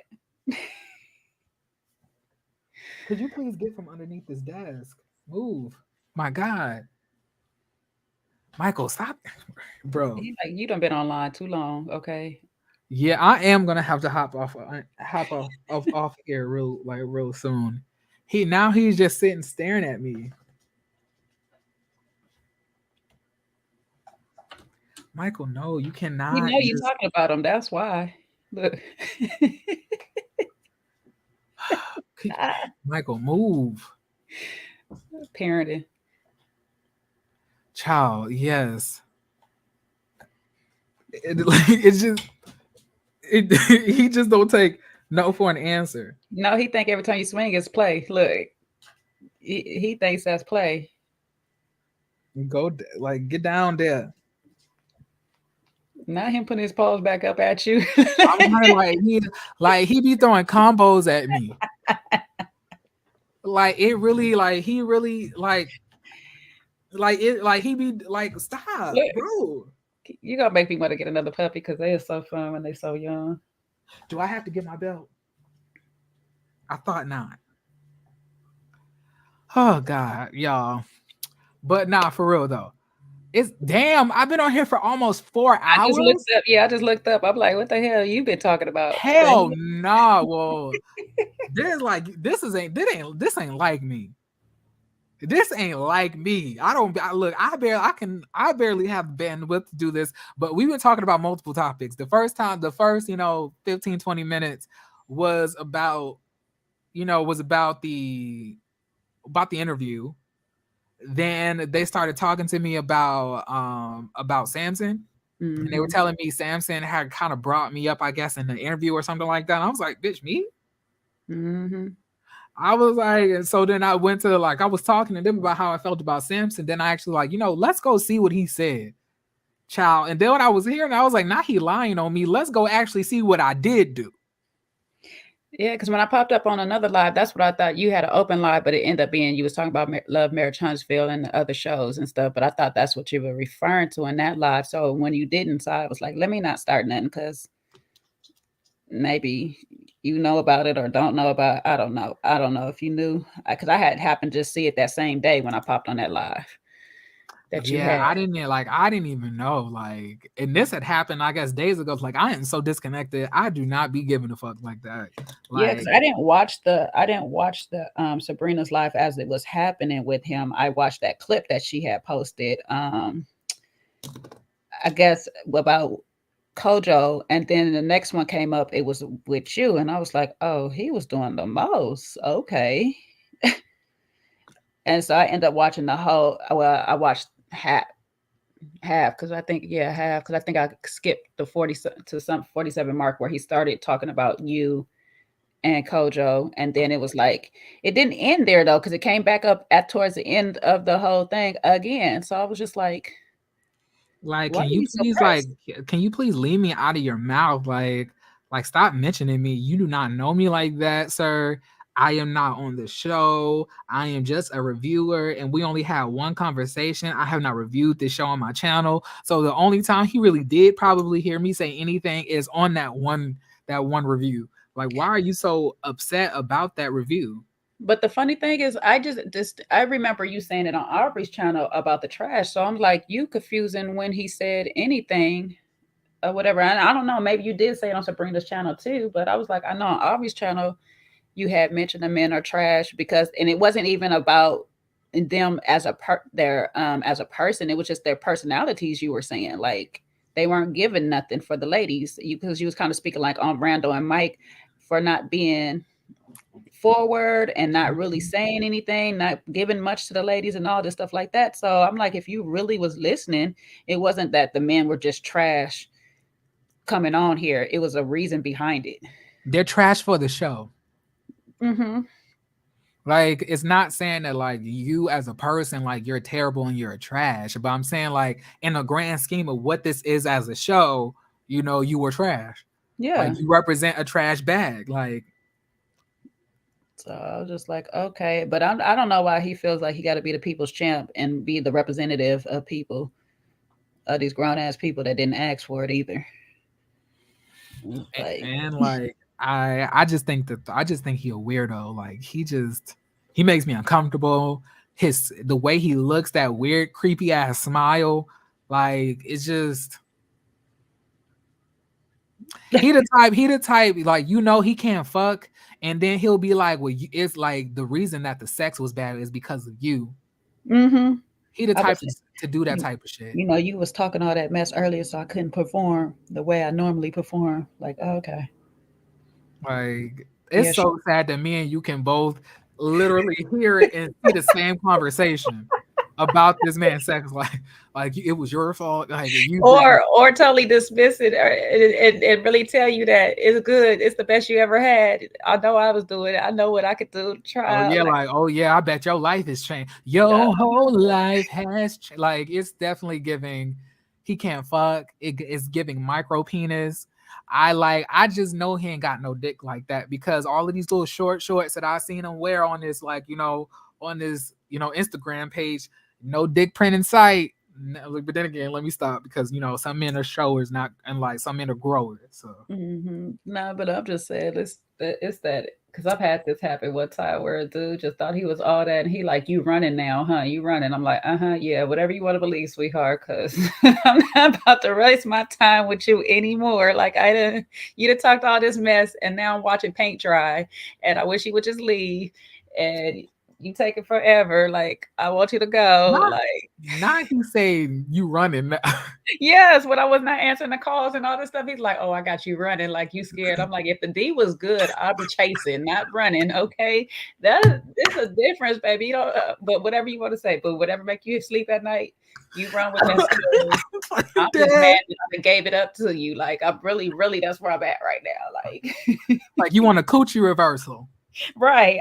If I want to take anything back, I want to take that one back. Like, snatch the cat back. Yeah, I don't need to take them all back. I'll live with most of them, but you, sir, you was a whole waste. It is some people that like it's a person who I was like 19 years old. And I was like, at this point, I was real messy at 19, child. It was this guy. I thought that he would rock my world, child.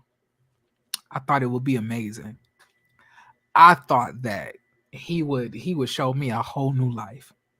When we did it, it was some of the most terrible sex I ever had. It was the most terrible sex I ever had. Then on top of that, it was whack.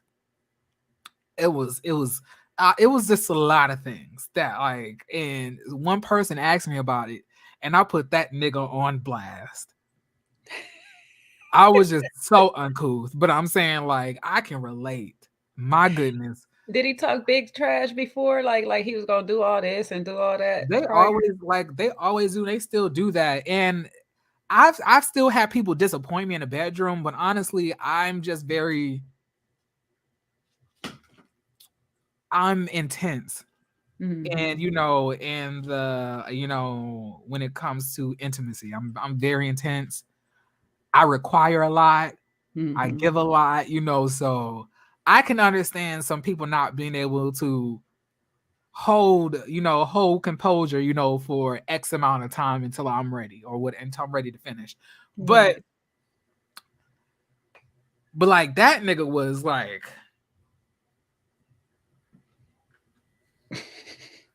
it was bad. Like I felt disgusted. That's what I'm saying. That's what it's terrible. It's like, you know what? I just feel shame because I chose this. And what pissed me off is that I knew that he had told people that we had sex. And I didn't want anybody to know. I didn't want no one to know. And like I knew that he had did that, and it had pissed me off. So I dragged that nigga. I was like, the sex was whack. A four stroke creep jumped on that dick, rode that ass to sleep. Like, like it was given very much, hardcore. Mm-hmm. Did you go back like Alexis? Who is Alexis? You forgot. I have not been. If you're talking about Married at First Sight, I have not been watching that. I assume that's who that is because I was watching Misha, in my opinion, and I heard her say the name Alexis in one of her live chats. And I think it was from Married at First Sight. Yeah, that Elijah one nigga definitely ruined that for me.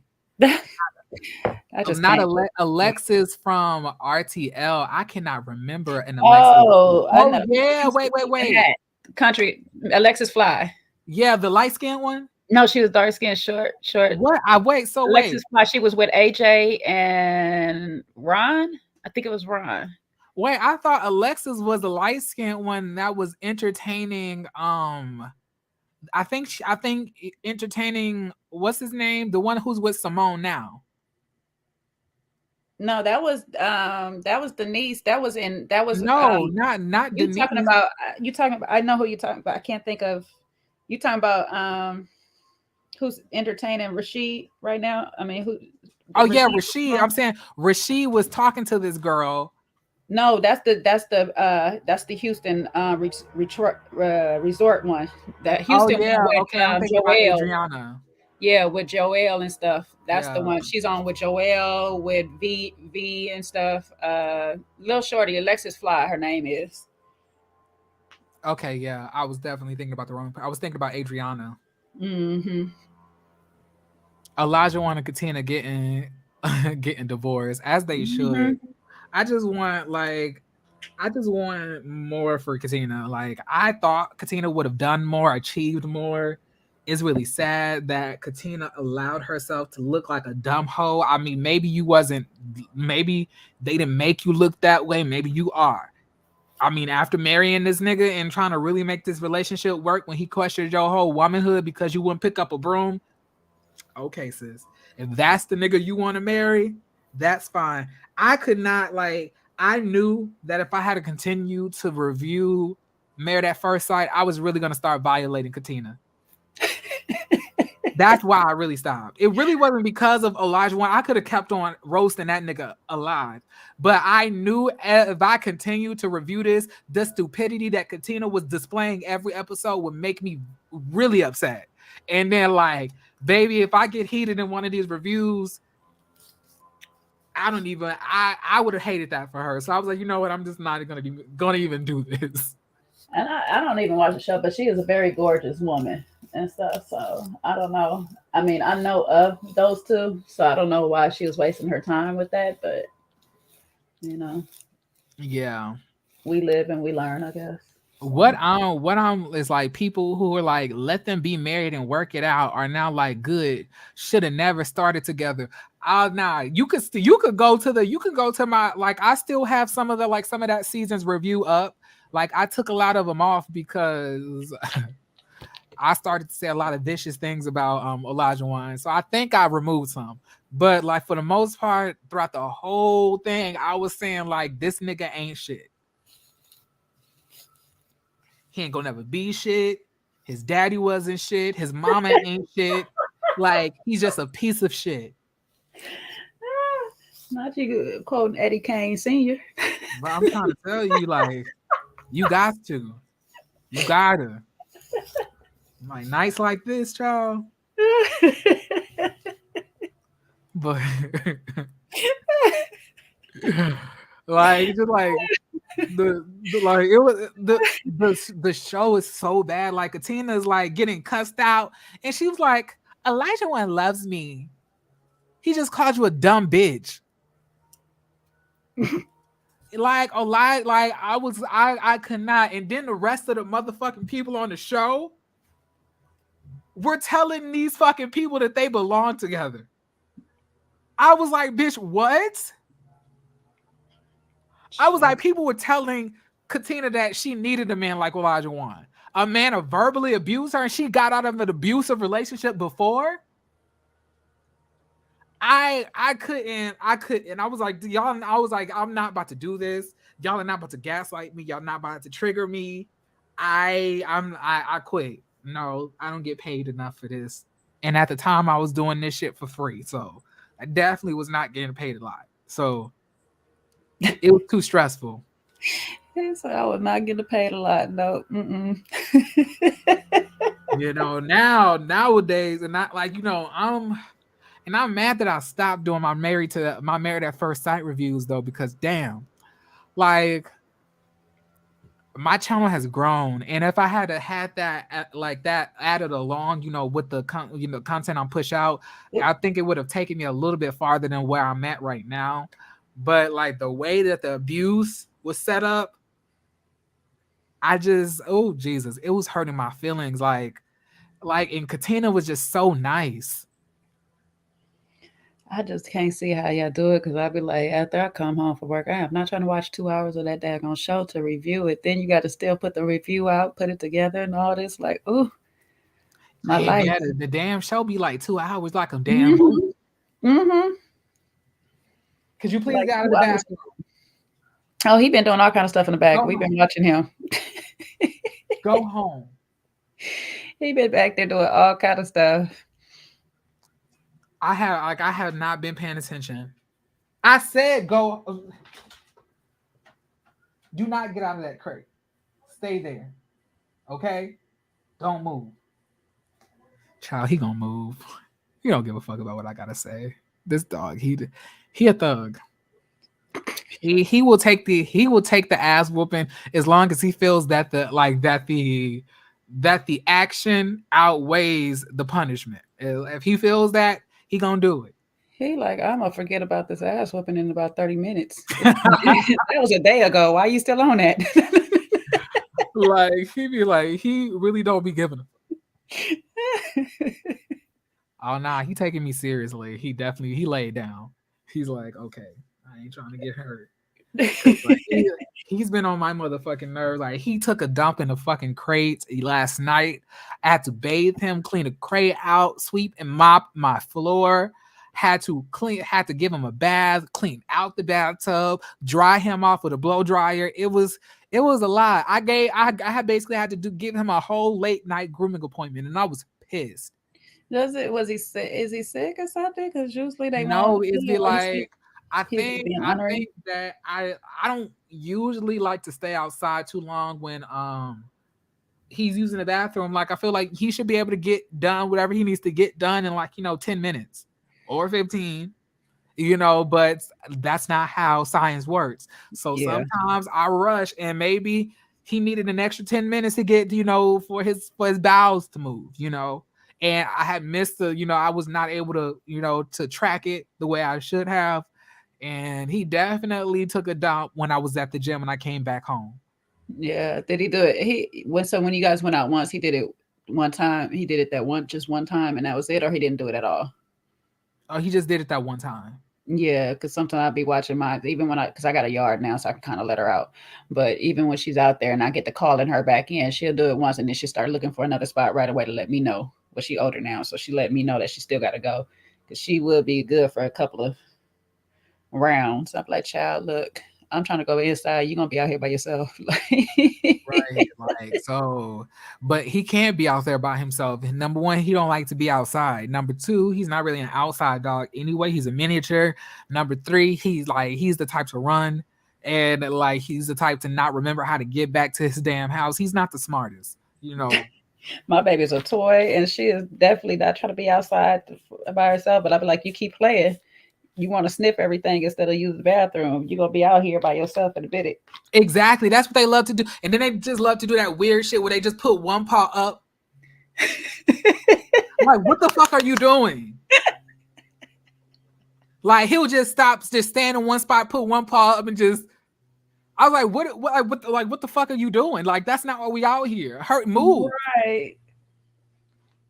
Like, come on. That shit be killing me, bro. Like, Like mine, I can't even take walks with her. That's why I'm glad I got a yard now, because I can just let her out there and she can take as much time as she wants. I just leave her out there. She bark at the bushes, do whatever she wants. But we try to take walks. She was literally sniff every blade of grass. I'm like, are you freaking kidding me right now? We haven't even left the front yard yet. What are we doing? They ain't kidding. What are we doing? Can you be a normal dog and just go for a walk? Like, yeah. Please.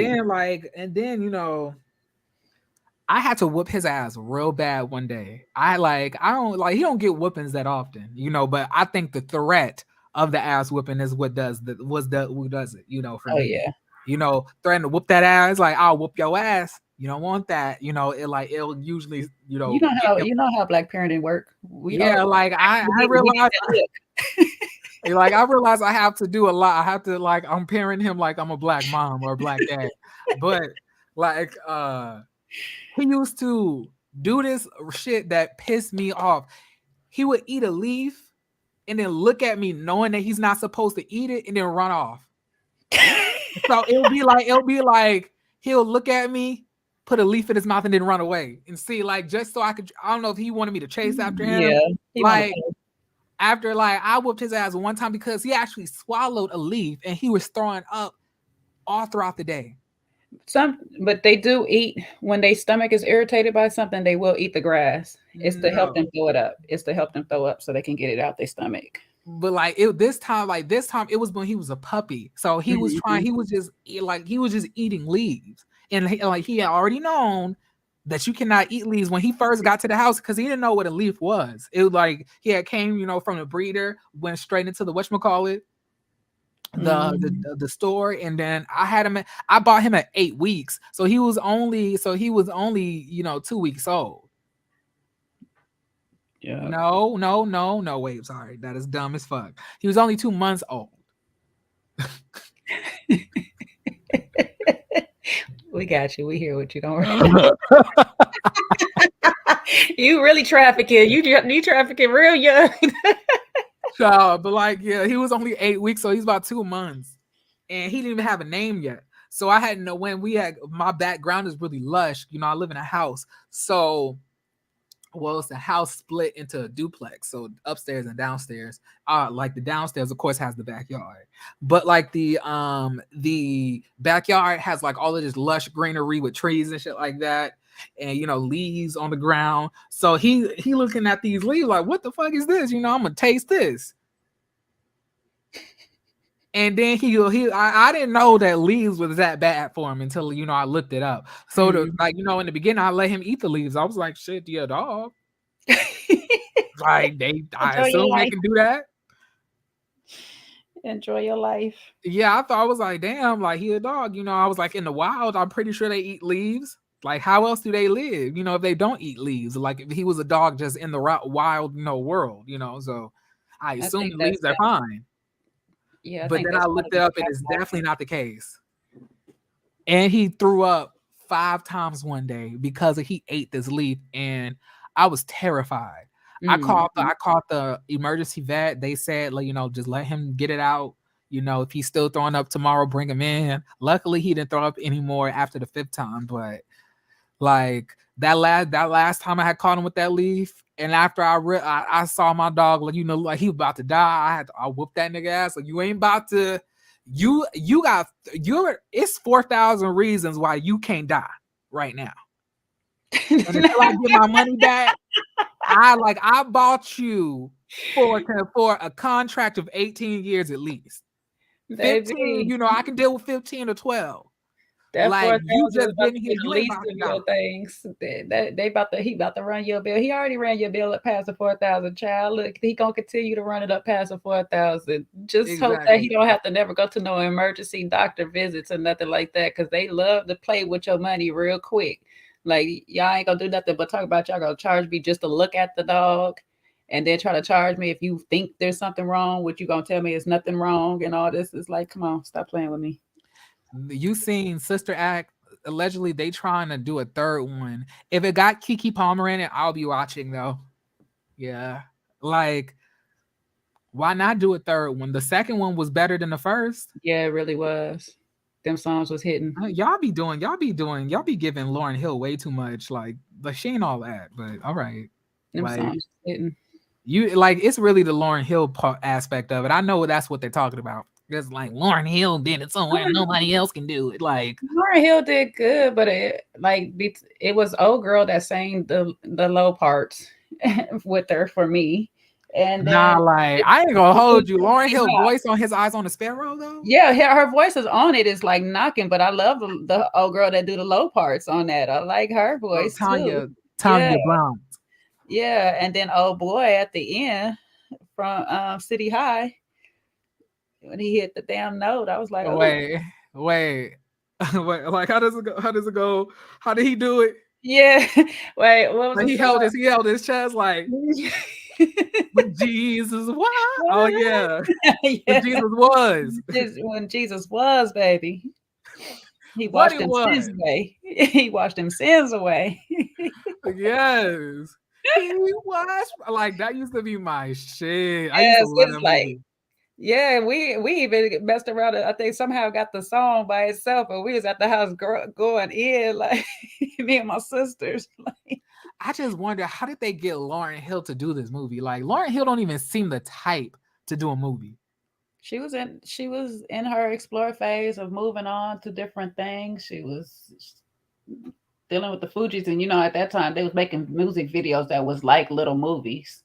Yeah, that is true. And you remember, y'all remember what Shirley Ralph said?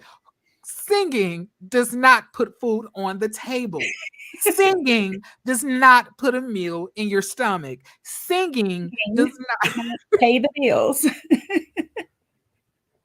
But mama, I can sing. So could your dad. She says I'm really, really good.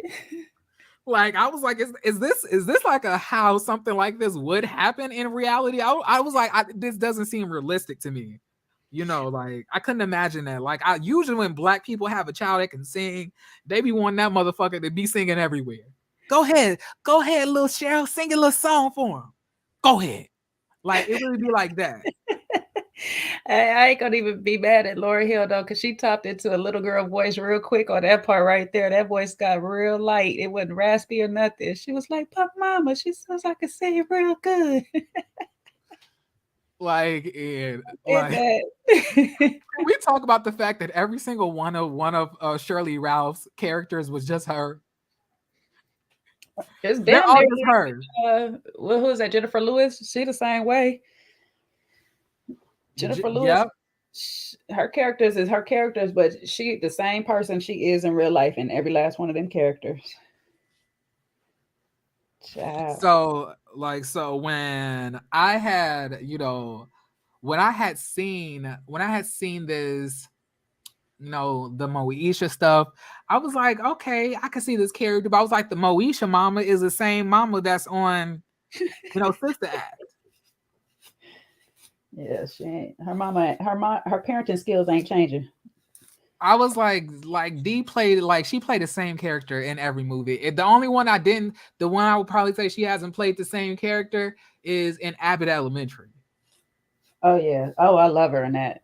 She has me. Yeah, I like her too. With her and Quinta, they match at each other as a mom-daughter duo for real. It is hilarious.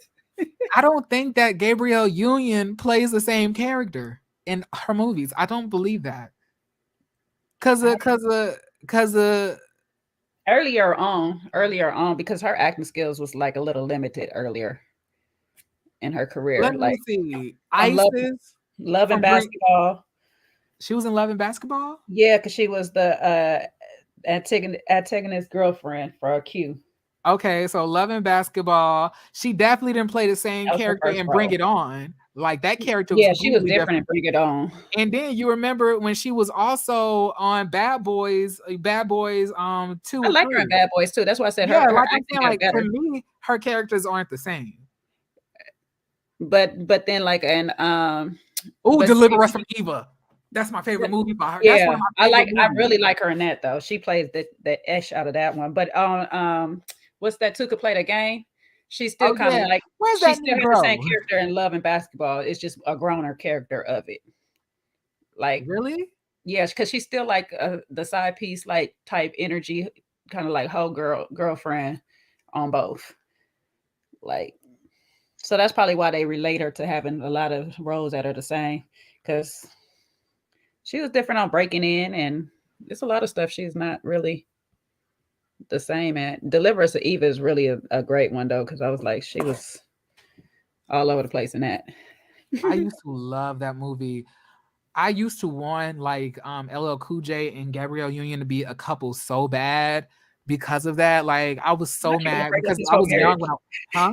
Not you gonna break up his whole marriage to him to be together. Yeah, but I was young at this time. You remember, I'm only 27. So back then I was watching this. I thought they were really together because the chemistry. I was like, I've heard that the actors be fucking on the movie sets. They be cheating. So like, I wouldn't be surprised if they did have like, some like type of off-screen chemistry. Not saying that is a thing that they did, but I'm saying that the chemistry that I saw on screen was way too explosive. Like, but then again, it's Gabrielle Union. So LL Cool J probably was like, bitch, I'm talking to Gabrielle Union. like y'all don't know. I know we in 2022. Gabrielle's a little bit older. She's like about 50 now. But Gabrielle Union, when I was like in my early elementary school days, I used to remember everybody talking about how beautiful she was. It was like Gabrielle Union, Halle Berry, Eric, like Nia Long, you know, Sanaa Lathan. She was a part of like those women that they called out as far as like, you know, beauties. Mm-hmm. You know, but people have kind of like, you know, removed her from that legacy ever since she started accepting, you know, the LGBTQ people. You know, they don't like that child. They like we for everybody. Now leave us alone. She gets better with age. I don't know if she gets better with age. I wouldn't say that. I don't know. I don't know. 'Cause I like her little chubby face a little bit. I like her and I like her look up in what Tuka play that game. She had a little chubbier face up in there. Yeah, let's do bigger. that. That's why I like this. What are you doing? She ain't got no butt. She ain't got enough butt at all. She ain't got no butt. Give me 1 second, y'all. All right, into the crate you go. Don't be beating that baby. Go in the crate, and you will be let out in about 30 minutes. No whining either, little nigga. I don't know what happened to being Mary Jane. They ran this course, I guess. They end up. All that was really softcore porn, to be honest. Yeah. It was giving how many ways she gonna get. I was like, she is loving her job. She got to.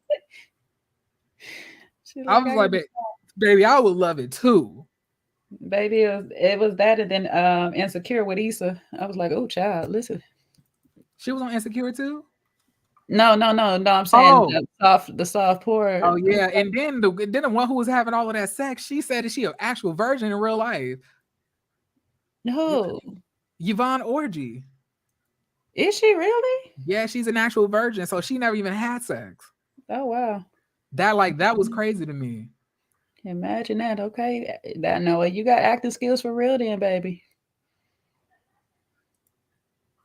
Like, she's pretty now. Like, it's like she's pretty, but I don't think she's gotten, like, I wouldn't say better with age. Like, nah, I feel like Gabrielle Union in the 90s. Let me see, 90s or the early 2000s.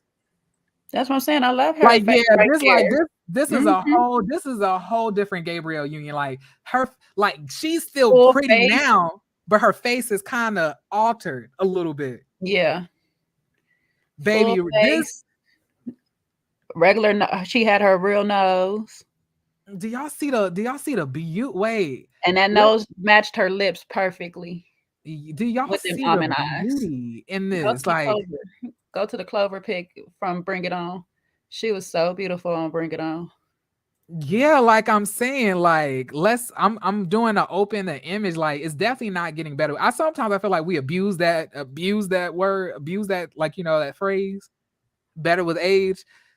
Nah, I wouldn't say that. I would say that she's beautiful still. You know, her looks hasn't decreased, but they haven't increased with age. You know, now, like, let's say Patti LaBelle. Patti LaBelle to me has gotten better with age. Yeah. You know, like, it's people who look better now, like Marlon Wayans has gotten better with age. All right, so let me stop sharing here. Let's share this screen. Child, listen, this is a whole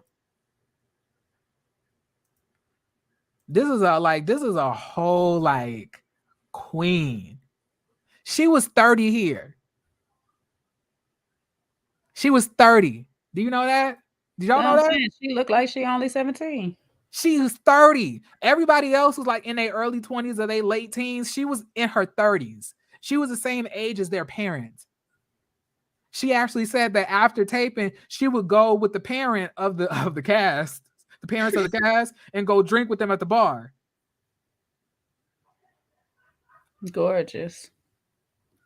Child, but like she to me, she always looked her absolute best on Deliver Us from Eva. That was some of her, like, I don't know what, I feel like she was like, that's because, you know, I think they did great casting on that show too, because they all look like they could have really been siblings for real. I don't know why. Yeah, like she different colors. LL Cool J had her glowing, baby. That's like LL Cool J had her that's her from inner glow.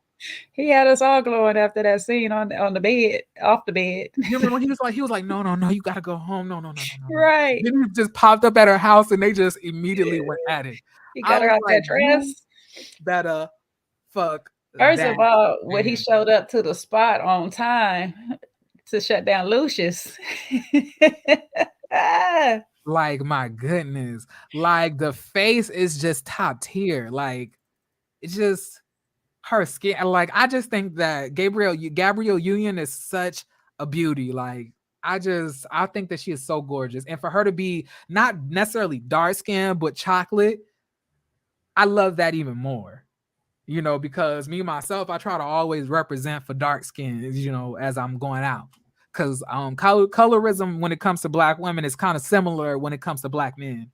You know, like, so a lot of dark skinned Black males got to deal with colorism because, you know, these light skinned niggas are in high demand.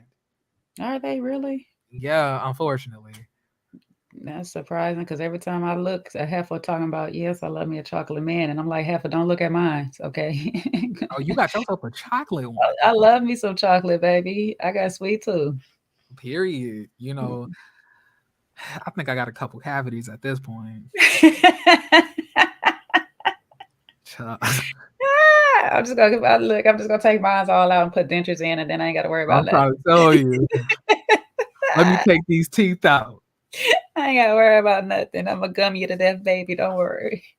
Who wants light-skinned niggas? All of the fucking women who were fighting me over Samson.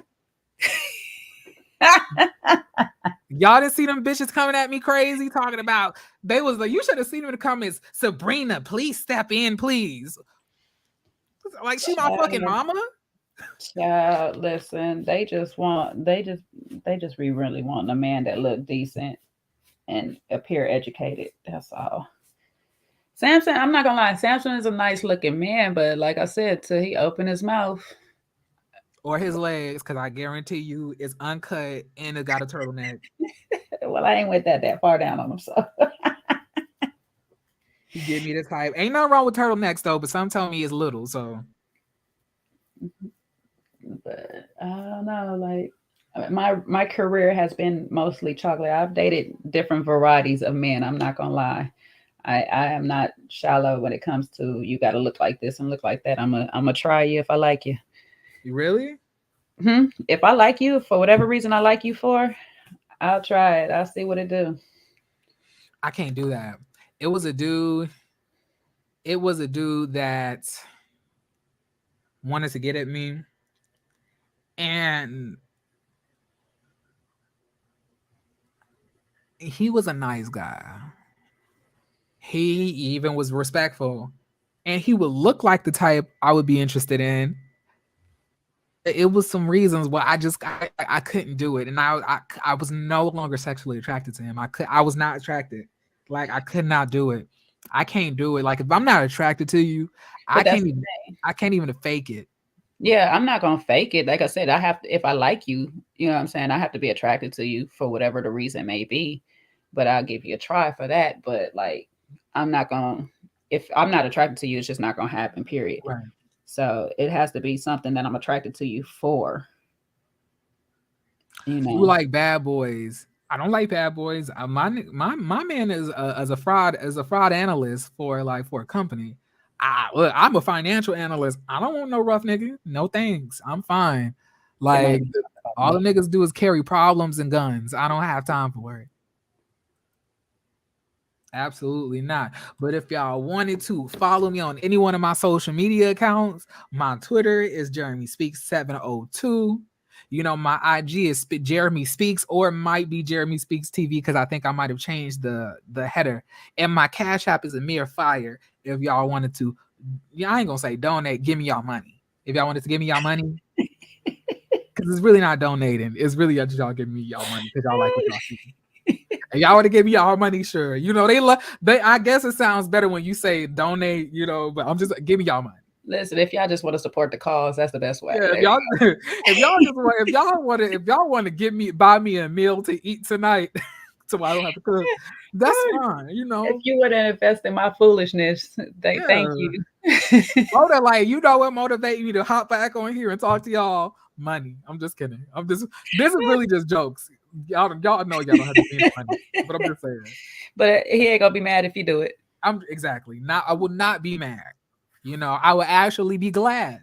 You know, so if you feel like it's in your heart somewhere to do this, then go ahead. Some of y'all have already cash at me, and I just wanted to thank y'all, by the way. So give me a second. Let me pull it up. It's about 2 people. So the first person I wanted to thank is Ariel Brown for the cash out. Thank you for the cash out. I really appreciate it, sis. You know, it's much appreciated. You know, I love the support. And then Brigetta, thank you so much as well. I appreciate the both of y'all for donating to the channel, and you know, much love, and thank y'all so much for the support. It really does mean a lot to me. So yeah. Quick questions before we let you go and get off here, because we done held your life up and ours at the same time. We had a good time. But how tall are you? I'm 5'9", but you know, sometimes I could look like I'm 5'10", you know, or I could look like I'm 5'8". You know, it was I'm in a 5'8" to 5'10" range. I've gotten all 3. Got you. And stuff, because I was like, you look tall, but I'm not sure. I can't tell. Nah, if anything, I'm just average height. Yeah. Mm-hmm. Yeah, but I'm like I wish there was a surgery that, you know, Brigetta Stewart. Yeah, Brigetta Stewart. It was her. Didn't I tell you to stop whining? Huh? Not you waiting for I should not be hearing you, Michael. Like, this damn dog's gonna kill himself. He's trying to open up my motherfucking Reese's cups. Oh no, yes. Nigga, you gonna die. Yeah, not the chocolate. And then he mad at me because he can't have it. Do you want to die? He said, like, let me choose. He's like, yeah. He's like, let me decide.